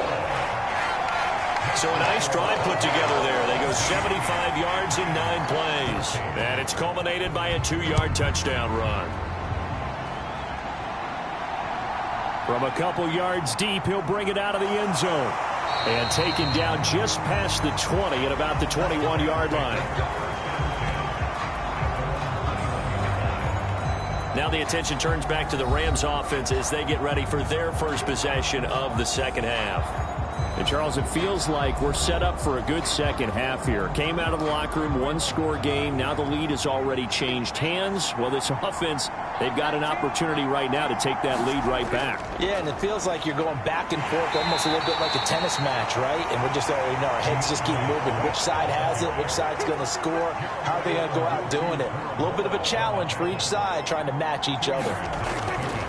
Right back to Swift again on second down. And he's taken down but able to slip across the 35. It's a gain of 15 and the Rams have a first down. Sometimes it's hard to believe, but there are times this game is about patience, isn't it? Has had the game he expected, but that run there, that may get him going. I was just going to say maybe that gives him a little juice because you're right, he struggled, especially in that first half. Yeah, and I know the great ones always think to themselves, just hang in there. I'm just one big carry away from busting this open. That's a good start for him. A first down throw for Prescott. Looking middle, and that's complete. And able to get this one across the 45 before he's brought down. Prescott on first down. And this will be incomplete. Physical play on the football there, and it's second down. It's been clear in this matchup which side has been the more physical one. It's been this defense. And here's another example on that last play. On second down, Swift. And he's fortunate to get anything from that. Give him a yard up to the 49. Pretty good little 2-play sequence there. You force the incompletion, then a very short pickup. Yeah, now maybe bring in an extra defensive back or two because you want to try and defend on third down. They like to play those nickel or sub packages, don't they? And that's going to be incomplete. The coverage too good there. The contact popped the ball free, and it's fourth down. They'll get off a fairly short kick here as this is toward the sideline. And no return here. Where will they spot it?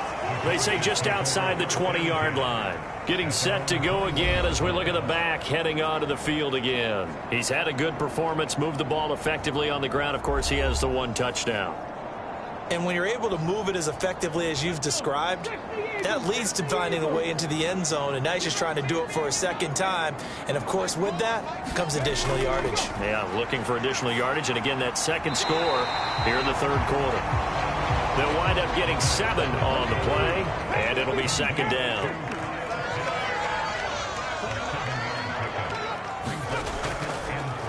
They'll let the QB keep it here off the option.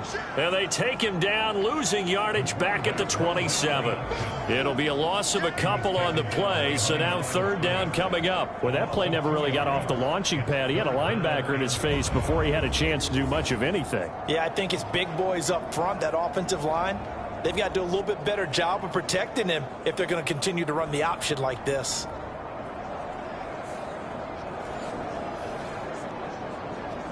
Third and 5.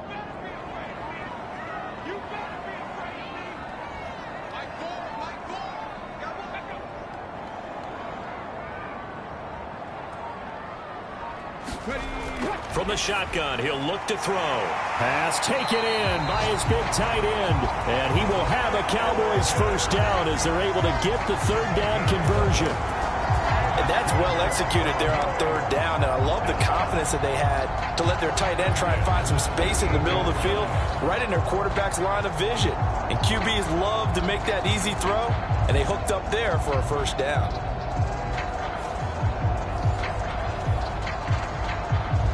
So here's a 1st and 10 at the 38.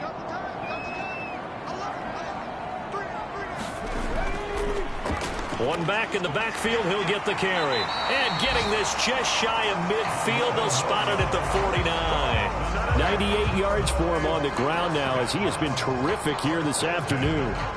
3-4 defense, and that O-line really dominated the D-line on that play. And think of it this way. With a 3-4, you have a natural bubble over each guard because those guys don't have defenders over them. Oftentimes, if you want to run up the middle, they can get upfield and get on the linebackers right now, and that gives the running back a heck of a chance to get into the secondary. They'll look to throw here on first down. Short throw caught by Pitts. And he's going to get a solid gain of 9 before being brought down. Second and right at a yard. Well, that's always a good place to throw it just because he's one of the biggest targets not only on this team but in the National Football League. And you and I both know the quarterbacks love these large-body tight ends, and why not? Nowadays, they're really wide receivers who are just taller and have a little bit more weight. These guys catch the football, make big plays downfield. In the old days, we wanted them to block. Now coaches want them to catch the football first.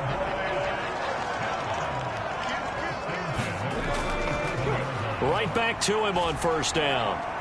Nothing doing. Barely able to muster a yard to hit the 35. No doubt about it. A really nice job there by the defense, not allowing him to get to the perimeter. But that means your defensive ends, your outside linebackers, the guys that you pay big money to sack the quarterback, they also have to have interest in the running game as well. And they did a nice job there holding the point of attack and not giving ground. 11 more yards there, and this methodical drive continues. Even against double coverage, he found enough of an opening for a noticeable gain. 2 guys on him, yet he finds a way to uncover downfield for the completion.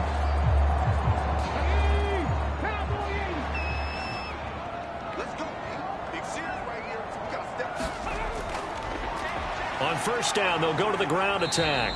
And he'll get it down inside the 20 to the 18-yard line. Now 2nd and 3. They're going to look to throw. Fires his slant, completes. It's Holbert. And the Cowboys are going to have a 1st and goal as the tackle is made at about the 5.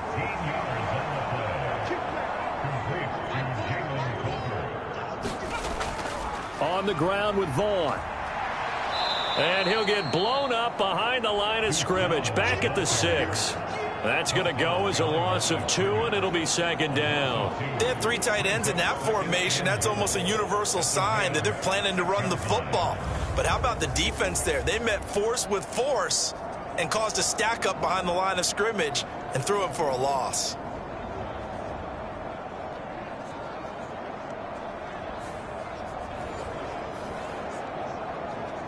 Second and goal from the 6 this time.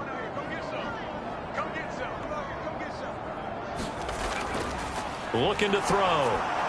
Throw out wide is incomplete. A big play forthcoming. Here's 3rd and goal.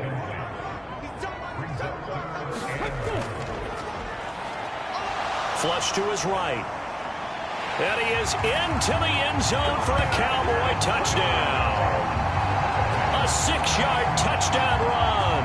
And the Cowboys are able to extend their lead in the final seconds of this third quarter. That's a really good decision right there outside of the pocket. You've got to know the right time to shift from passer to runner. He was looking and looking. Nothing there. You can almost feel the brainwaves firing as he calculates, I think I can win a race to the pylon. And he turns out to be right. Touchdown.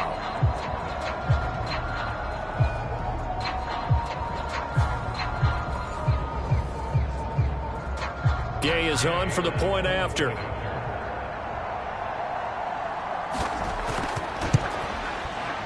And his guys will take a 10-point lead. So that one a 13-play drive in total. And it's capped off by a touchdown run of 6 yards.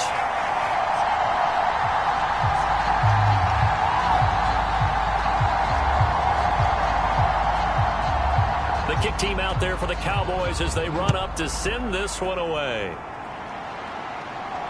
Taken at the goal line. And they'll get him down inside the 30 at the 27. The LA offense ready to go for their next drive. And really, Charles, not much of a surprise that they're losing. They just haven't been able to get much of anything going in the pass game. And as you well know, in today's NFL, if the passing game isn't working, usually not much else is working either. You're exactly right about that, partner. And I know that right now the easy answer would be, hey, let's run the football. But that might not be everything you need. So despite the fact that they've struggled throwing it, they've got to find some type of a play, multiple plays, that puts the ball in the air and allows for them to have some success. Now this one to his tight end out on the right side. And he'll go out of bounds, it looks like right at the 40. 7 yards there and a first down. This possession means so much for them. They've got to focus on this drive and find a way to make this a one-possession game. Yes. Got to get a score. Yeah, so good with a field goal. Don't necessarily need a touchdown. Escaping the pressure right. And I think the ball's out, but this will get out of bounds, so possession will stay the same. Able to make something out of nothing there. 17 yards and a first down. Can almost see inside his face mask there the look of relief. He coughed it up, but it goes out of bounds. They keep it. Someone carrying around the lucky horseshoe, aren't they? If I were him, I'd go out and play the lottery after that one. A very fortunate man. And they're operating in plus territory here. They're thinking points. Definitely don't want to lose the football at this juncture.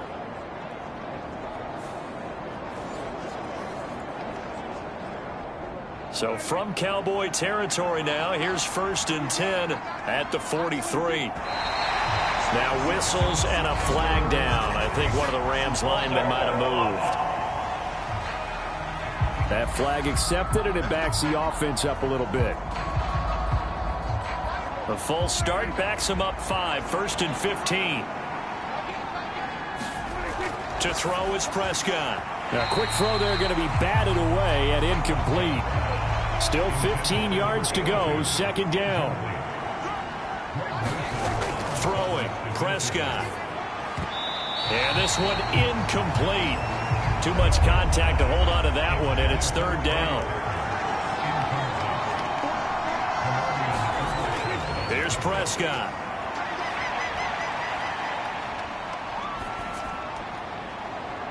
And this one is incomplete.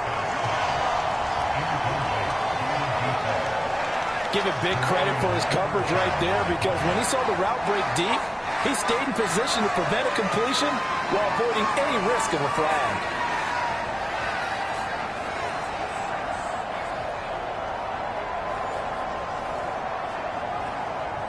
Here comes the Rams punter now, as they're forced to kick for the 6th time today.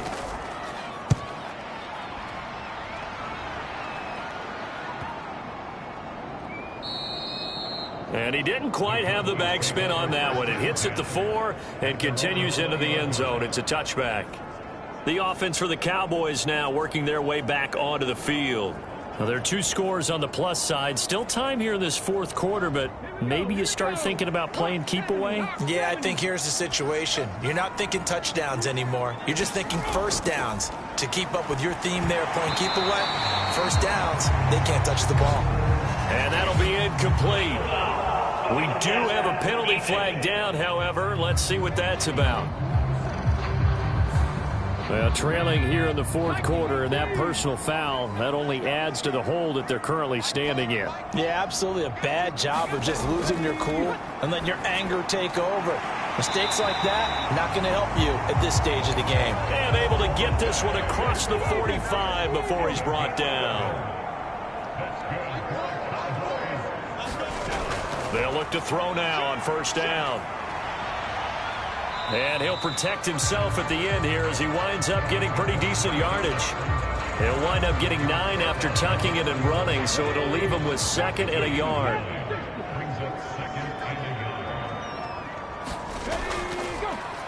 One back in the backfield, he'll get the carry.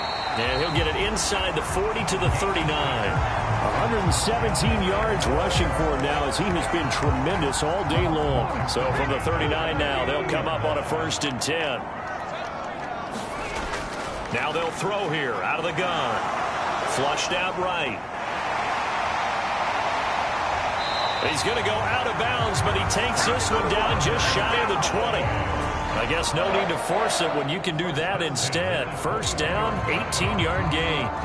Well, there you go. Save your best scramble of the day for a big-time situation in the fourth quarter, picking up the first. You don't want to use it up early, right? You want to make sure you save it for that exact moment, that key time.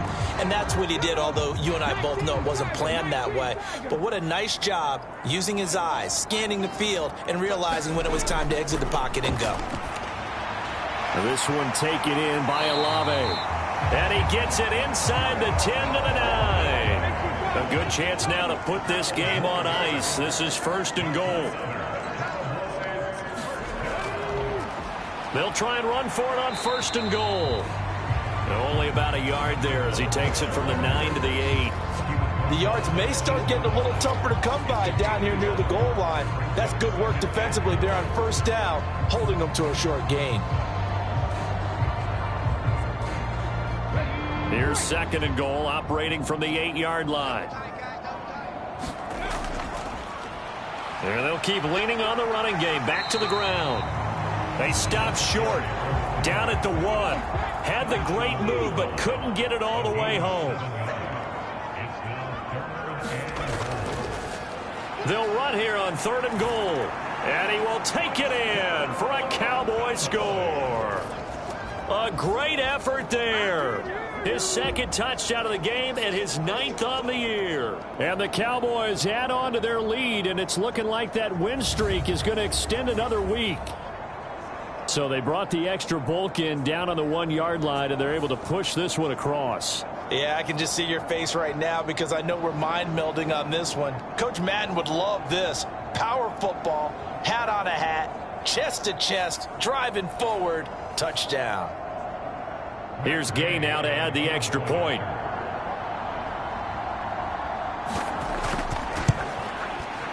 And that'll make this a 3-score game as the lead moves to 17. So that drive in total 8 plays. And it ends with a 1-yard touchdown run. The kickoff team on the field now as they will send this one away. And here comes a return from just beyond the goal line. And he won't quite make it to the 25.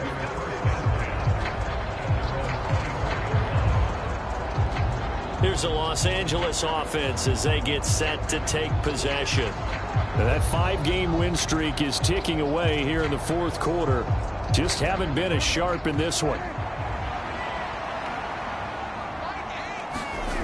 On 1st and 10, Prescott. A quick throw knocked away and incomplete. Here's 2nd and 10.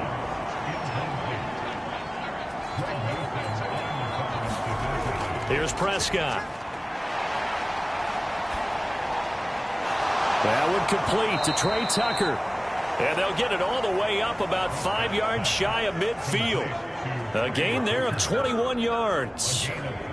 Well, I can put my defensive cap on right now, and I know they're saying don't give up any big plays now. They've controlled this game throughout, and all they want to do is see it through to the end. I think they let their guard down a little bit with that last completion. Sometimes when you're trying not to give up bigger plays, you don't react as fast as you should on other throws.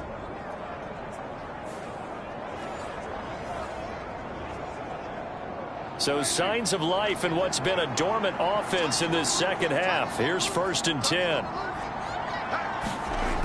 Prescott steps away to his left. He'll get 3 yards on the scramble there at 2nd down.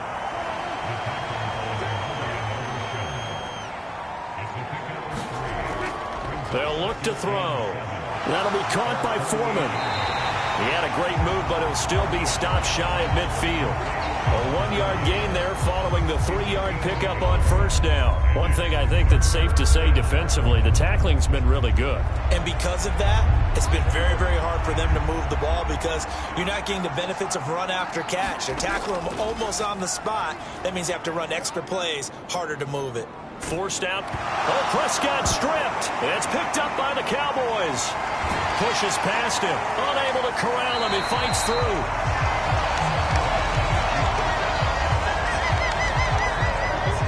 And with that kind of a deficit, you can't afford to make any kind of mistakes. But it's been pretty symptomatic of what we've seen all game with them, isn't it? Down this big in the fourth quarter. You'd say an afternoon to forget. Absolutely.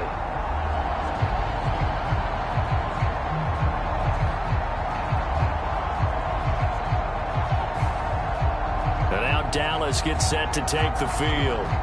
And they have to be feeling pretty good. Comfortable fourth quarter lead as they take over following the fumble recovery. Line of scrimmage, the 31 now on 1st and 10. One back in the backfield, he'll get the carry. Give him 5 on the carry there, and it'll be 2nd down.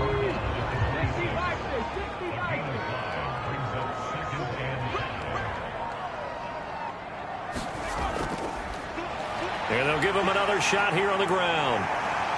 And they do get him down, but not before he's able to slip it inside the 5-yard line. 154 yards rushing for him now as his sensational afternoon continues. Brendan, every great running backs coach I've talked with has always talked about when you have great vision, you're not consciously thinking about your cuts and your moves. You're just doing them. And I think that's what we're seeing tonight. He's about to run them into submission. You took the words right out of my mouth. I was just going to use that phrase. He has run them into submission. Wave the white flag. They'll try and run for it on 1st and goal. And he will push his way forward down to about the 3-yard line. Only a yard on the pickup there. 2nd and goal.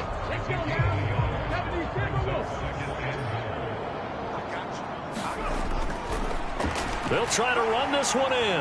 And he will fight his way into the end zone for a Cowboy touchdown. A 3-yard touchdown run as his guys have opened up a very comfortable lead. What a game it's been for him in the backfield, Charles, as he pounds it into the end zone yet again. Yeah, and he hits the end zone one more time, and his blockers cleared all those lanes.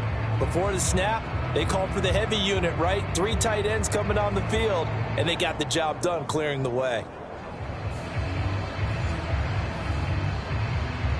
Gay is on for the point after.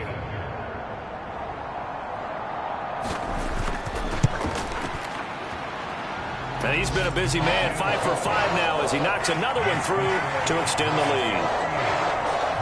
Just a 4-play drive that time. And it ends with a 3-yard scoring run.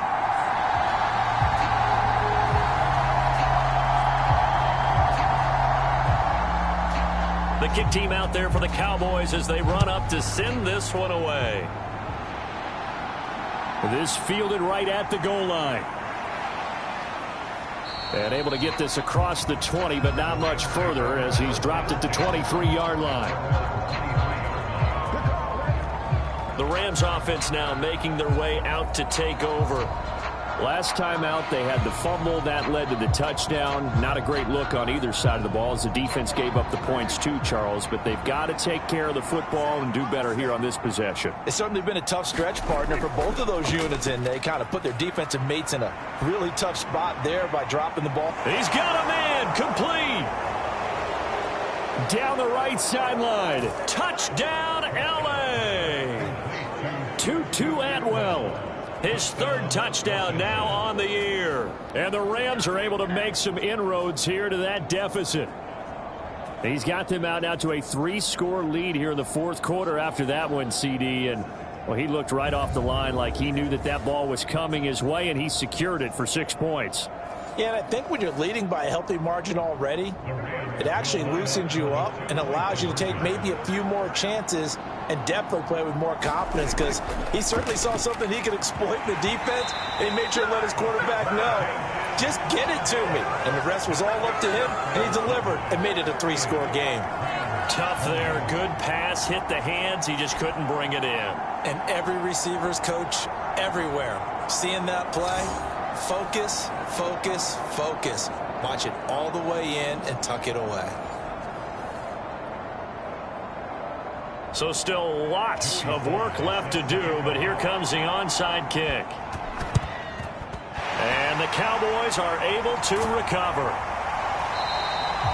The fourth quarter, they felt like they needed the football back. Unfortunately, they couldn't get it. And I know we brought analytics into the game, and someone has said here that the data says that when a team's expecting an onside kick, 80% of the time, the team expecting it, they do actually recover the ball, which is what we saw here. I just wonder if that number is much more of a anecdotal type of a number. Kind of like when the coaches tell us, well, when you score on special teams, 93% of the time you win the game. I'm still waiting to see that number is empirical. On first down, Watkins. And he is met in his tracks behind the line of scrimmage.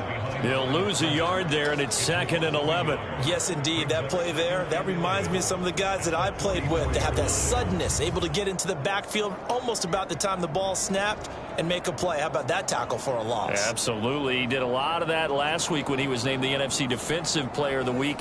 One of the guys on the team would say, hey, yeah, we called him the disruptor, and that's carrying forward again. Makes sense, doesn't it?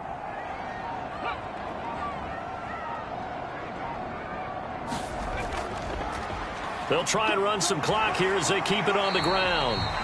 5 yards on the carry there, and it leaves them with 3rd and about 6 yards to go. Coming up to the line, and they will need to run another play here before the 2-minute warning. On 3rd down, they'll try and run for it on the draw.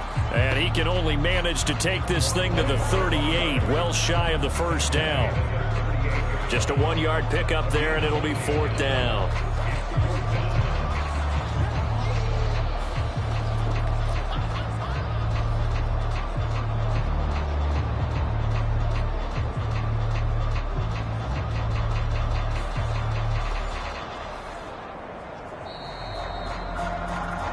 Two minutes left to play in this football game here on EA Sports. So the Cowboys in possession of the football here as we get you reset. They've got a 4th down here in a game that looks to have been decided already.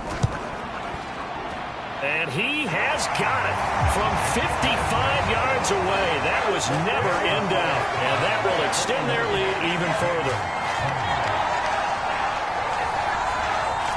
Well, ultimately not really sure that they're going to need those 3 points, but they'll take the 3 and they pad that lead. Yeah, this one's already wrapped up, but you and I both know if you're an offensive coordinator, you never let up on the gas unless the head coach tells you to do so. And maybe you've actually clicked him off in your headset so you can keep calling plays and trying to add to this lead. The offense for Los Angeles returns to the field. Well, this game, it has had no shortage of offense. They've been able to put up a decent amount of points on this side, Charles. They just have not been able to keep pace with the other offense they're going against here. Yeah, it's a good way of pointing things out because now it's not a total loss because, as you said, they've scored some points, so there's some plays they can build on, moments where the game plan actually worked. But overall, though, they were just out personnel. They were going up against a team that's playing at an elite level. Now a throw here, hauled in. And he takes us beyond the 35 before going out of bounds. So here's a 1st and 10 at the 38. They'll look to throw here. Open man is Atwell, complete. And he'll be taken down across the 50 at the 45 in enemy territory. Prescott, that's to the right sideline, and it falls incomplete. Now a 2nd and 10. To the air again, Prescott. It's a short one here, complete to his tight end. And he'll go out of bounds after taking it a little further down inside the 40. Prescott from the gun on third. And that is incomplete.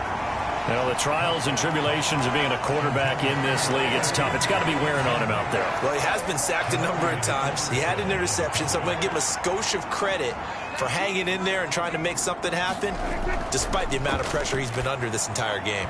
Now they go for it on fourth, but this one is going to wind up incomplete. They had to go for it with such little time remaining, and the Cowboys' defense is going to get them the football back. So they tried to go for it for pride, but it really wouldn't have mattered. This one, it was already determined. No doubt about it. This one was over a while ago. The Cowboys about set to take over on offense as they try to finish things off in this fourth quarter, and that current 5-game win streak looking like it's going to go to 6.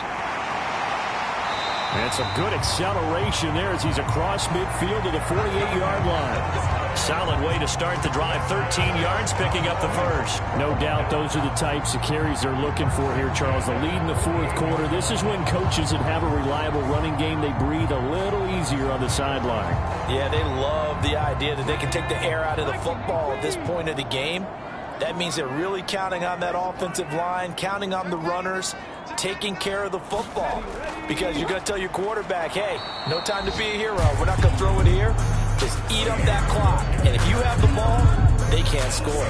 2 yards the loss, 2nd and 12.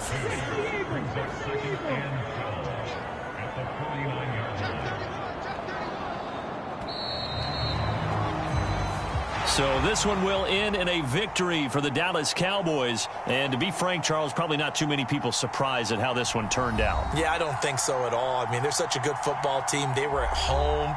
You know, you walked in and you looked at the advantages and you saw that they had most of them. It'd take a lot to try and even it up. I just thought 2 words for this ball game: methodical and predictable. And both of them came together. So for the Cowboys, they remain as hot as anyone, 6-0 now through the first month and a half. And they will hit the road next week to take on the Tennessee Titans. Meanwhile, for the Rams, they taste defeat for the first time this season as they drop to 5-1. And they will try to get back in the swing of things next week on the road. So that's a wrap. For Charles Davis, I'm Brandon Gaudin. And this has been a presentation of the NFL on EA Sports. For more, check us out at easports.com. It's a win for the Cowboys as we sign off and say so long from Arlington.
Tonight, from Highmark Stadium in Orchard Park, New York, it's Week 6 of the NFL on EA Sports.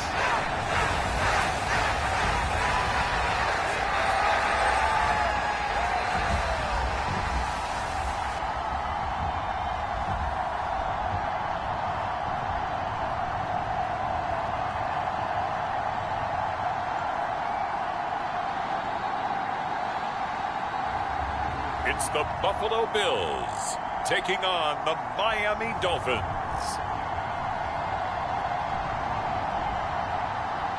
Autumn has come to upstate New York. Fall colors abound, and we welcome you inside Highmark Stadium here in Orchard Park. But tonight we kick off Week 6 with a great Thursday night matchup, as it'll be the Miami Dolphins taking on the Buffalo Bills.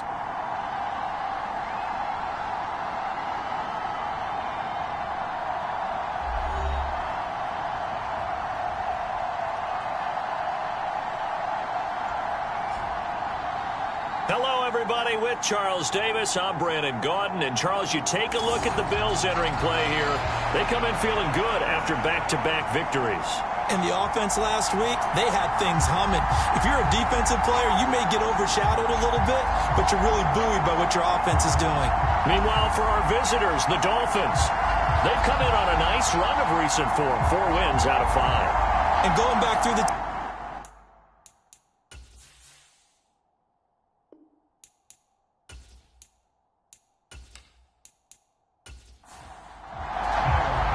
And we are underway in Buffalo.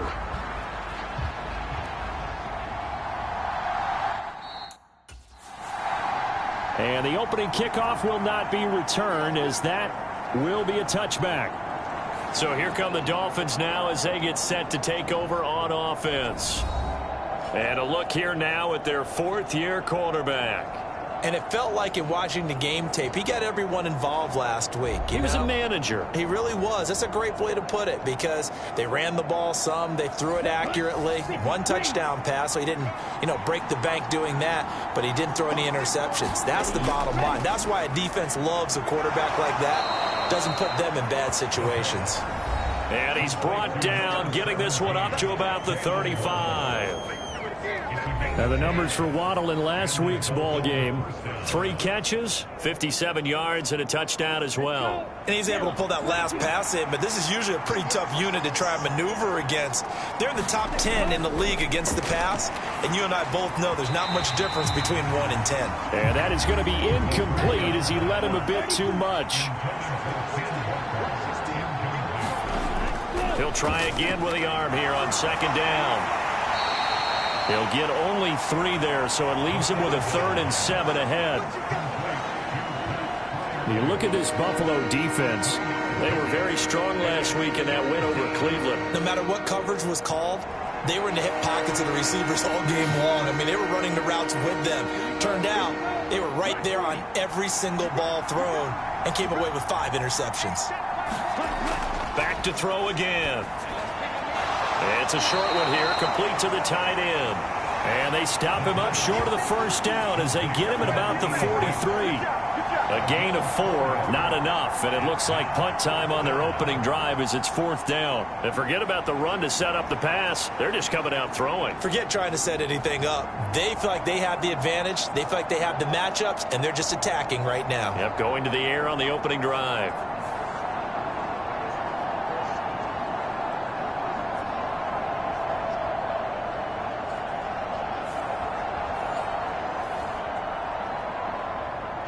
Here's Tommy Townsend on to punt. He punted 5 times in the win last week as this one's away. We'll call it a 42-yard punt, 3 on the return. And the Bills will be backed up to start the drive. They'll have it 1st and 10. So out comes this offense to take over for the first time. They'll be led out by the man from the University of Washington. This is Jacob Eason. And the guys on the other side of the ball know they'll have to be on their toes. And it's obviously not just the passing, but the running element that makes him dangerous. He ran for over 100 yards in that game last week, so keeping him contained will be a big emphasis for this defense. They'll throw on first down with Eason. And he will find his man on the outside. And he's taken down, but not before he gets this across the 25-yard line. These are his numbers from last week's contest. 6 catches, 51 yards, and a touchdown. And he's able to pull that last pass in, but this is usually a pretty tough unit to try and maneuver against. They're in the top 10 in the league against the pass, and you and I both know there's not much difference between 1 and 10.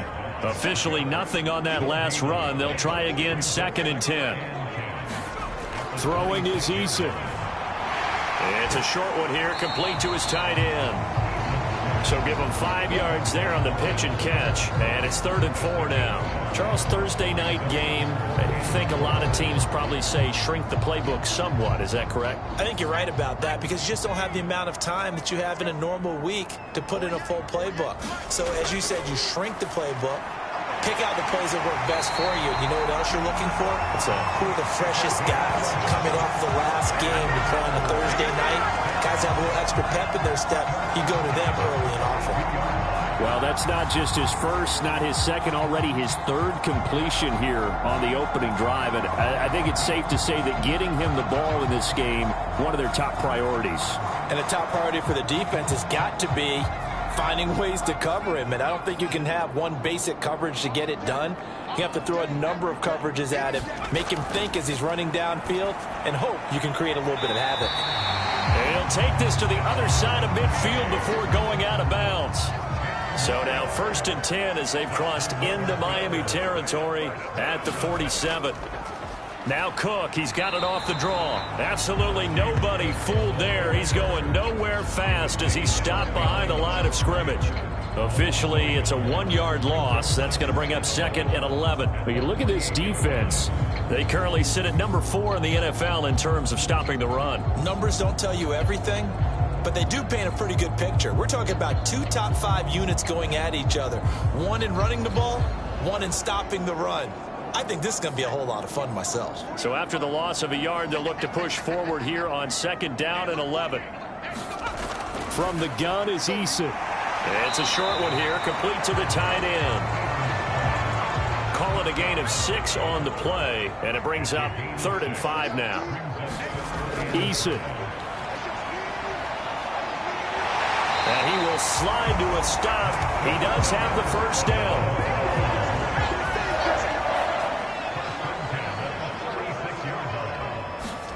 Here's Eason to throw. And he'll take this beyond the line of scrimmage as he slides to a hole. Give him a couple on the scramble. It's 2nd down. I certainly like what he did right there because he smartly wanted to avoid forcing anything downfield because nothing appeared to be open. Nice harmless slide there to avoid the big hit, and he gets a small gain on the play. 4 yards on the pickup there as it'll leave him with a 3rd and about 4 more for 1st. Now Eason. And he will slide to a stop. He does have the first down. A nice pickup of 10 means that this drive will stay on track. He's a talented runner, and that means he's always looking for bigger and bigger gains when he takes off. Certainly found some bonus yards there beyond the first down marker, and this early drive will continue with that extra jolt from his legs.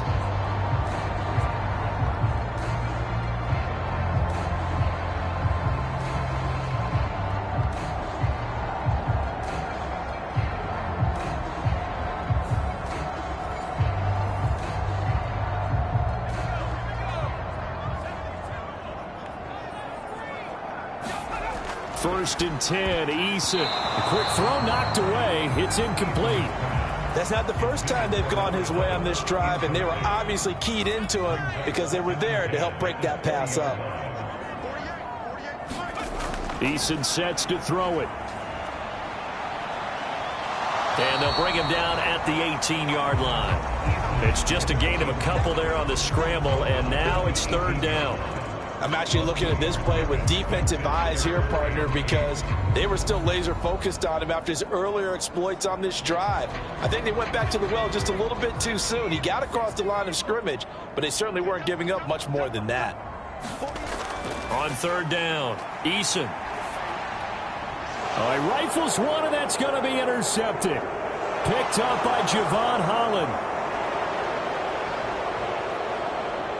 And now off to the races down the right side. And he will bring it back. It's a pick six and a Dolphins touchdown.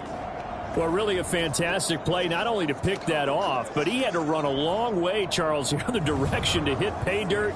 He did it, and they've got the first lead. And that certainly changes the early tone of this game, doesn't it, partner? One moment, they were going to be in early control. Now they just have a few moments to clear their heads and get back out there against an electrified defense. Now for the extra point, Daniel Carlson. And that makes it 7-0 Dolphins. So the defense creating some points, not only getting the interception, but then returning it to the end zone for the pick six. So they'll get another shot on offense following that pick six, and now the kick is away.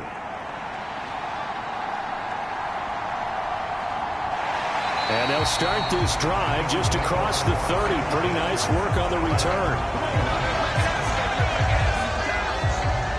So here come the Bills out for their second drive. They're riding a two-game winning streak into this Thursday nighter. How easy is it when you're on a roll to stay on a roll given the quick turnaround? Well, you would think it'd be pretty easy because everyone's locked in practice and meetings because everyone feels good about themselves. And for coaches, this is where they have to tell themselves, don't add too much. Don't worry about game plans as much as players. So look at your play sheet and think, give it to the guys who play best, and don't worry about the rest of it.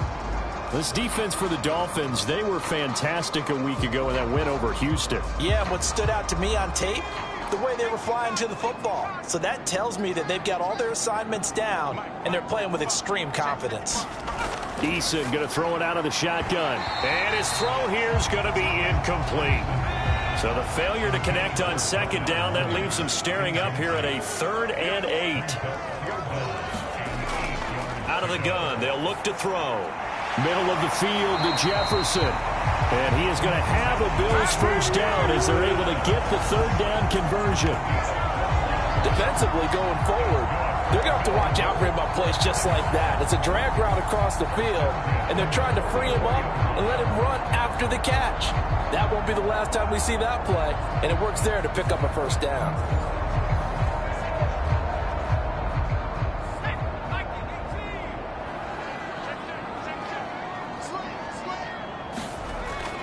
First down, here's the run with Cook. And he maneuvers up the middle for 3, and it's 2nd down.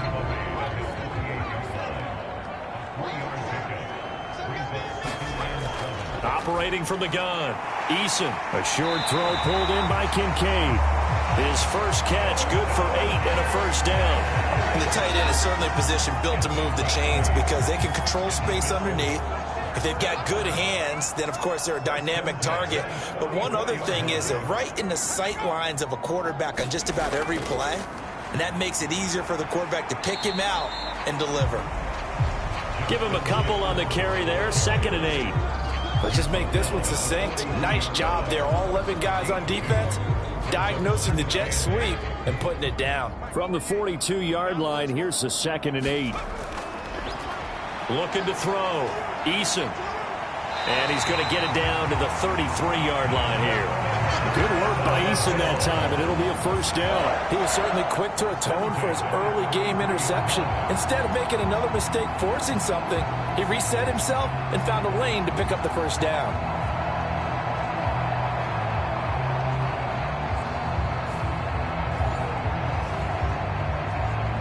So they'll come up 1st and 10 now from the 33.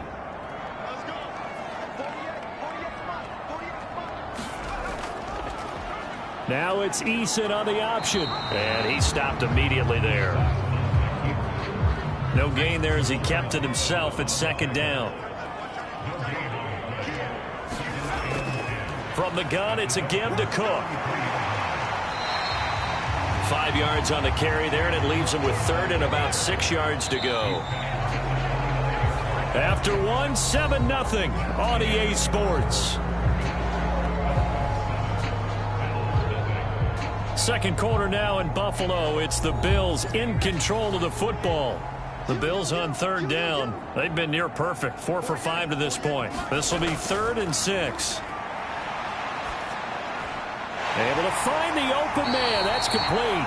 And he's got another first down as he's brought down at the Dolphins 16. They give him 13 yards there on the play and a fresh set of downs. We often hear the phrase sure-handed tight ends, and he certainly fits into that category. Plus, he's got a quarterback who knows to look his way when they need a big pickup. And on this play, he finds him for the first down.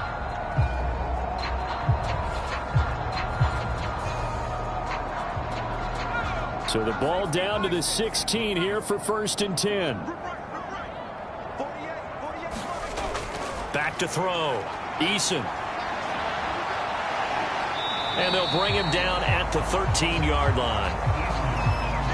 And they'll come up 2nd and 7.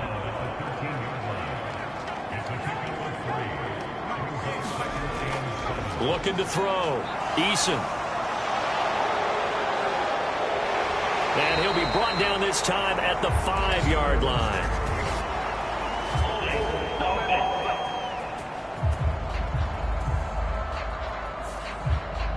They'll come up now on a 2nd and long after the hold. Operating from the gun. Eason. Cook makes the catch on the out route. And he'll take it down here just shy of the 15 at the 16-yard line. This offense 2 for 2 on third downs on this drive. They're in for a tough test here, though. 3rd and long. Eason gets hit and the ball pops free. And this is picked up by the Dolphins. And this one will be brought back to the 22. Hey, we can preach ball security all we want here, but how about that effort on defense? Excellent job inside the red zone. Just took away at least 3 points by forcing that fumble. So now the Dolphins set to take over on offense. They were able to defeat Houston last week. They lead things here as well as they try to make it 2 victories in a row.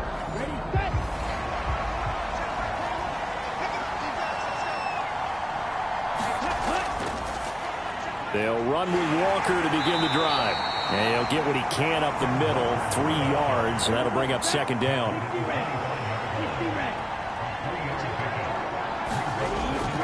Sticking with Walker on 2nd down. And he's upended after a gain of 2 out to the 27. They'll come up facing 3rd and 5.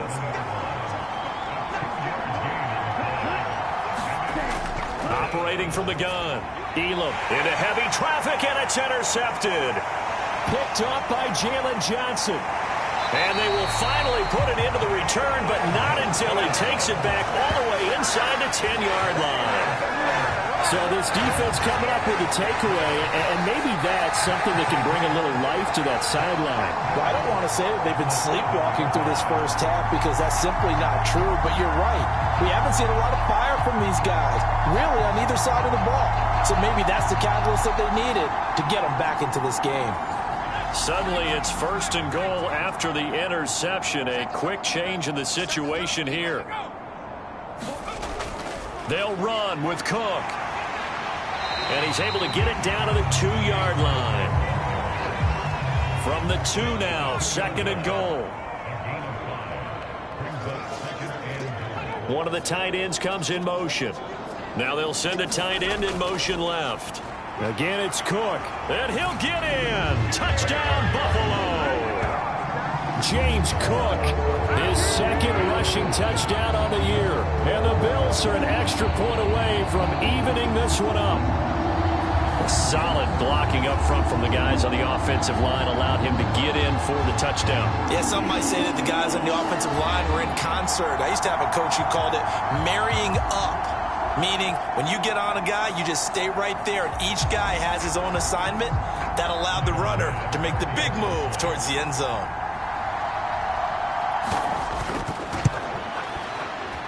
Extra point by Bass, up and good. And we are tied at 7. They had the short field, and they made quick work of it.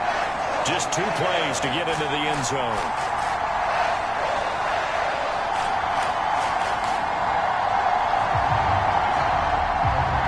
So all even at 7 now as they kick it away.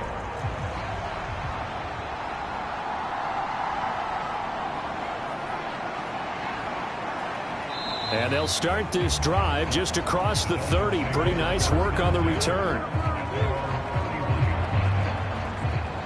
Out comes the Miami offensive unit now. They get set to take over.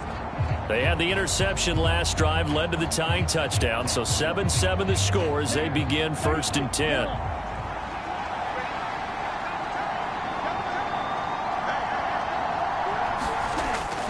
Here's Walker to start the drive. A very tough run, but for a pretty short gain out near the 32. From the 31, here's a 2nd down and 9. Sticking with Walker on 2nd down. And he'll get this up only to about the 33. Here's 3rd and 7.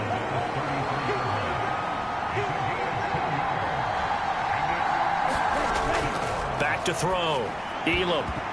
He had a man open, but he missed him, and it's incomplete. Problems on 3rd down so far in this first half. Relatively small sample size, but they're now 0 for 3. And the average in the league, somewhere around 40% on 3rd down for offenses. So what's the answer to this? Either convert them or don't get to 3rd down in the first place. Get your big chunks of yards on 1st and 2nd down. 51 yards on the punt there. And the offense will come back out deep in their own territory. Here's the Buffalo offense now as they get set to take over here. And they are trying to create some separation within the division. And look, CD, I know that this is still the first half of the season, but this is a big matchup no matter where it falls because these are the top 2 teams right now in that division. And if you can build a bit of a cushion as you head towards the second part of the season, that allows you to survive the expected injuries, potential upset losses, all of those things, and still be in good shape. Here's a 2nd and 8.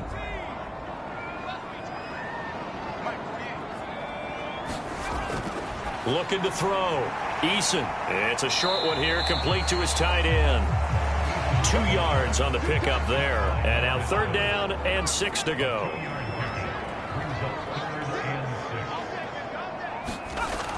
Operating from the gun. Eason. He's got his target. That's complete. And he is going to have a Bills 1st down as they're able to get the 3rd down conversion. That was a nicely run slant route, and what the receiver's trying to do is make the defender think he's going upfield for a deeper route, and then breaks it off, usually after about 3 to 4 steps, and cuts towards the middle of the field. And now what he's trying to do is use his body to keep the defender away from the football and give the quarterback a really nice target.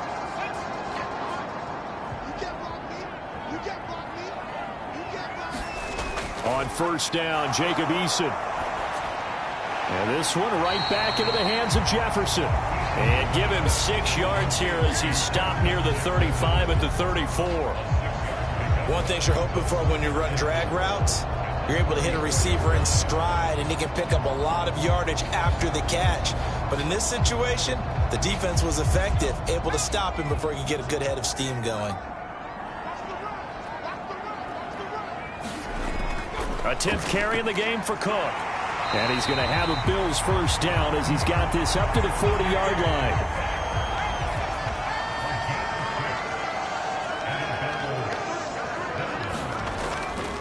They run it again with Cook. Oh, fighting off the defender. And he'll be taken down, but not before he works it past the 50. 42 yards rushing for him now as he's run it 11 times. We use the word relentless a lot with guys who are aggressive on the field. In this case, it really fits, doesn't it? How about his ability to break tackles and his feet never stop moving?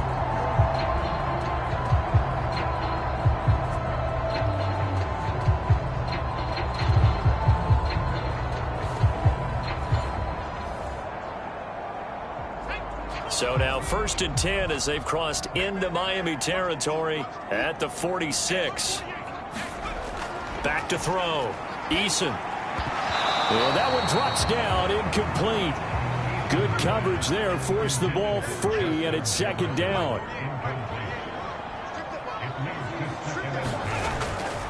Looking to throw. Eason. That's caught by Gabriel Davis. First catch for him. It's good for a dozen and a 1st down. Back to the ground, Cook. And he's going to take this ahead for right around 3 yards, but no more than that. 2nd down.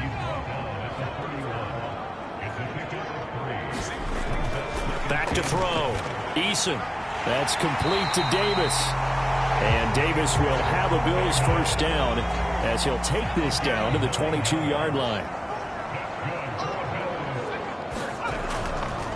They'll run with a former member of the Crimson Tide, Damian Harris. And he's going to get this one down inside the 15. 7 yards on the pickup there, and it'll leave him with a 2nd and 3. That's a strong pickup right there on 1st down. And as this drive goes on, we're seeing an offensive line and running game imposing its will. We've hit the 2-minute mark of the 1st half. All knotted up at 7. Here's 2nd and 3.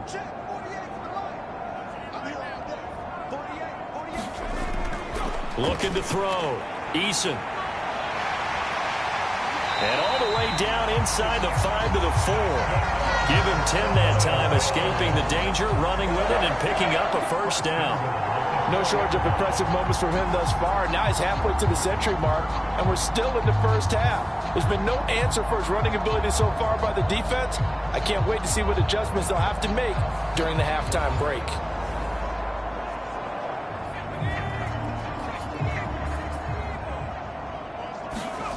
Back to throw. Eason. Under pressure now, and he's going to go down. Sacked back around the 8. They'll wind up losing 3 yards there on the play as that'll lead to a 2nd and goal. Well, there's still time to rectify this situation because the silver lining, they took a sack on 1st and goal. But that close to the goal line, that still definitely hurts.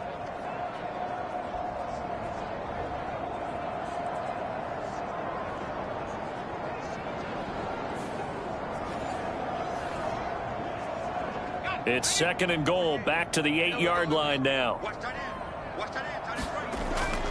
Looking to throw.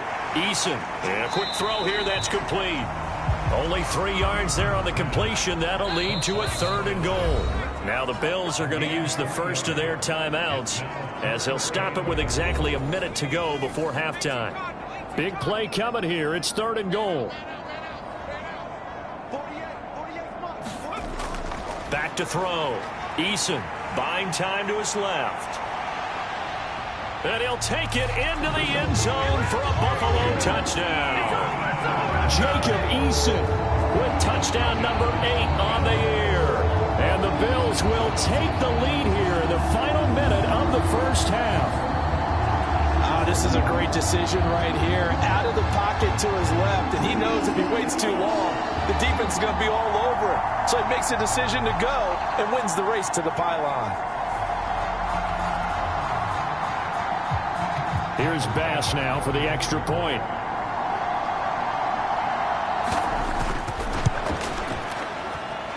And he's got it. It's now a 14-7 ball game.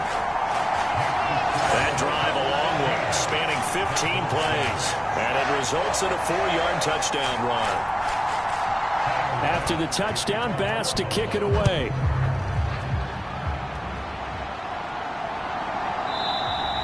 And he'll just sit on this one as their drive will start at the 25. The Dolphins taking over now late in this 1st half. And with just under a minute to go, they might try to think about mounting a drive here if they can and get in the end zone. Could potentially tie this game up.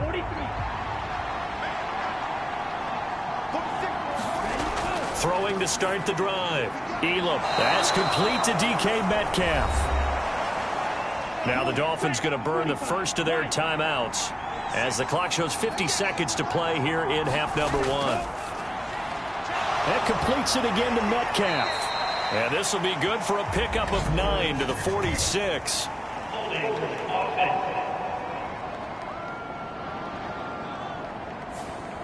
An unfortunate time for the penalty there. That cancels out a positive play from this offense. Well, not to sound too trite or too accepting, but you and I both know it happens. You got to accept it and move on. And he can't find anywhere to go with it, and he goes down. The Dolphins going to take their second timeout as they'll stop it with just over 40 seconds to go in the first half. That's complete to his tight end, Freiermuth. And he's got a first down as a tackle made at the Bills' 38-yard line. That one nearly 30 yards, 29 officially. Well, from an offense's perspective, that sure was pretty because the corner route is extremely difficult to defend from my perspective. What we just saw there, is that sort of the evolution of the tight end position? Yeah, I think it is because more and more, tight ends are being treated like wide receivers. These are some agile players who can make a play in any spot on the field. So here's a 1st and 10 at the 38. Off play action. Elam. Oh, and his early struggles continue. Here's another one intercepted. Certainly not his best throw that time, and not a good time to make it, Charles, when they were a nickel with 5 defensive backs on the field. And that's exactly why you have those 5 DBs out there. You want extra speed on the field, guys who have ball skills and understand what the passing game can do, and gives them a chance to react and make a play on the football, and they take one of those away. The Bills come to the line to start their next drive. And with a 7-point lead, they'll likely look to take this to the locker room and not really press the issue. A run there on first down and a pretty good one at 5 yards, so make it 2nd and 5. So we have reached halftime with a touchdown. That's the difference on the scoreboard. As we'll head down to Orlando, that's where we find our man Jonathan Coachman at our EA Sports Halftime Report. Coach. Okay, Brandon, thanks very much. We'll get back to you and CD in a minute. First, it's time to take a look at what we've got coming your way this weekend in the NFL. Some good games starting in the early window on Sunday, and one of the big ones features the New England Patriots as they get set to match up with the Seattle Seahawks. Then, later in the afternoon, we highlight that game going on in Houston, where it'll be the Texans taking on the LA Chargers. And one more to highlight. A good one on Monday Night Football between the Detroit Lions and the Philadelphia Eagles. We saw some strong work from James Cook in that first half. He had a touchdown run that helped get his guys this halftime lead.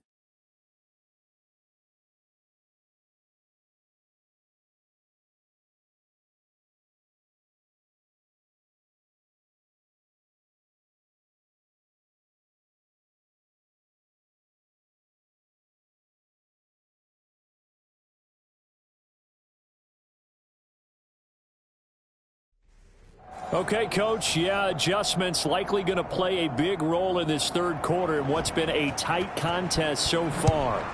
Bills with the lead, and they'll get the football first as the second half is underway. And it'll come out to the 25. Austin not going to try and return it. So here are the Bills to take over. They've won 2 straight, and they lead this one as well as they come up on 1st and 10.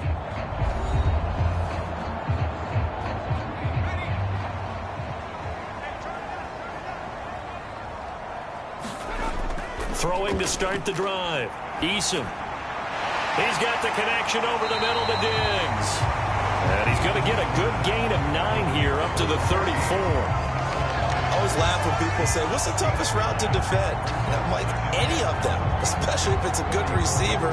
That makes things very difficult. But when you're running a drag route, something short, shallow, going through defenders, using guys almost as screens in order to get open, that makes things tough for guys trying to get to the football.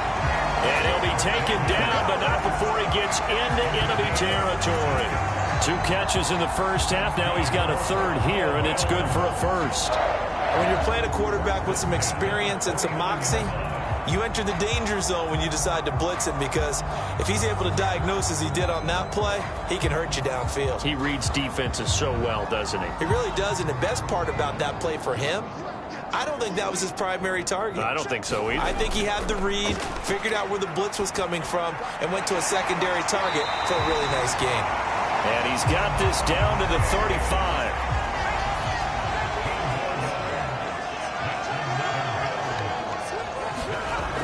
They'll look to throw again.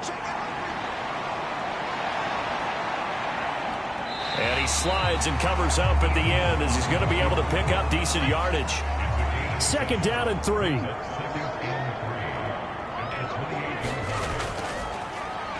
Give to Cook out of the gun. And they'll be inside the 25 now at the 24.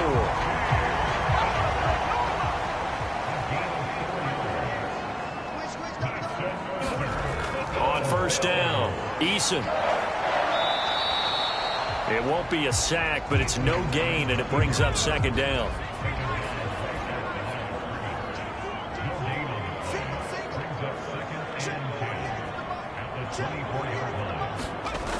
Now they'll switch it up here and look to throw. And that'll be incomplete. Took a pretty good shot as he tried to pull that one in. Couldn't hang on. 3rd down. Looking to throw. Eason. Under pressure, and he'll go down. Back at the 26-yard line. A loss of 3 on the sack made by multiple defenders. We've seen him escape similar situations earlier in the game and get away for pretty good yardage. At that time, they get him down. Yeah, they've had enough evidence that he can get away and run for good yardage, haven't they? That time it felt like, okay, enough of this. Let's play it the right way and get him on the ground before he does any damage.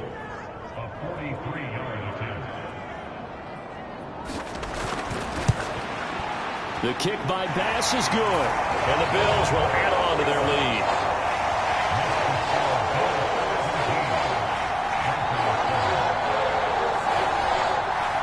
Well, they picked up right where they left off in the 1st half. First drive after the break, they come away with 3 and increase that lead. Yeah, and you just want to keep building on that lead, don't you? Whether it's 6 points or 3 points, take everything you can get, keep maneuvering, keep adding to it, keep making it difficult for them to come back. So here are the Dolphins now. They get ready for their first possession of the 2nd half. And their deficit a little wider now than it was at halftime following the field goal a moment ago. But the goal is still the same because you know they want to come out, establish a rhythm in the 2nd half, and get going. Make no mistake about it, though. Kicking field goals, not in their game plan. They need to get the ball in the end zone. And they work this well upfield across the 45. The end result, 21 yards. Well, that was a fun one to watch right there. A nice in-breaking route and plenty of room in the middle of the field. And he was able to get behind the linebackers and grab the completion for a really good pickup.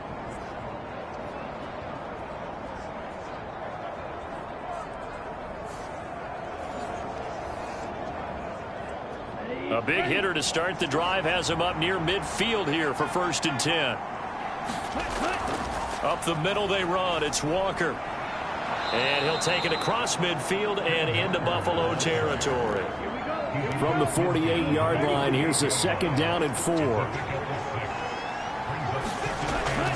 From the shotgun, he'll look to throw. Quick hitter here, it's complete. First target, first catch at a 1st down.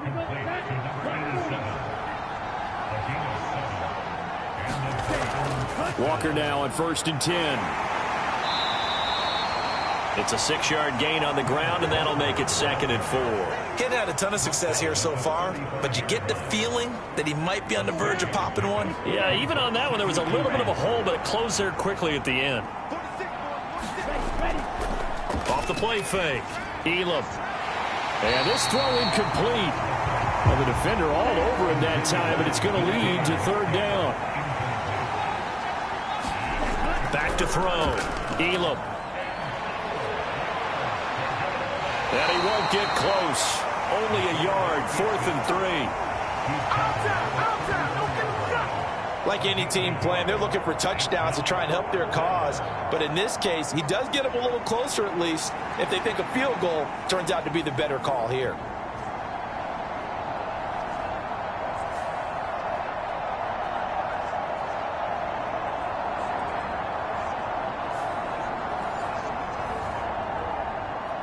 Still just the third quarter, but they've got to make something happen. I think they know that. They're going for it on fourth. Off the bootleg. Elam, and he's brought down. Can't do anything with a football. It's a sack and a turnover on downs. The Dolphins can't convert on fourth down, and the Bills are going to get the football back. The D brought the house. They called the blitz, and they get to the quarterback, overwhelming the O-line. And I would love to know, and we'll find out later on, was that called before the play? Or did they audible into it? Because defenses change plays as well as offenses. Sometimes they get the set they want. They go right to the blitz. And in this case, they nailed it. Got right to the quarterback. No chance on that fourth down. Throwing to start the drive. Eason looking left side, and he's got a man. That's Davis. That'll give him 8 that time. And they'll be left with second and a couple.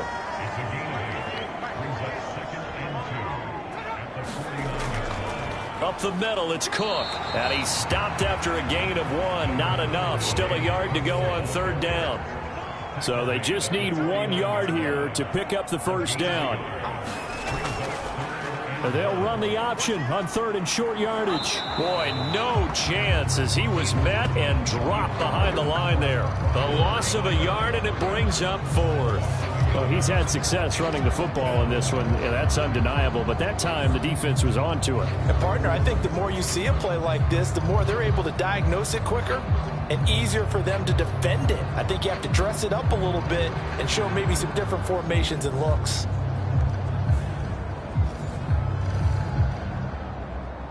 The Bills send the punter out, as he should be able to pin him back deep here with his first punt. He was only asked to punt once in the victory last week as he sends this one away. And this will carry out of bounds. Where are they going to spot it now? At about the 18-yard line, it looks like. Miami set to take over.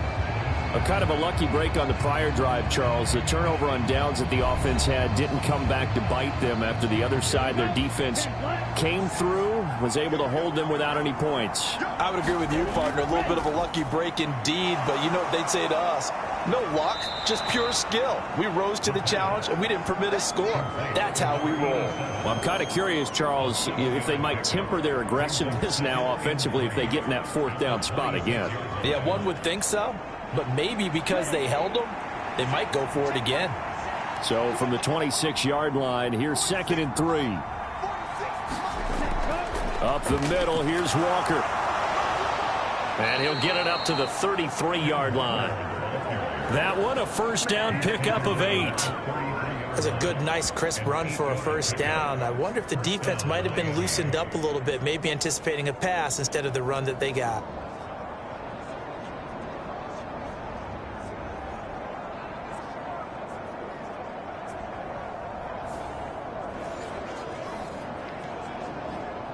So they'll come up 1st and 10 now from the 33.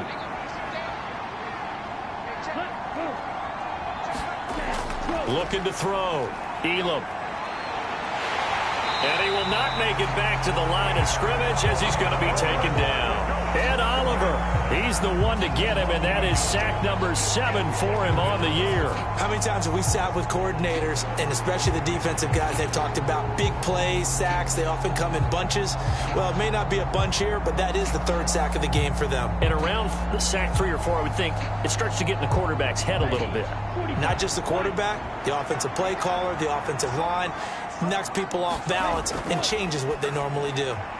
Now this one over the middle into the hands of his tight end, complete. It'll go as a gain of 4. 3rd and 7 now.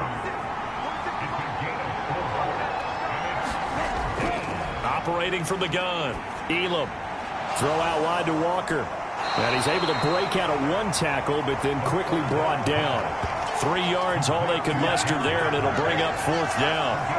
We can make this one pretty simple. Locked up all of his progressions downfield, forced to get it to his running back. But how about the way they ran to the football and knocked him down to force a 4th down?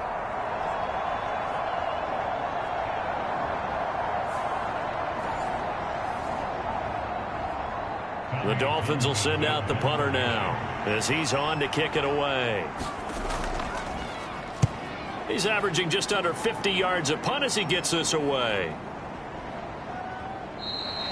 And this one hits at the 1, continues on into the end zone for a touchback. The Bills offense back out onto the field. And our game's hit a little bit of a lull here, a little bit of a snag. Punts on back-to-back drives.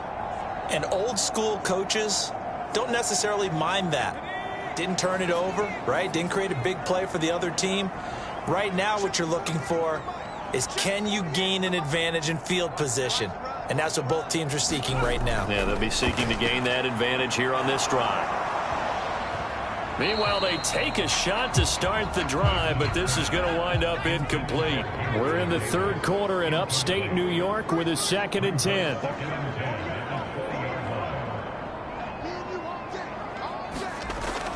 Throwing again. Eason. Looking for his tight end on the corner. It's complete.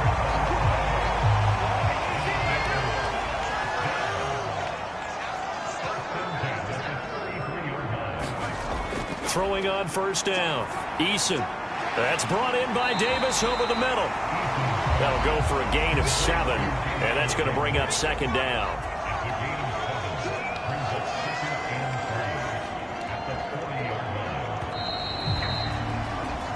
One quarter remains here in this Thursday night matchup. We'll return with more after this. This is the NFL, and it's on EA Sports. Ball on the 40 now. Here's 2nd down and 3. They run with Cook. He's been busy tonight. And he'll lose yardage on the play back at the 37-yard line. That's a big loss of 3, and it brings up 3rd down. Now that's a nice play. Got me fired up, partner. But can they do it back-to-back plays? All the training that you go through as a defense for these situations, when you have to get the ball back, everything you go through, holding up the runner, raking at the football, getting to the passer, knocking it out of his hands, whatever way, they have to get the ball back. Now can they stand tall again for a huge 4th quarter stop?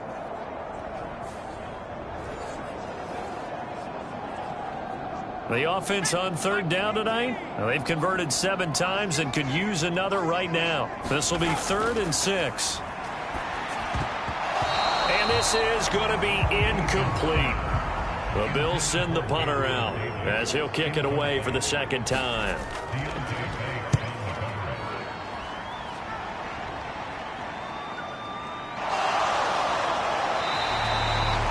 It'll be a net of 40 yards there following a 43-yard punt, 3-yard return, and it'll be Dolphin football.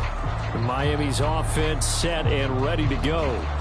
Their defense was able to force the punt. That's the good news, but this is still a 2-score game, and they need points on this drive and in a relatively quick manner. Throwing to start the drive. Elam. Throw right side, going to be caught here by Waddle. And he'll be tackled at the 23 after a gain of 3. Now 2nd and 7 from the 23. Back to throw. Elam. He'll find Metcalf. And they'll get it all the way up about 5 yards shy of midfield. 22 yards there, a 1st down. Well, every drive from here out is definitely crucial and critical. They know that they need to get at least 3 here to get it back to a 1-score game. But I can't imagine that in their huddle that they're thinking at all about getting a field goal. They want to get into the end zone and then try and get the ball back again. Here we go. Here we go. Yellow, 22.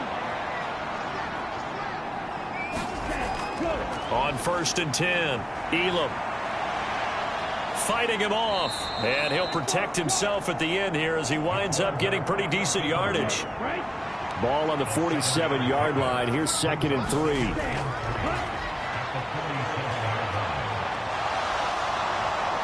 And he'll be brought down, it looks like right at the 40.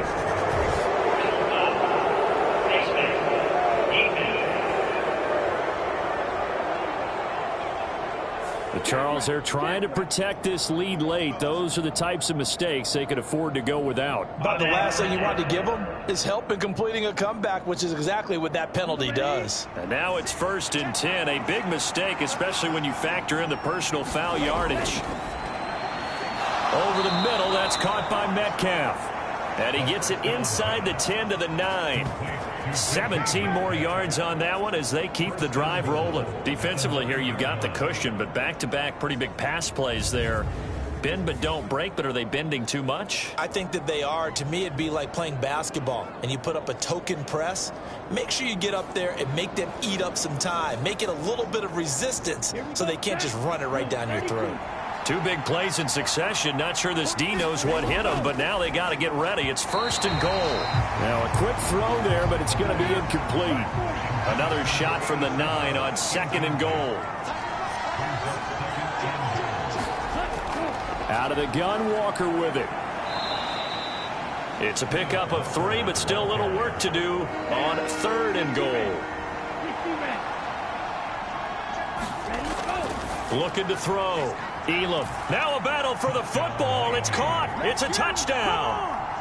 DK Metcalf From 6 yards away. And the Dolphins have made it a one-score game again here in the 4th. That's why you've got your star out there. Throw the ball to him. They did. That's simply saying we don't care what coverage you put out there. He's so good, we're going there with the football anyway, and there's not a thing you can do about it. Inside the red zone, they go to him. He gets it done.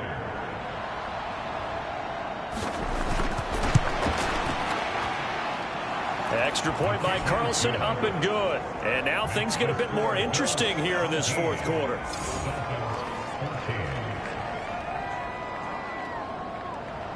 Out is the kickoff unit as they run up and send this one away.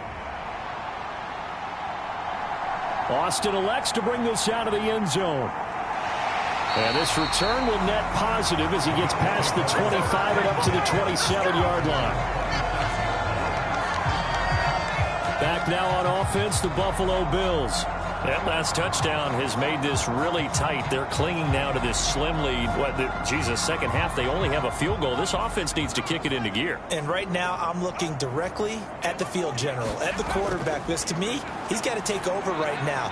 By word, pumping his team up, and then, of course, by deed with his play. My high school coach used to say that all the time. Laddie, take over by word and deed. And deed means action. Exactly. 2nd down. Here's Eason getting the football to Davis on an out route. They get 6. That'll leave them with 3rd and 4. Back to throw. Eason. And that is incomplete. The Bills send the punter out as he'll come on to kick this one away.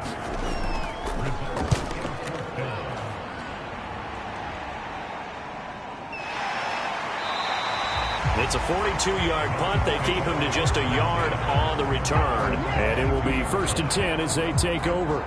Out comes the Miami offensive unit now. They get set to take over.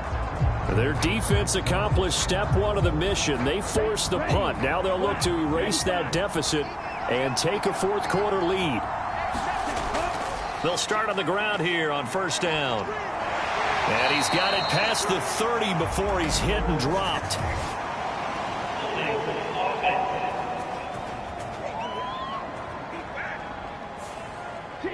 So following the hold, they're in a bit of a hole here with a 1st and 20. Operating from the gun, Elam. And this one is going to be off the mark, too far out in front. So they'll come up after the incompletion for 2nd down. Looking to throw, Elam. And for a 3rd time tonight, he's intercepted. Picked off by Cameron Curl.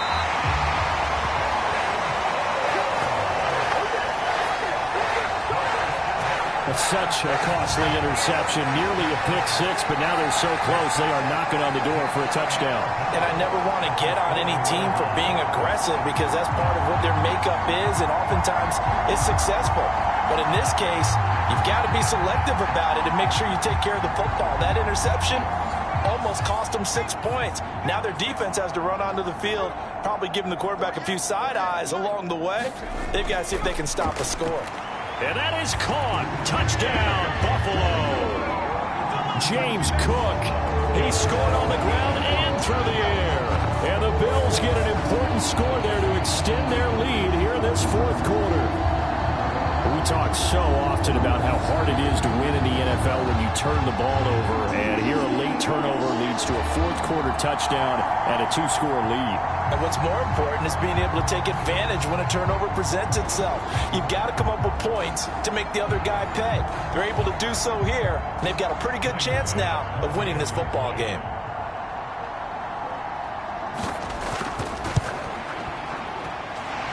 Extra point by Bass, up and good. And his guys will take a 10-point lead.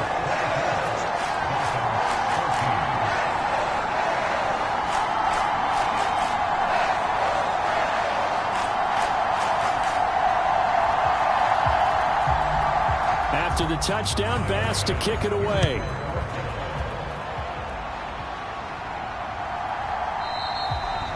And he'll very wisely take a knee here as they'll bring this one out to the 25 on the touchback. Miami set to take over. And you figure after giving up that last touchdown, they trail by 2 scores here in the fourth quarter. This drive becomes very critical.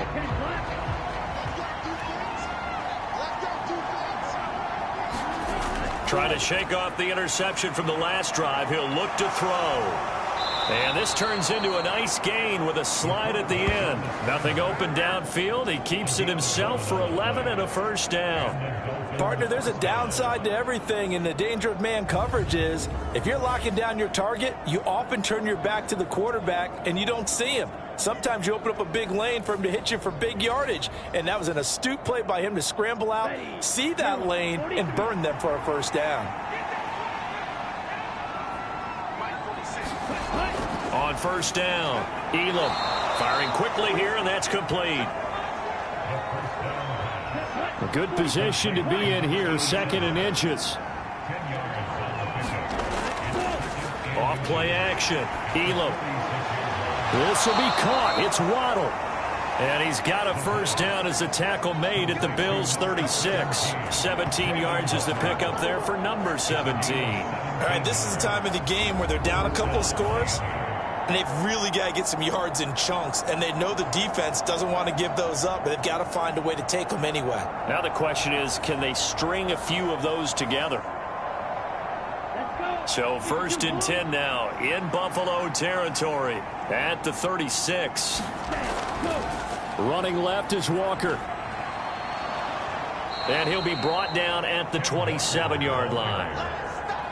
They still need about the length of the football here, maybe a little less as they come up on 2nd and inches. Sticking with Walker on 2nd down. And he'll be a couple yards shy of the red zone here at the 22-yard line. A gain of 5, good enough for the first down.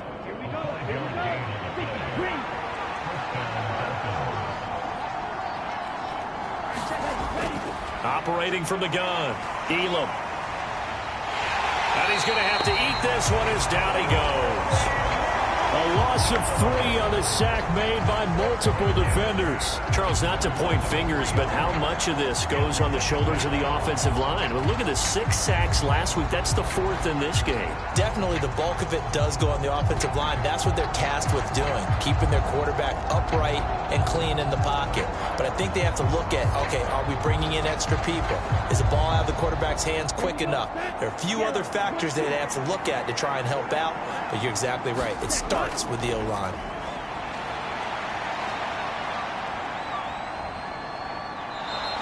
And on this one, he'll get to the 15, right at the 15-yard line.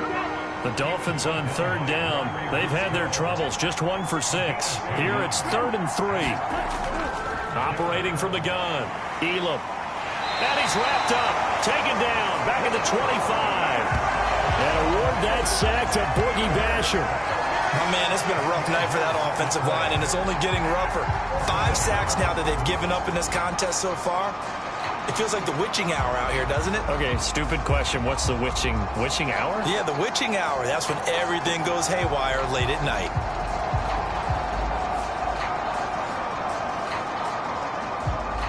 So a big one coming now for Daniel Carlson. This from 42 yards out. The kick by Carlson is good, and this is back down to a 7-point game.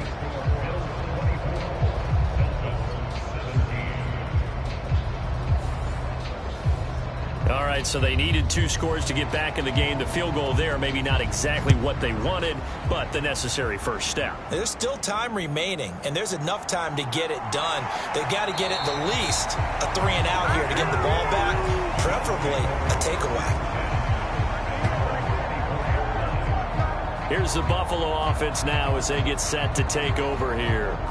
The field goal we just saw has us now at a 1-score game, and on this side of the football, things are getting pretty tenuous, a little stressful.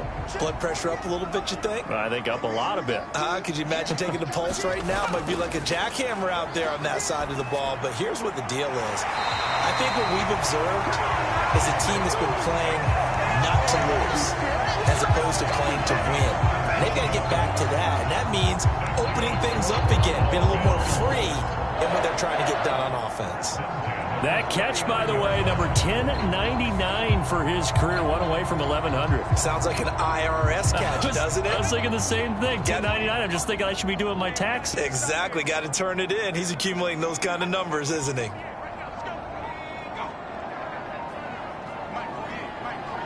In motion left is Davis. Throwing on first down. Eason. And the Dolphins rush gets home. Down he goes. It looks like a 12-yard loss there on the first down sack. Now that was a passer's nightmare. The front door totally shut down by the defense, so he kept going backwards, hoping to find another avenue of escape. It didn't exist.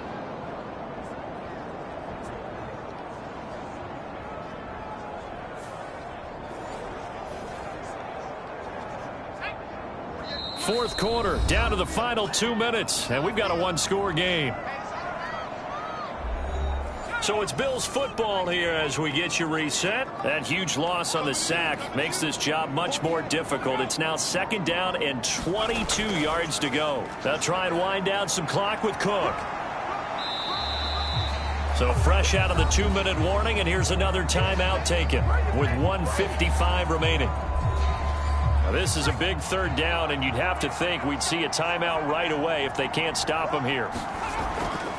Try to take this home. They'll run. And he's going to lose yards. They take him down at the 26. The Dolphins going to take their 2nd timeout as they'll head to the sideline and talk over what to do next. The Bills send the punter out as he's on to punt for the 4th time tonight.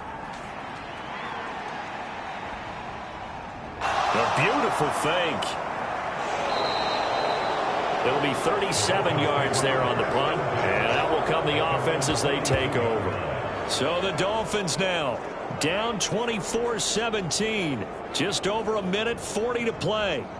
How will this thing pan out? We'll watch as they come up on first down.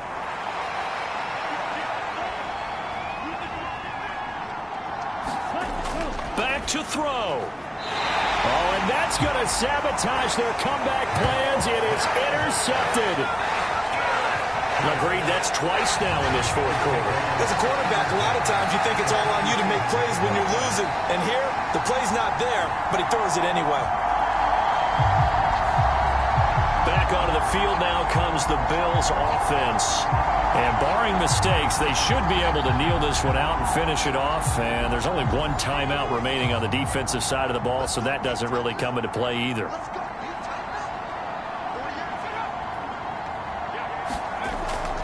We've got to have 2 hands on the football here as they run on first down.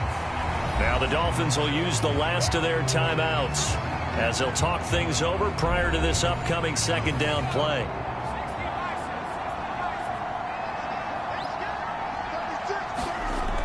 He's going to get it again. Just looking to get forward and protect the ball. I like the call there because that was one to take time off the clock and get them closer to getting out of here with a W. In the mind of the play caller, all you want to hear is tick, tick, tick.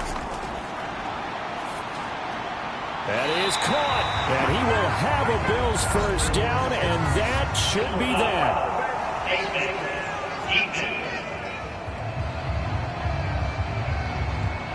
So it was already a gain on the completion, but tack on some more with that penalty. Absolutely. No matter what angle you're making the tackle from, you can't grab the face mask, and that's just putting your defense on its heels just a little bit more.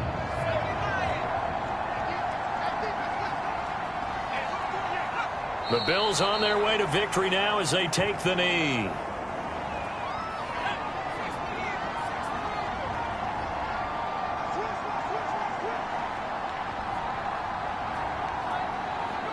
Down to a knee goes Eason, and that should just about do it.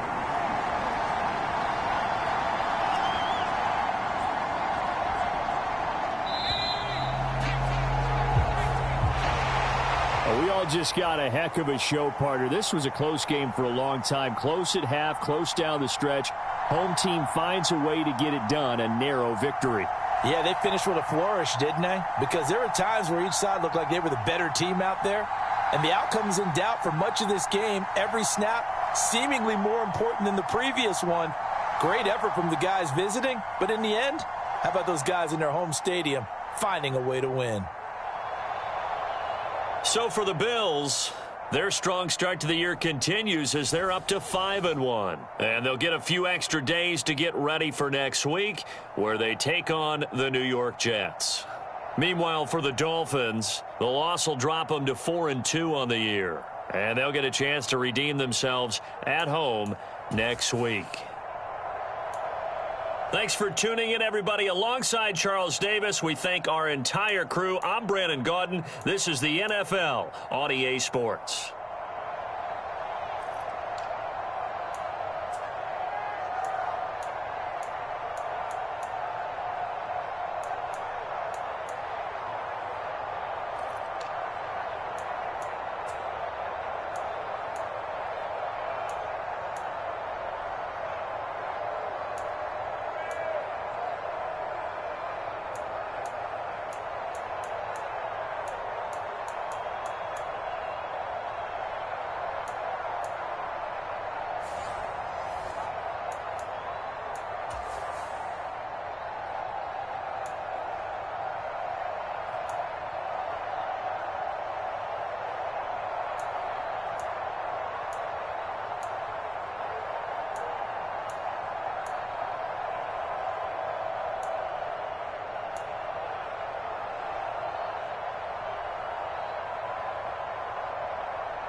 Today, from MetLife Stadium in New Jersey, it's Week 6 of the NFL on EA Sports.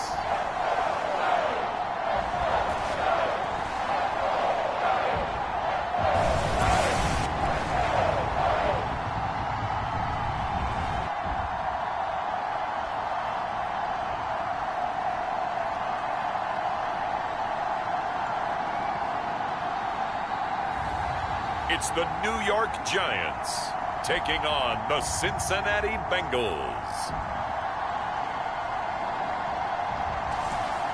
We welcome everybody to the Garden State. EA Sports coverage of the NFL finds us at MetLife Stadium in East Rutherford, New Jersey.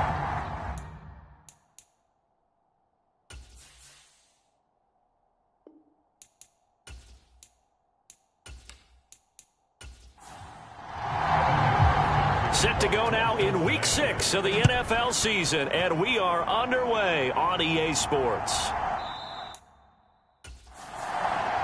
No run back here on the opening kickoff as we'll start at the 25. So here are the Giants ready to start their initial drive of the game.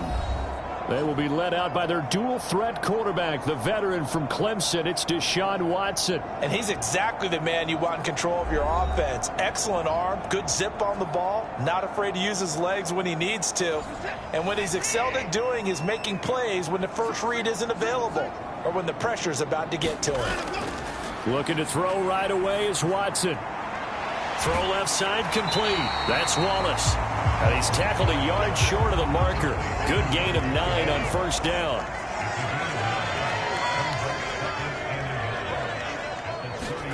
On second down, here's Watson.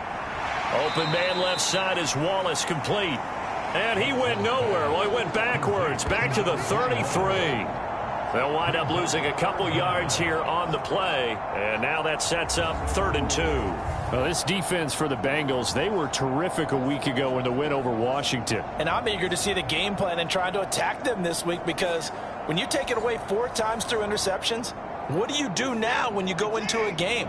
Do you decide you can't throw the ball? Do you try and run it more? Or do you tell your quarterback, make sure you see your guys open before you deliver? And he's going to have the first down, yardage to the 35. Didn't get it by much, but bottom line got the first down. Avoiding that 3 and out, how vital is that on the first drive? To me, it's like the first round of a boxing match.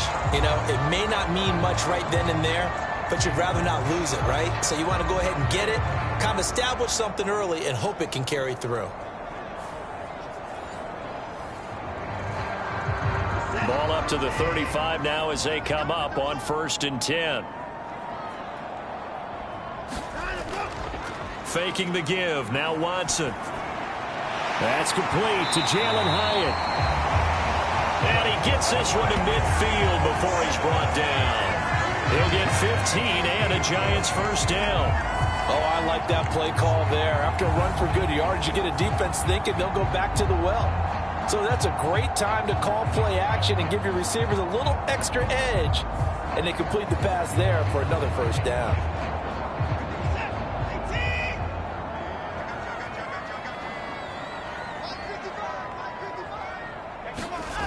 From the 50, it's Watson.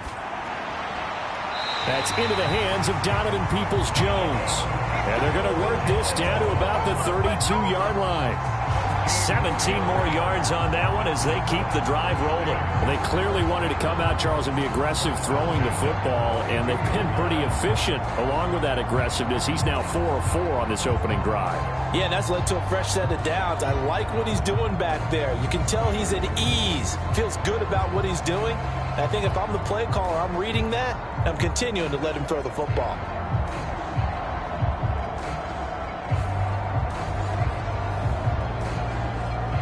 From the 32 now, here's 1st and 10. They'll try the left side. Wallace.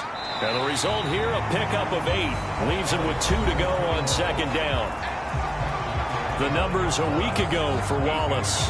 The hat trick +1. 4 trips to the end zone with his legs. And, partner, you know how all the guys do when they do that little symbol now about eating, right? Keep feeding me, feeding me. They just kept feeding him, and next thing you know, he kept getting in the end zone. Off of play action, it's Watson. And that is incomplete. And this will be play number 8 of the opening drive. It's 3rd and short. Watson off play action. And Watson has enough for the first down yardage as he slides to the turf. And that gain of 9 buys them a new set of downs. He really looked comfortable there, scanning the situation, analyzing things, feeling the pressure, and then stepping up right through the middle and sprinting for a first down.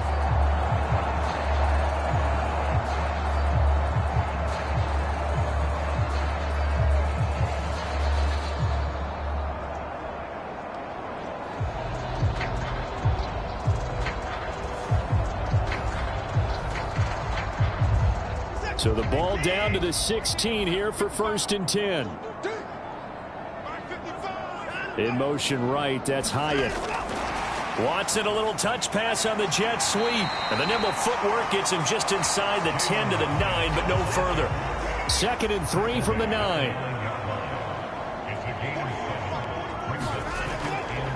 From the gun, he'll hand this off. And he's going to be brought down just shy of the 5 at the 6. A terrific opening drive has them knocking on the door, 1st and goal. And they'll keep leaning on the running game, back to the ground.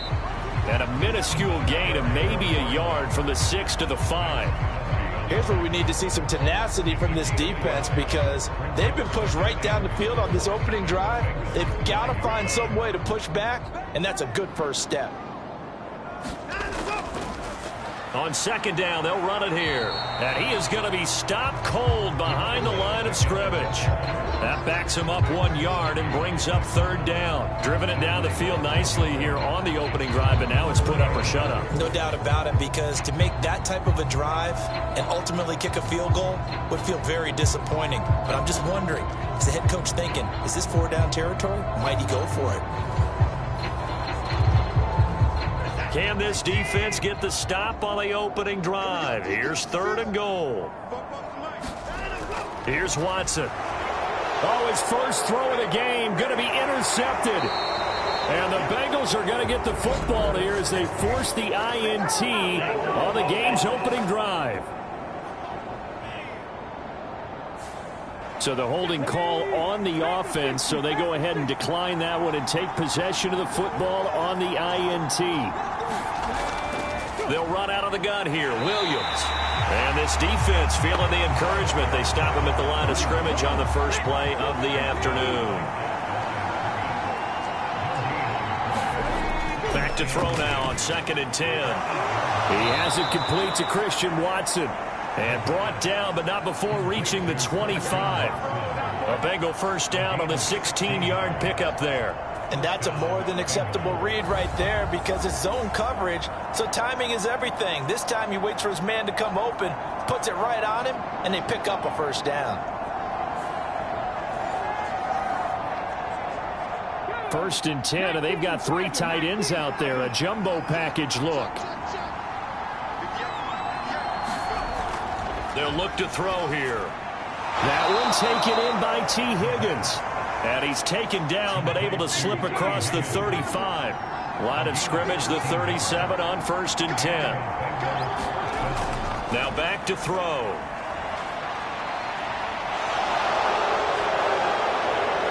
And running with power here. And he's going to be out of bounds, but not before he takes it inside the 40. Big yardage there on the scramble. It gets him a first down. Give him a little extra credit there. His head was cool as the play broke down. Didn't force a throw, and in the end, got to show off his athleticism with a nice gain to bring up a new set of downs.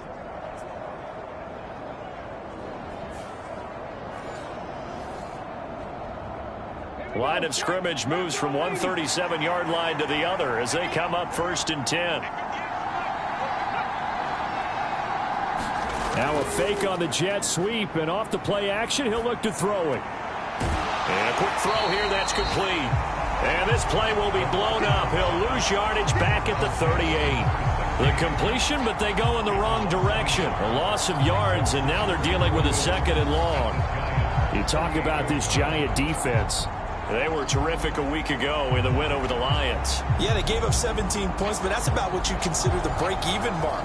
If you give up 17 points a game all year long, you're thinking you're going to be a playoff team. That's what you're looking for. Room to improve, of course, a pretty nice effort. 2nd and 11. And this is incomplete. So, Charles, you look at this offense, what a start to the season. 5 wins without a loss. When do you think that you start believing that maybe you're in the midst of something special? Well, you and I both know every head coach never wants that thought to creep into a locker room. But the truth of the matter is, not quite at this time, because if we look at the Steelers in 2020, they're a great example. Remember, they started 11-0. Then lost 5 of 6 and went out in the first round. But I think if you get toward mid-November, the Thanksgiving time frame, and you're still doing this, that's when things start to get real for a ball club. Well, don't tell any defensive coordinator I played for, but that might be considered a win for both teams because defensively they stopped them short and forced the 4th down. But offensively, they picked up enough yards to give their kicker a better shot if that's what they want to do.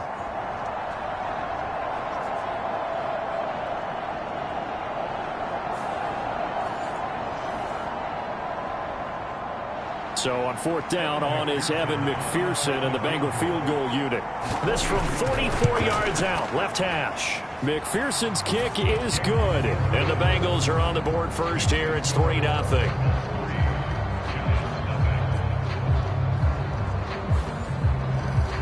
So he's been automatic to this point of the season, and he connects on the field goal there. And what a luxury it is to have a kicker you can depend upon, partner, because he hasn't missed all year long. Converts on that one as well.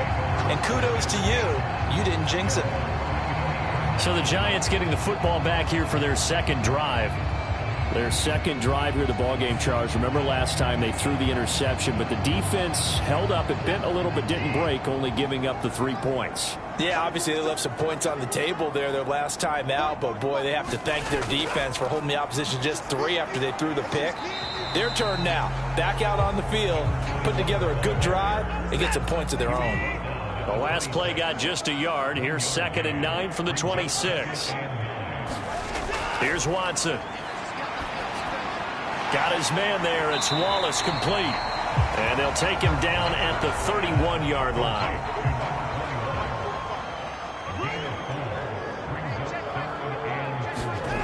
Now Watson.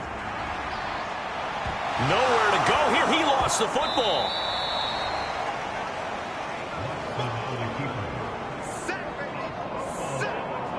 Offensively lucky they're able to keep the football, but now 4th down, so they'll have to boot it away. I do think, though, they're going to look at this as a positive. 1, they recovered the fumble, so they retained possession. But 2, being able to punt it changes field position for them. Imagine if that turnover takes place there. Now your defense has to go onto the field and try and hold. Instead, they get a little breathing room.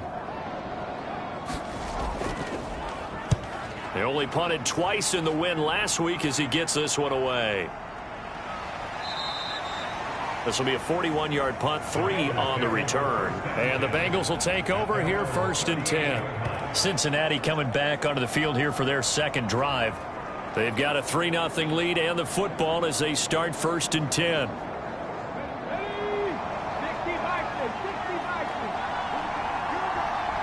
They'll bring a receiver in motion left. They'll get it forward to him on the touch pass. And he'll be brought down just shy of the 45. From the 44 now, here's 2nd and 4. They're going to look to throw. That's caught by the big tight end, T.J. Hockenson. And they'll get him down as he's inside the 40. 18 yards on his first catch of the game. It's a 1st down. Well, I think when they look at their offense, they think to themselves, weapons, weapons everywhere, and they want to move the ball around. They want to spread it to different people, but you absolutely know they want to get this man involved as well, and that's what they just did on that play. So here's a 1st and 10 at the 38. They'll set up to throw. They're going back to the same well. It's Hockenson again. 3-0 after one on EA Sports. Start of the second quarter, and it's the Bengals in control of the football. Now 2nd and 3. As they've got it as we resume action. Again, he'll drop to throw. Throwing quickly there, but it's incomplete. So the incomplete pass on the last play, and that leads us to a 3rd and 3. They'll stick with the passing game as he looks to throw. And that ball incomplete, nearly intercepted. Took a chance with that one. It'll lead to a 4th down. McPherson's kick is good, and they're able to double their lead in this first half. It's 6-0.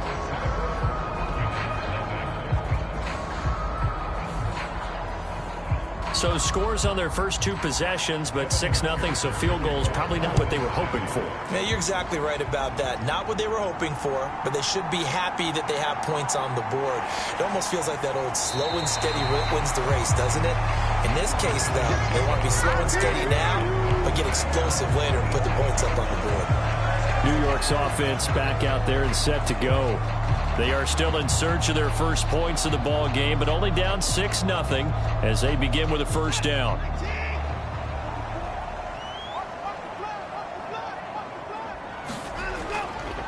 They'll start this drive out on the ground. They'll get a yard, that's all, as they get him down at the 28. Ball on the 28-yard line. Here's a 2nd and 9. Watson now to throw. Now he'll take a shot for Peoples-Jones. Oh, a leap, and he will make the catch. A big play there for the Giants. 44 yards for an offense that has not found the end zone yet. That's a big play. There's the spark right there. The big play that they needed. Now they've got to go ahead and finish this drive and put this ball in the end zone.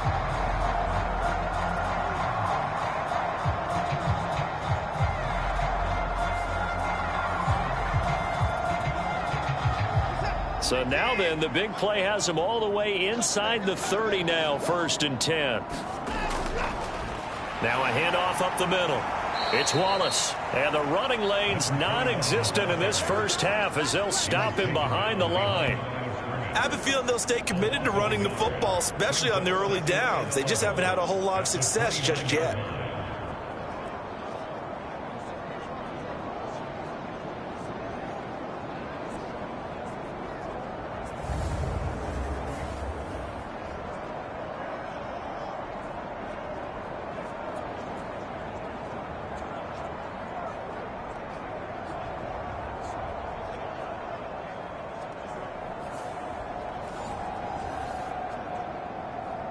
Looking at a 2nd and 11 now after the loss. Watson. Caught along the left side by Hyatt. And that's good for a gain of 6. And it brings up 3rd and 5 now. A bit of a catch for him to remember. That's number 400 for his NFL career. Not a bad number at all.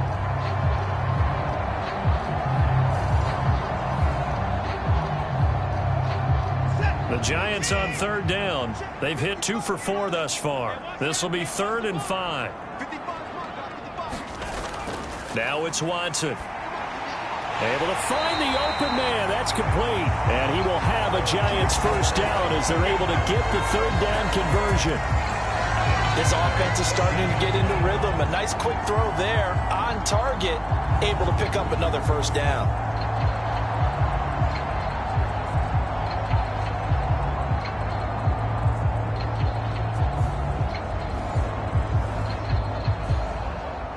This offense finding its legs now. Here's another 1st and 10.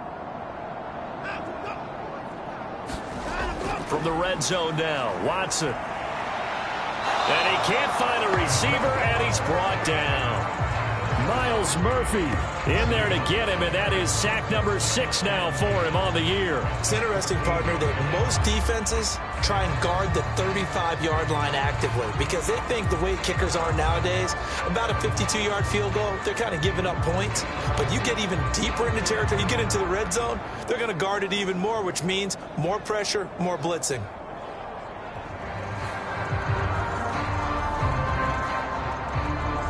Here's 2nd and 10. To throw is Watson. Oh, and that is incomplete. Here comes the 8th play of the drive, and they need a full 10 yards on 3rd down.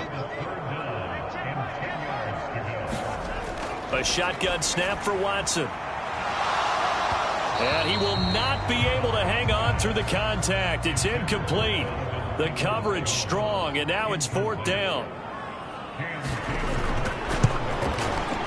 And his kick here is good. And they are on the board, trailing now 6-3.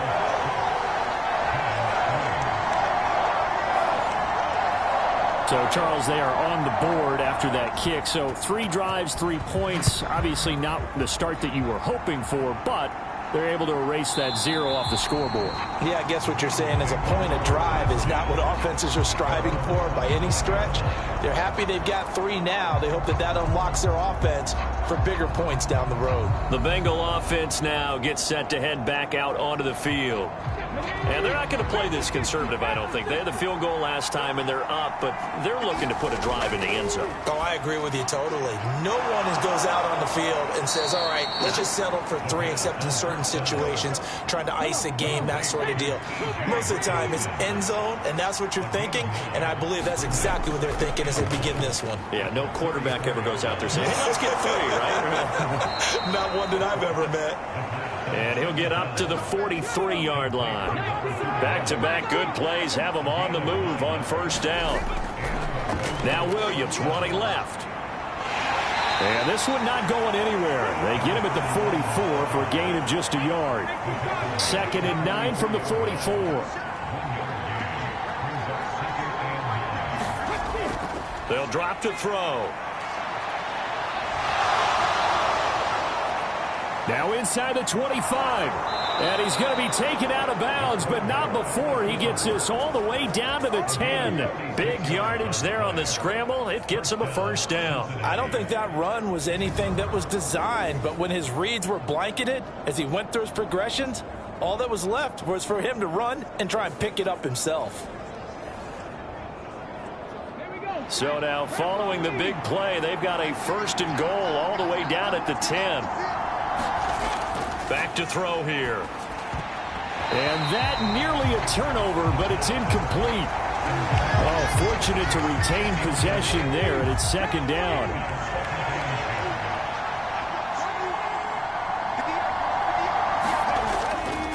He'll drop to throw. That's into a crowd and intercepted. And the Giants are going to take over once again at their own 25-yard line. Definitely not the ideal time to see that mistake, partner, because this is still a one-possession game, and that's at least a field goal that just vanished with that turnover. Now, pressure's on defensively to prevent that pick from turning into points for the other side. And possession switching back to the New York Giants. And it's been very much a slow start for them. 3 drives and just the 3 points, CD. Yeah, if you're into the points per drive ratio, that answer is 1. And that's not going to get it done in a ball game. They've got to find a way to finish these drives in end zones, not having balls go through goalposts. And they get him down, but not before he takes it across the 40-yard line. 16 yards right off the bat and a 1st down. Right after the turnover, they come out throwing. And that means it's a sudden change situation. We used to practice it on defense. Sudden change, get out there, stop the offense. But you typically run out there a little bit unsettled. I think that's why he came right out throwing the football, hoping to catch him off balance. And he did. One play has him up past the 40 already, and another 1st and 10. Up the middle they go. Wallace. He had a great move, but he'll still be stopped shy of midfield. From just shy of midfield, here's 2nd down. They'll keep it on the ground. It's Wallace, and he'll get it down to the 47 here. So on the other side of the field now, it's 1st and 10 as they've got things rolling on this drive. Now a handoff up the middle. Wallace. And he is met in his tracks behind the line of scrimmage.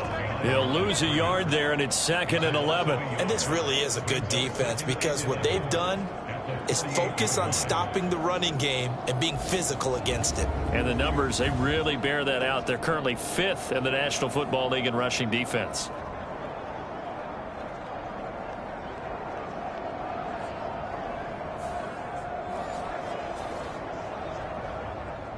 So after the loss of a yard, they'll look to push forward here on 2nd down and 11. Up the middle they go. It's Wallace. And he'll be taken down right around the 41-yard line. This now a 3rd and 4.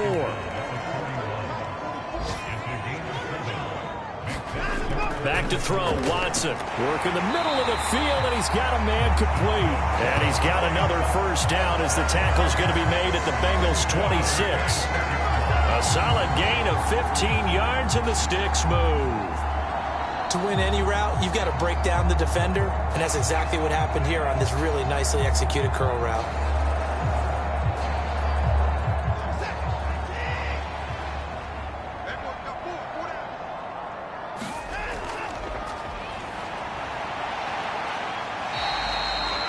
Trey Hendrickson, the one who gets him on the ground. Now 2nd and 5.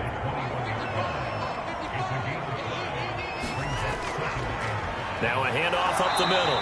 Wallace. And he's dropped just before the line to gain. 4-yard pickup leaves him with 3rd and 1. Up the middle they go. It's Wallace. Give him a yard on the play, and he's definitely short. It'll be 4th down and a few inches. They tried their best to pick up that 3rd and 1, but their surge wasn't enough to counteract what came back at them from the defensive side, was it? Offensive line, especially in the middle, looked like they were on skates a little bit when that one started. So now we bring up 4th and inches. This will be a critical call.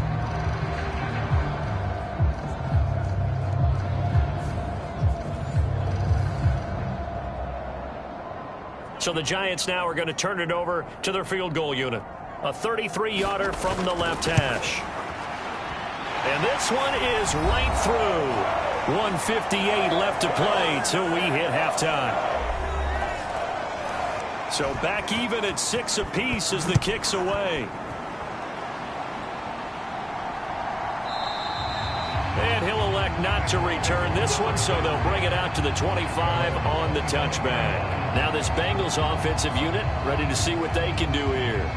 Now they're about to come up on drive number 4, but so far just 2 field goals on drives 1 through 3. Wondering if the head coach has talked with his offense coordinator and said, look, let's go ahead and press this a little bit.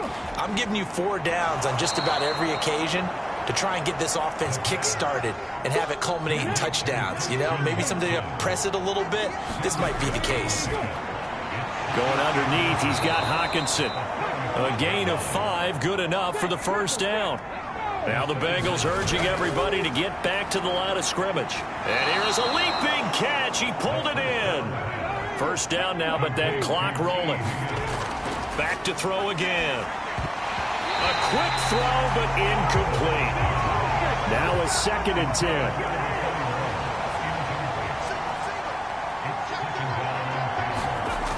They'll look to throw again. Going underneath, he's got Hawkinson. Now the Bengals going to use the first of their timeouts as they'll stop it with a tick under a minute to go before half. On 3rd down, he'll drop to throw, eluding the pressure right. And he'll get this one down near the 20-yard line, just shy of the 20. The Bengals going to use the 2nd of their timeouts. So that means they're down to 1 remaining here as we head toward halftime. Back to throw now on 1st down. Throwing middle, and it's complete. And he's going to have a gain of 11 to the 11 before he's brought down. 1st and 10.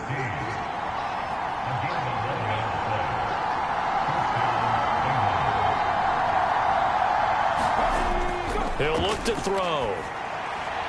Right side, it's the tight end, Hawkinson. Now the Bengals going to signal for their 3rd and final timeout as they stop it with 16 seconds to go in half number 1. 2nd and 5. He's got it. Touchdown, Bengals. Christian Watson as the first half is winding down. And the Bengals have taken the lead here in the final stages of this first half. So that really an almost perfect drive as they chew up some clock and wind up scoring late in this first half. And remember, they've got a chance to double dip here because they're going to get the ball first to start the third quarter. So they potentially could go up 2 scores before the other guys get a chance to do anything.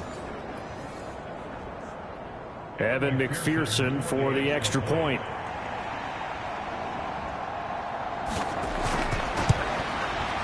And it's up and good to extend the lead to 13-6. So a nice drive put together there. They go 75 yards in 9 plays. And it was all capped off by a touchdown catch from Christian Watson. So not much time to speak of remaining in this first half as the kick's away.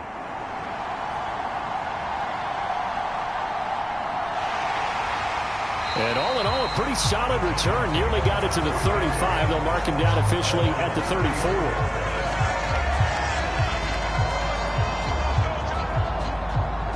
The Giants offense at the line, ready to begin their next drive. And with only 9 seconds remaining, well, not much time, we'll see how they play this. Throwing to start the drive, but that one incomplete. And they line up now for what will likely be the last play of the first half. The final shot before the break, Watson.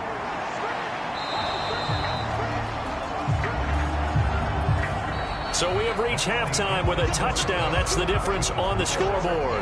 As we get you down the coast to Orlando for Jonathan Coachman at our EA Sports Halftime Report. Coach. All right, Brandon, thanks. A few teams starting to rise to the top as it's time to take you around the NFL here in Week 6. We'll begin up in the Steel City, Acrisure Stadium in Pittsburgh. And it's the Steelers who are out in front. A touchdown pass there for Kenny Pickett. From there, we're off to check out another game. And you can see, currently they trail in that ball game. Justin Herbert with 2 touchdown passes. Lastly, let's get you to Charlotte, North Carolina. Check on the Panthers at home at Bank of America Stadium. As you can see, the score there in the second quarter. A touchdown run for Najee Harris.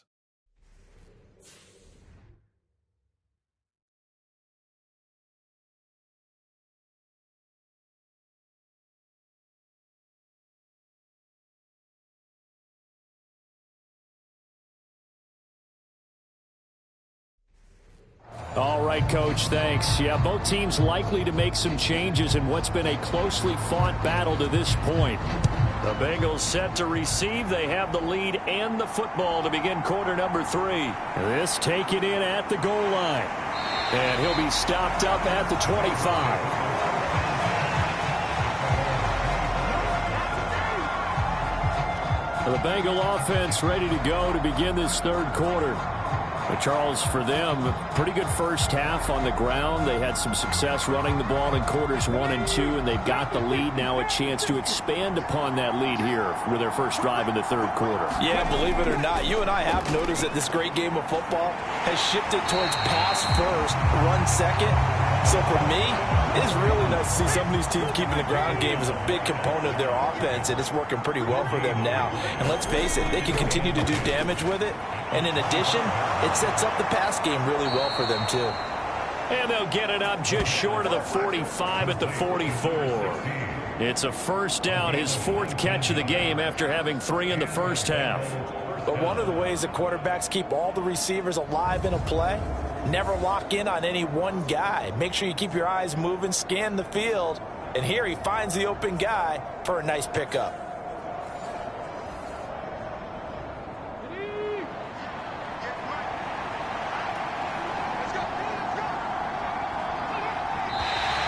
Now whistles and a flag, and I believe a Bengal got going a little early there. So they accept the penalty, of course, and push the offense backwards a bit. The false start backs him up 5, 1st and 15. They'll look to throw. Open man, he's got him, the tight end, Hockenson. That's good, the completion there for 7 yards, and it's 2nd down. Now a shotgun snap as they'll look to throw. Looks again for T.J. Hockenson, and he's got him again. And they're going to have another first down as the tackle's made at the Giants' 39. The Bengals passing game finding a rhythm. They've got another first.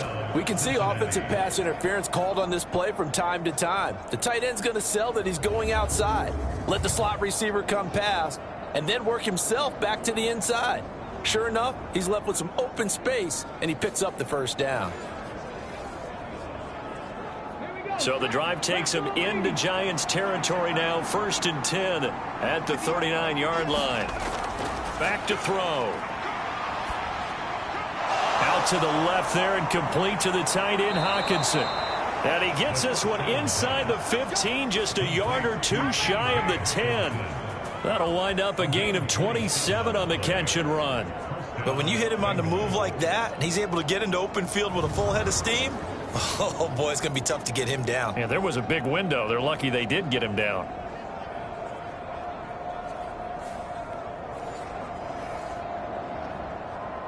From down at the 12, it's 1st and 10.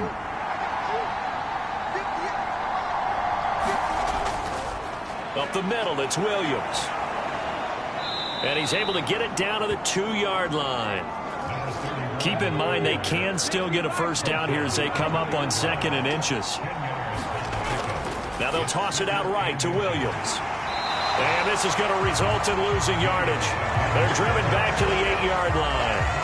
That's going to go down as a loss of 5, and it brings up 3rd down. To say they've kept him under wraps running the football, that's an understatement. He's been completely neutralized. Yeah, they've essentially taken him out of the game, haven't they? And you know all the teams say, we're not going to let him beat us. No, that's exactly what's happened here. They've lived up to that. So it's 3rd and 6, and this will be the 8th play of the drive. They'll set up a throw. And that is incomplete. Oh, he had a defender right there with him to force that to the ground. And 4th down now coming up. That's an excellent play by the defender. He diagnosed that one, closed quickly, and helped force the incompletion.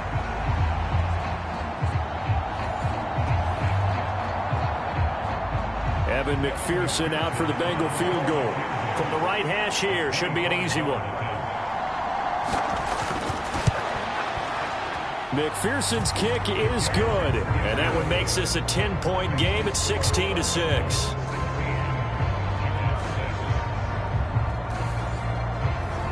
So the lead grows here incrementally, but I think the way their defense is playing, you feel okay with just getting 3. They've definitely been stout so far, but now that could all change because if one guy gets loose for 70 yards, this is a different game. But as it stands, field goals are good. Just keep adding to that lead. Now we take a glance at the offense as they work their way back out for their first possession of the second half.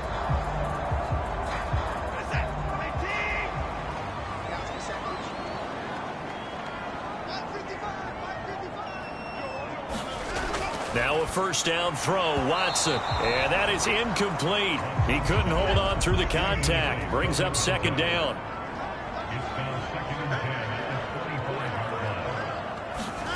Throwing again is Watson. It's a short one here, complete to the tight end. This offense in desperate need of a conversion as they come up on 3rd down. Out of the gun, Watson. Oh, he tries to force it in, and it's intercepted. Chidobe Awuzie with a pick. And he will bring it back. It's a pick 6 for a Bengals TD. Well, Charles, just some visibly frustrated players and coaches on that sideline right now because those halftime adjustments didn't work. The turnover problems continuing here in the second half, and the defense now sitting pretty comfortably as a result of that pick 6. I think that's a great observation too, Brandon, because they did make adjustments at halftime. But how about this other group staying a step ahead despite whatever happened in that other locker room? No surprise they're leading, and it's appropriate that those defenders got to add to the lead directly.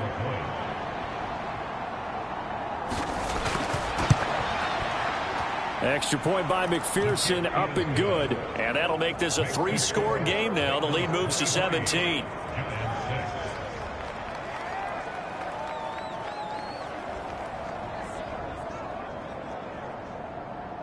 So they throw the pick six. They'll get another shot at it now as this one's in the air. And from back there, a wise move. He'll just sit on this one, and it'll come out to the 25. Another drive coming up for New York's offense. I kind of feel like they've reached a do-or-die point in this game, Charles. If they're going to try to pull off an impressive comeback, it has to start right here, right now. Yeah, now they've got a final chance to get out of this situation, but they also understand they've got to move the ball and move it fast. In addition, they need to save as much time so they can get 2 more possessions. 2 yards on the carry there. It'll be second down.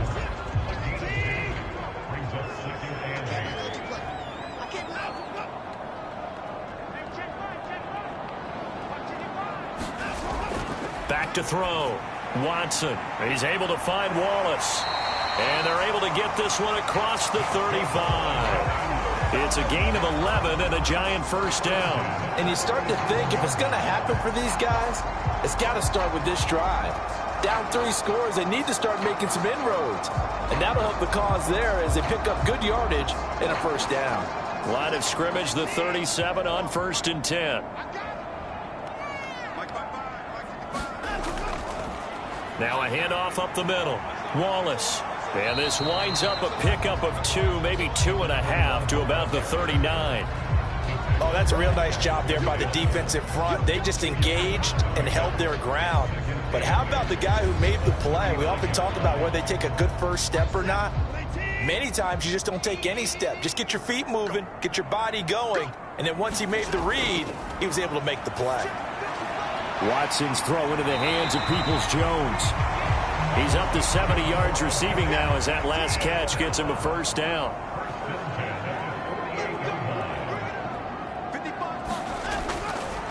Up the middle they go. It's Wallace. He works his way forward to pick up 4 yards there. Second down.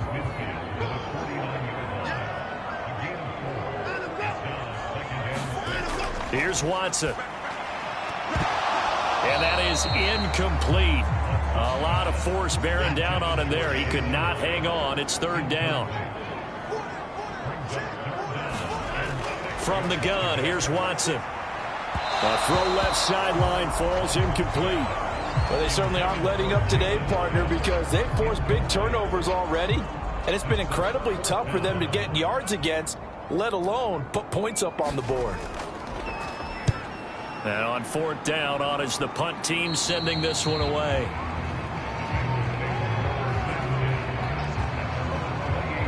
So here are the Bengals set to take over. Remember, they're riding that 5-game winning streak, and right now in the driver's seat in this ball game as well.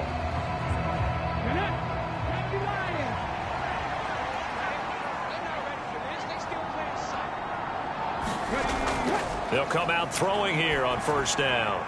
That one caught downfield by Watson.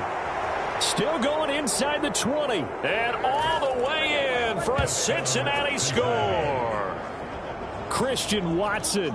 His second touchdown of the afternoon. And the Bengals are able to strike quickly to add on to their lead. In order to lead in a game, you're going to get plenty of contributors, but that's his second touchdown catch of this game. He's one of the key guys in this one. And you better believe he'll be looking for the hat trick here as this one continues to go. McPherson now for the extra point.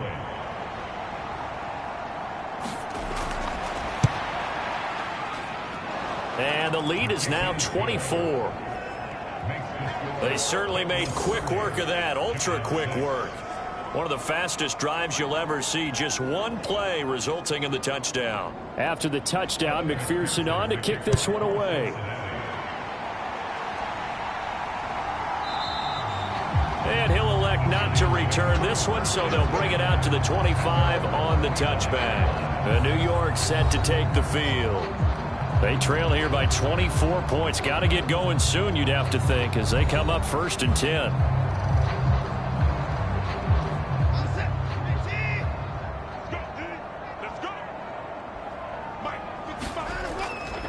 They'll start this drive out on the ground. And not a whole lot of room to operate there on the first down run. He gets maybe 3.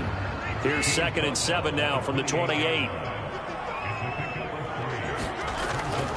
Looking to throw. Watson. He connects with Hyatt. That'll put him at 66 receiving yards now for the game, and he's got a first down.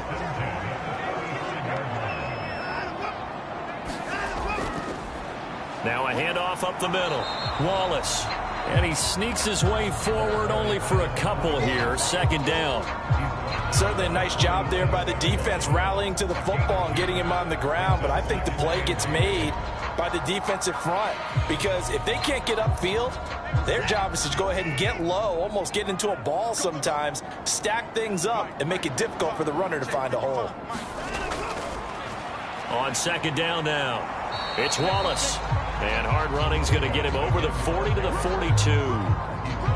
Well, if you're a football guy, that's a pretty run because everyone is in sync right there. Obviously, the guy carrying the ball, but how about the people up front? Leverage, athleticism, they created some nice space for him. This offense in desperate need of a conversion as they come up on third down. And tight coverage there. It's knocked away, incomplete. And the Giants send out their punter now as he's on here to punt it away.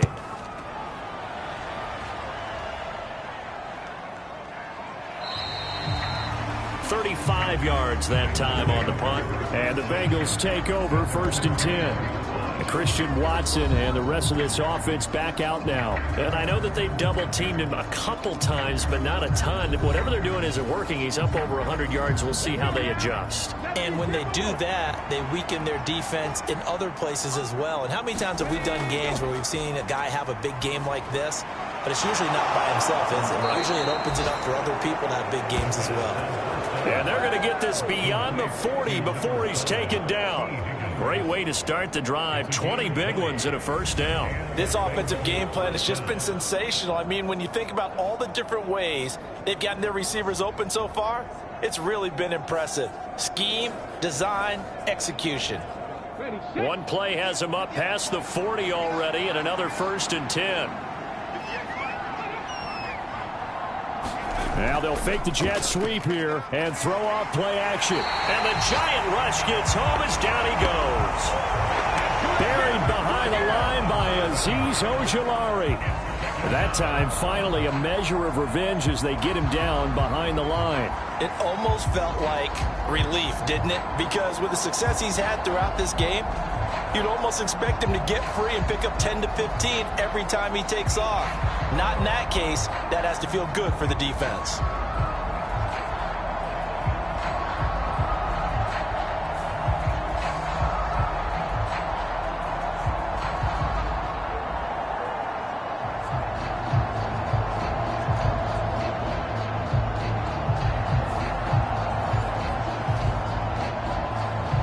Now following the sack, they'll look to make amends on a 2nd down and 17. Looking to throw. Here's Higgins out on the right side. And a good stiff arm there before he's brought down on a nice little gain. And with that last play, he's now up over that 300-yard mark. And in today's NFL, it almost feels routine. And I hate that when you talk about a 300-yard passing game. To me, 300 yards still signifies excellence, and he's achieved that in this performance. They'll see about converting this 3rd and 8. He'll look to throw. He's got his target. That's complete. And they're going to have another first down as the tackle's made at the Giants' 42. The Bengals passing game finding a rhythm. They've got another first. This is just more of the same. This defense has had no answer on a lot of these throws. They've let these receivers run wild, and here's another completion for good yardage.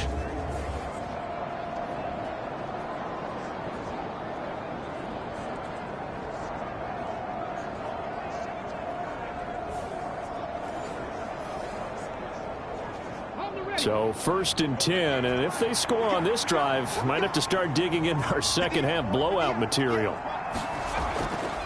On play action, they'll throw. And he's going to be brought down here in the backfield. The sack recorded. It's a loss of 5, and now it's 2nd down. And as they come to the line, they will not be able to get off another play as time has run out on this 3rd quarter. This is the National Football League on EA Sports. Coming up now on a 2nd and 15 following that sack. Out of the pistol, here's Williams. And he'll lose yardage here, back at the 47.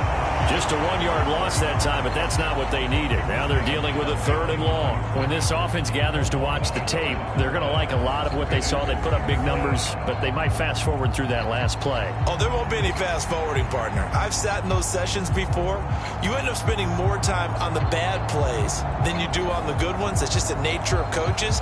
But I know sitting in that room, when you've had a big game, the night that they've had, you don't want to hear that. You just want to focus on the good stuff. Now on 3rd and long, they'll look to throw.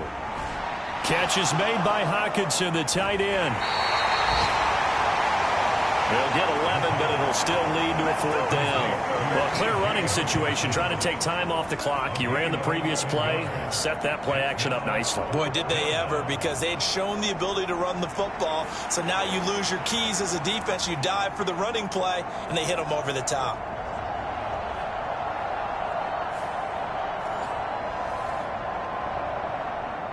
Evan McPherson out for the Bengal field goal. From the left hash, this from 53 yards out. McPherson's kick is good. And that will extend their lead even further.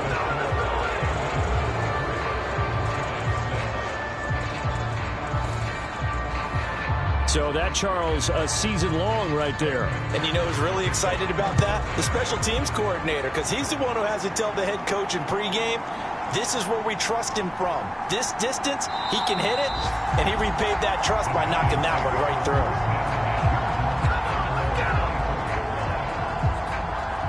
Back on offense, New York gets set to take over. The last series for him, a little disappointing, forced to punt. And now they'll try to do better here and come away with some points as they begin this drive, 1st and 10.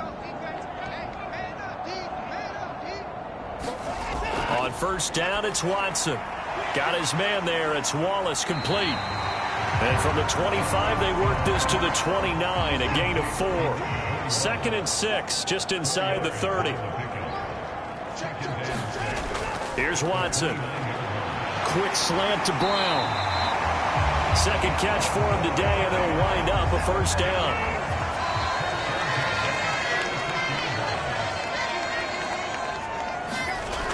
Now Watson. Throw right side taken in by Wallace. And he'll be out of bounds after getting this one across the 40.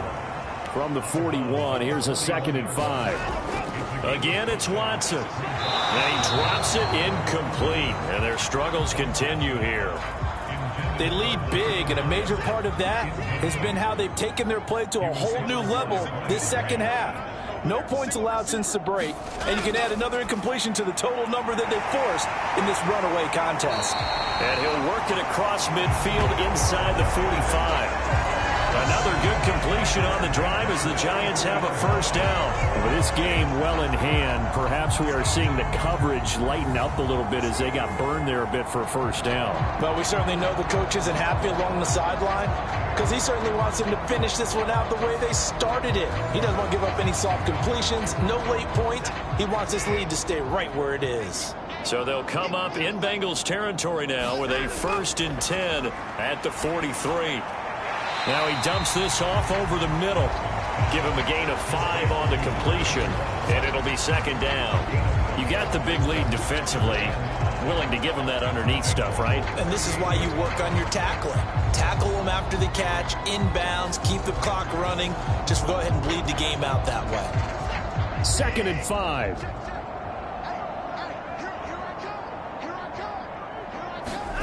Watson. Quick throw there is incomplete. And that's another play that's painted the picture of this game overall. It's been a blowout. It's been continually fueled by big turnovers and stops for one side and an inability to advance the ball from the other. Watson looks to throw again. Throw caught here by Bird.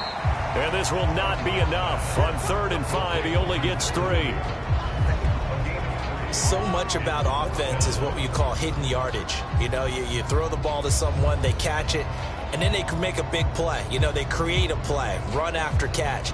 They did a really nice job there of limiting that and keeping him from a 1st down. Yeah, stopped him in his tracks.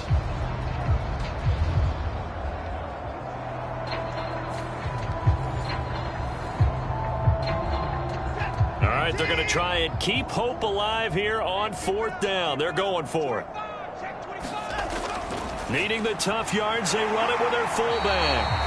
And he is going to have the Giants first down as he's brought to the ground after a gain of 7, 5 more than he needed on 4th and 2. To throw is Watson. Got a man, it's Brown. And this will leave him a yard short. Nice pickup of 9 yards on first down. A shotgun snap for Watson. Quick hitter here, it's complete. That good for 6 as they keep this drive right on rolling. I got a kick out of that one, partner. You and I talk often about trying to hide receivers in certain situations, but a guy of his size can't really hide him. But the tight end drag route, definitely an effective way to sneak him across the formation for an easy completion and a first down. So the completion good for 6 yards, and it's 2nd down. Here's a handoff out of the gun. And he'll be brought down here at the 3-yard line.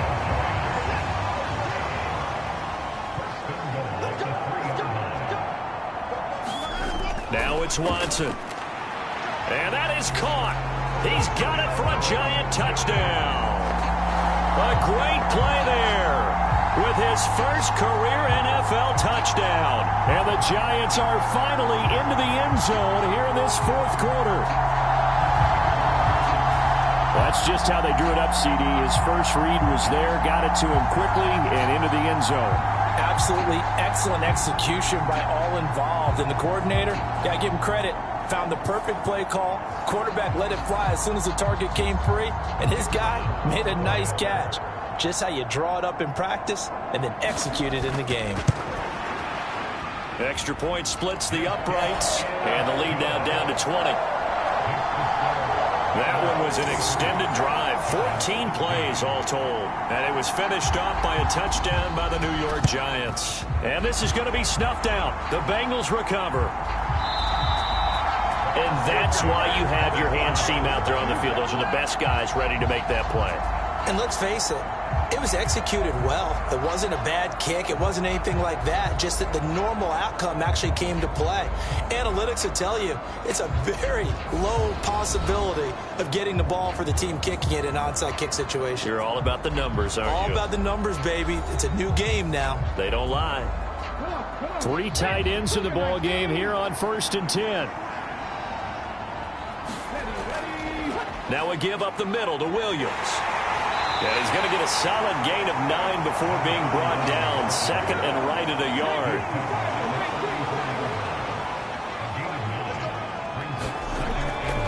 They'll stay on the ground with Williams. And this time not quite to the 30. It'll be down at the 31-yard line. They'll get 3 as the drive continues. It's a first down.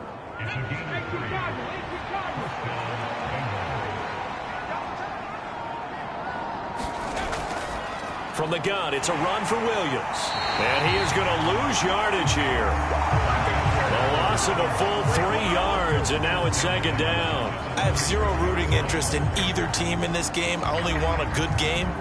But with all the offense we've seen from them tonight, it's kind of nice to see the defense step up and make a big play. Yeah, I was wondering if they were ever going to get him in the backfield. Nice to see him get a stop.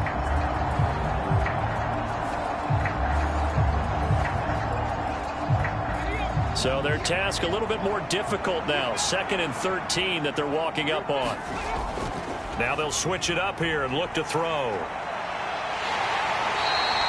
They'll wind up getting 4 there on his own, but it will leave him now with a 3rd down situation.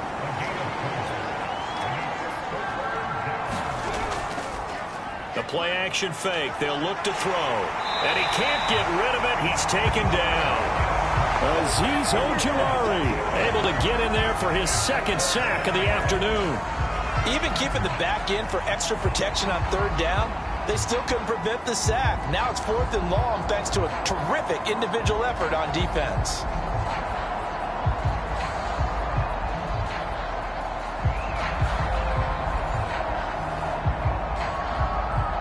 Evan McPherson out for the Bengal field goal. It'll be spotted on the right hash. A 52-yard attempt. McPherson's kick is good. And that will extend their lead even further.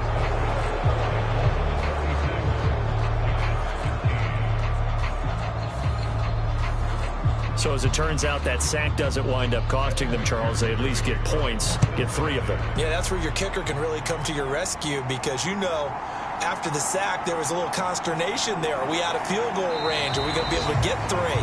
In this case, he stepped right up and gave them exactly what they needed. The Giants offense now, they get ready to head back on the field. This drive here beginning probably with a pair of motivated groups. Remember, the offense scored a touchdown on their last time out. Looking to repeat that in Charles's defense. They were very frustrated after giving up 6 the last time on the field. And frankly, it's just a battle of wills in a lot of ways because you know they're both motivated. They both game plan for this drive, and they both have specific outcomes in mind. To me, it just comes down to who can execute better and which side can step up and assert its will over the other. They'll wind up losing 3, and now it's 3rd down.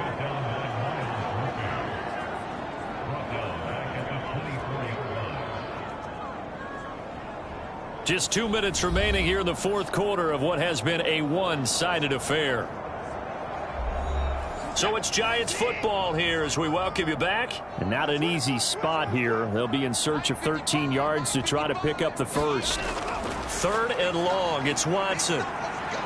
Now a desperation throw deep downfield. Oh, a leap, and he will make the catch. Now you've got to hustle your guys to the line and get them set. On 1st down, Watson. And this will be caught by Brown. And brought down, but not before they're inside the 25. Watson on 1st down. The throw here right sideline falls incomplete. 2nd and 10.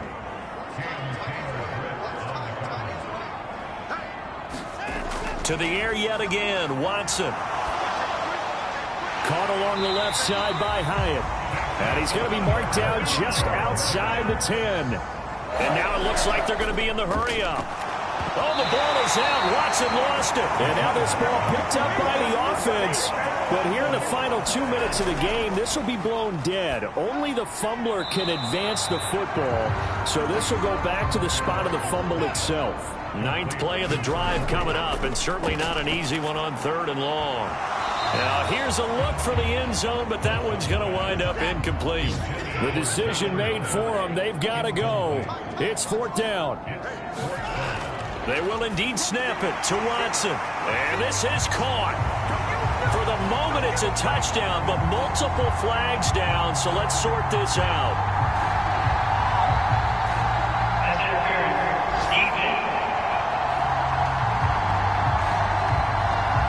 So obviously they will decline the penalty there, and the result is 6 points.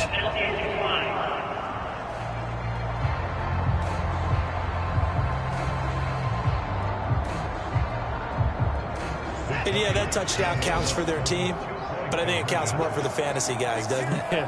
Yeah, it's just something maybe positive to look at on film, but this one's over, let's be honest. Yeah, I agree with you totally on that one. Well, it's still an uphill battle from here, that's for sure, but that makes it a 2-score game. And now we see why teams practice so much on the 2-point conversion, why you have more than one play ready, because you may need multiples throughout a ball game.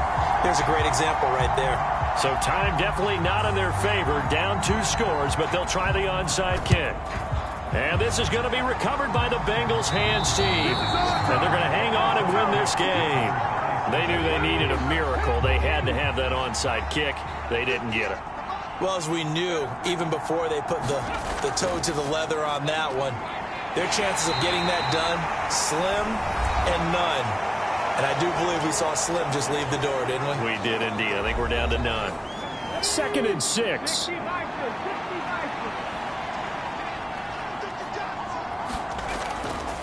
They run it again with Williams. And he will have a Bengals 1st down. And it's celebration time on that sideline. And they've earned it.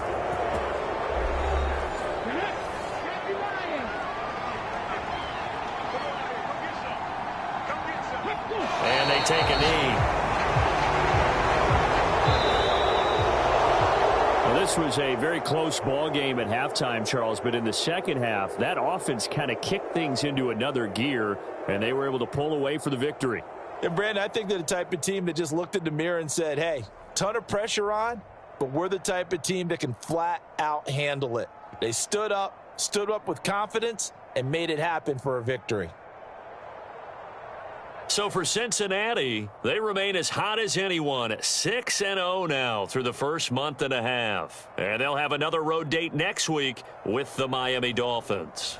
Meanwhile, for the Jets, they can't quite seem to turn things around as they fall into 2-4 now on the year. And they'll try to get back to their winning ways next week as they head to Lambeau to take on the Packers. So for our entire crew, alongside Charles Davis, I'm Brandon Gaudin. Thanks for watching, everybody. We'll see you next time.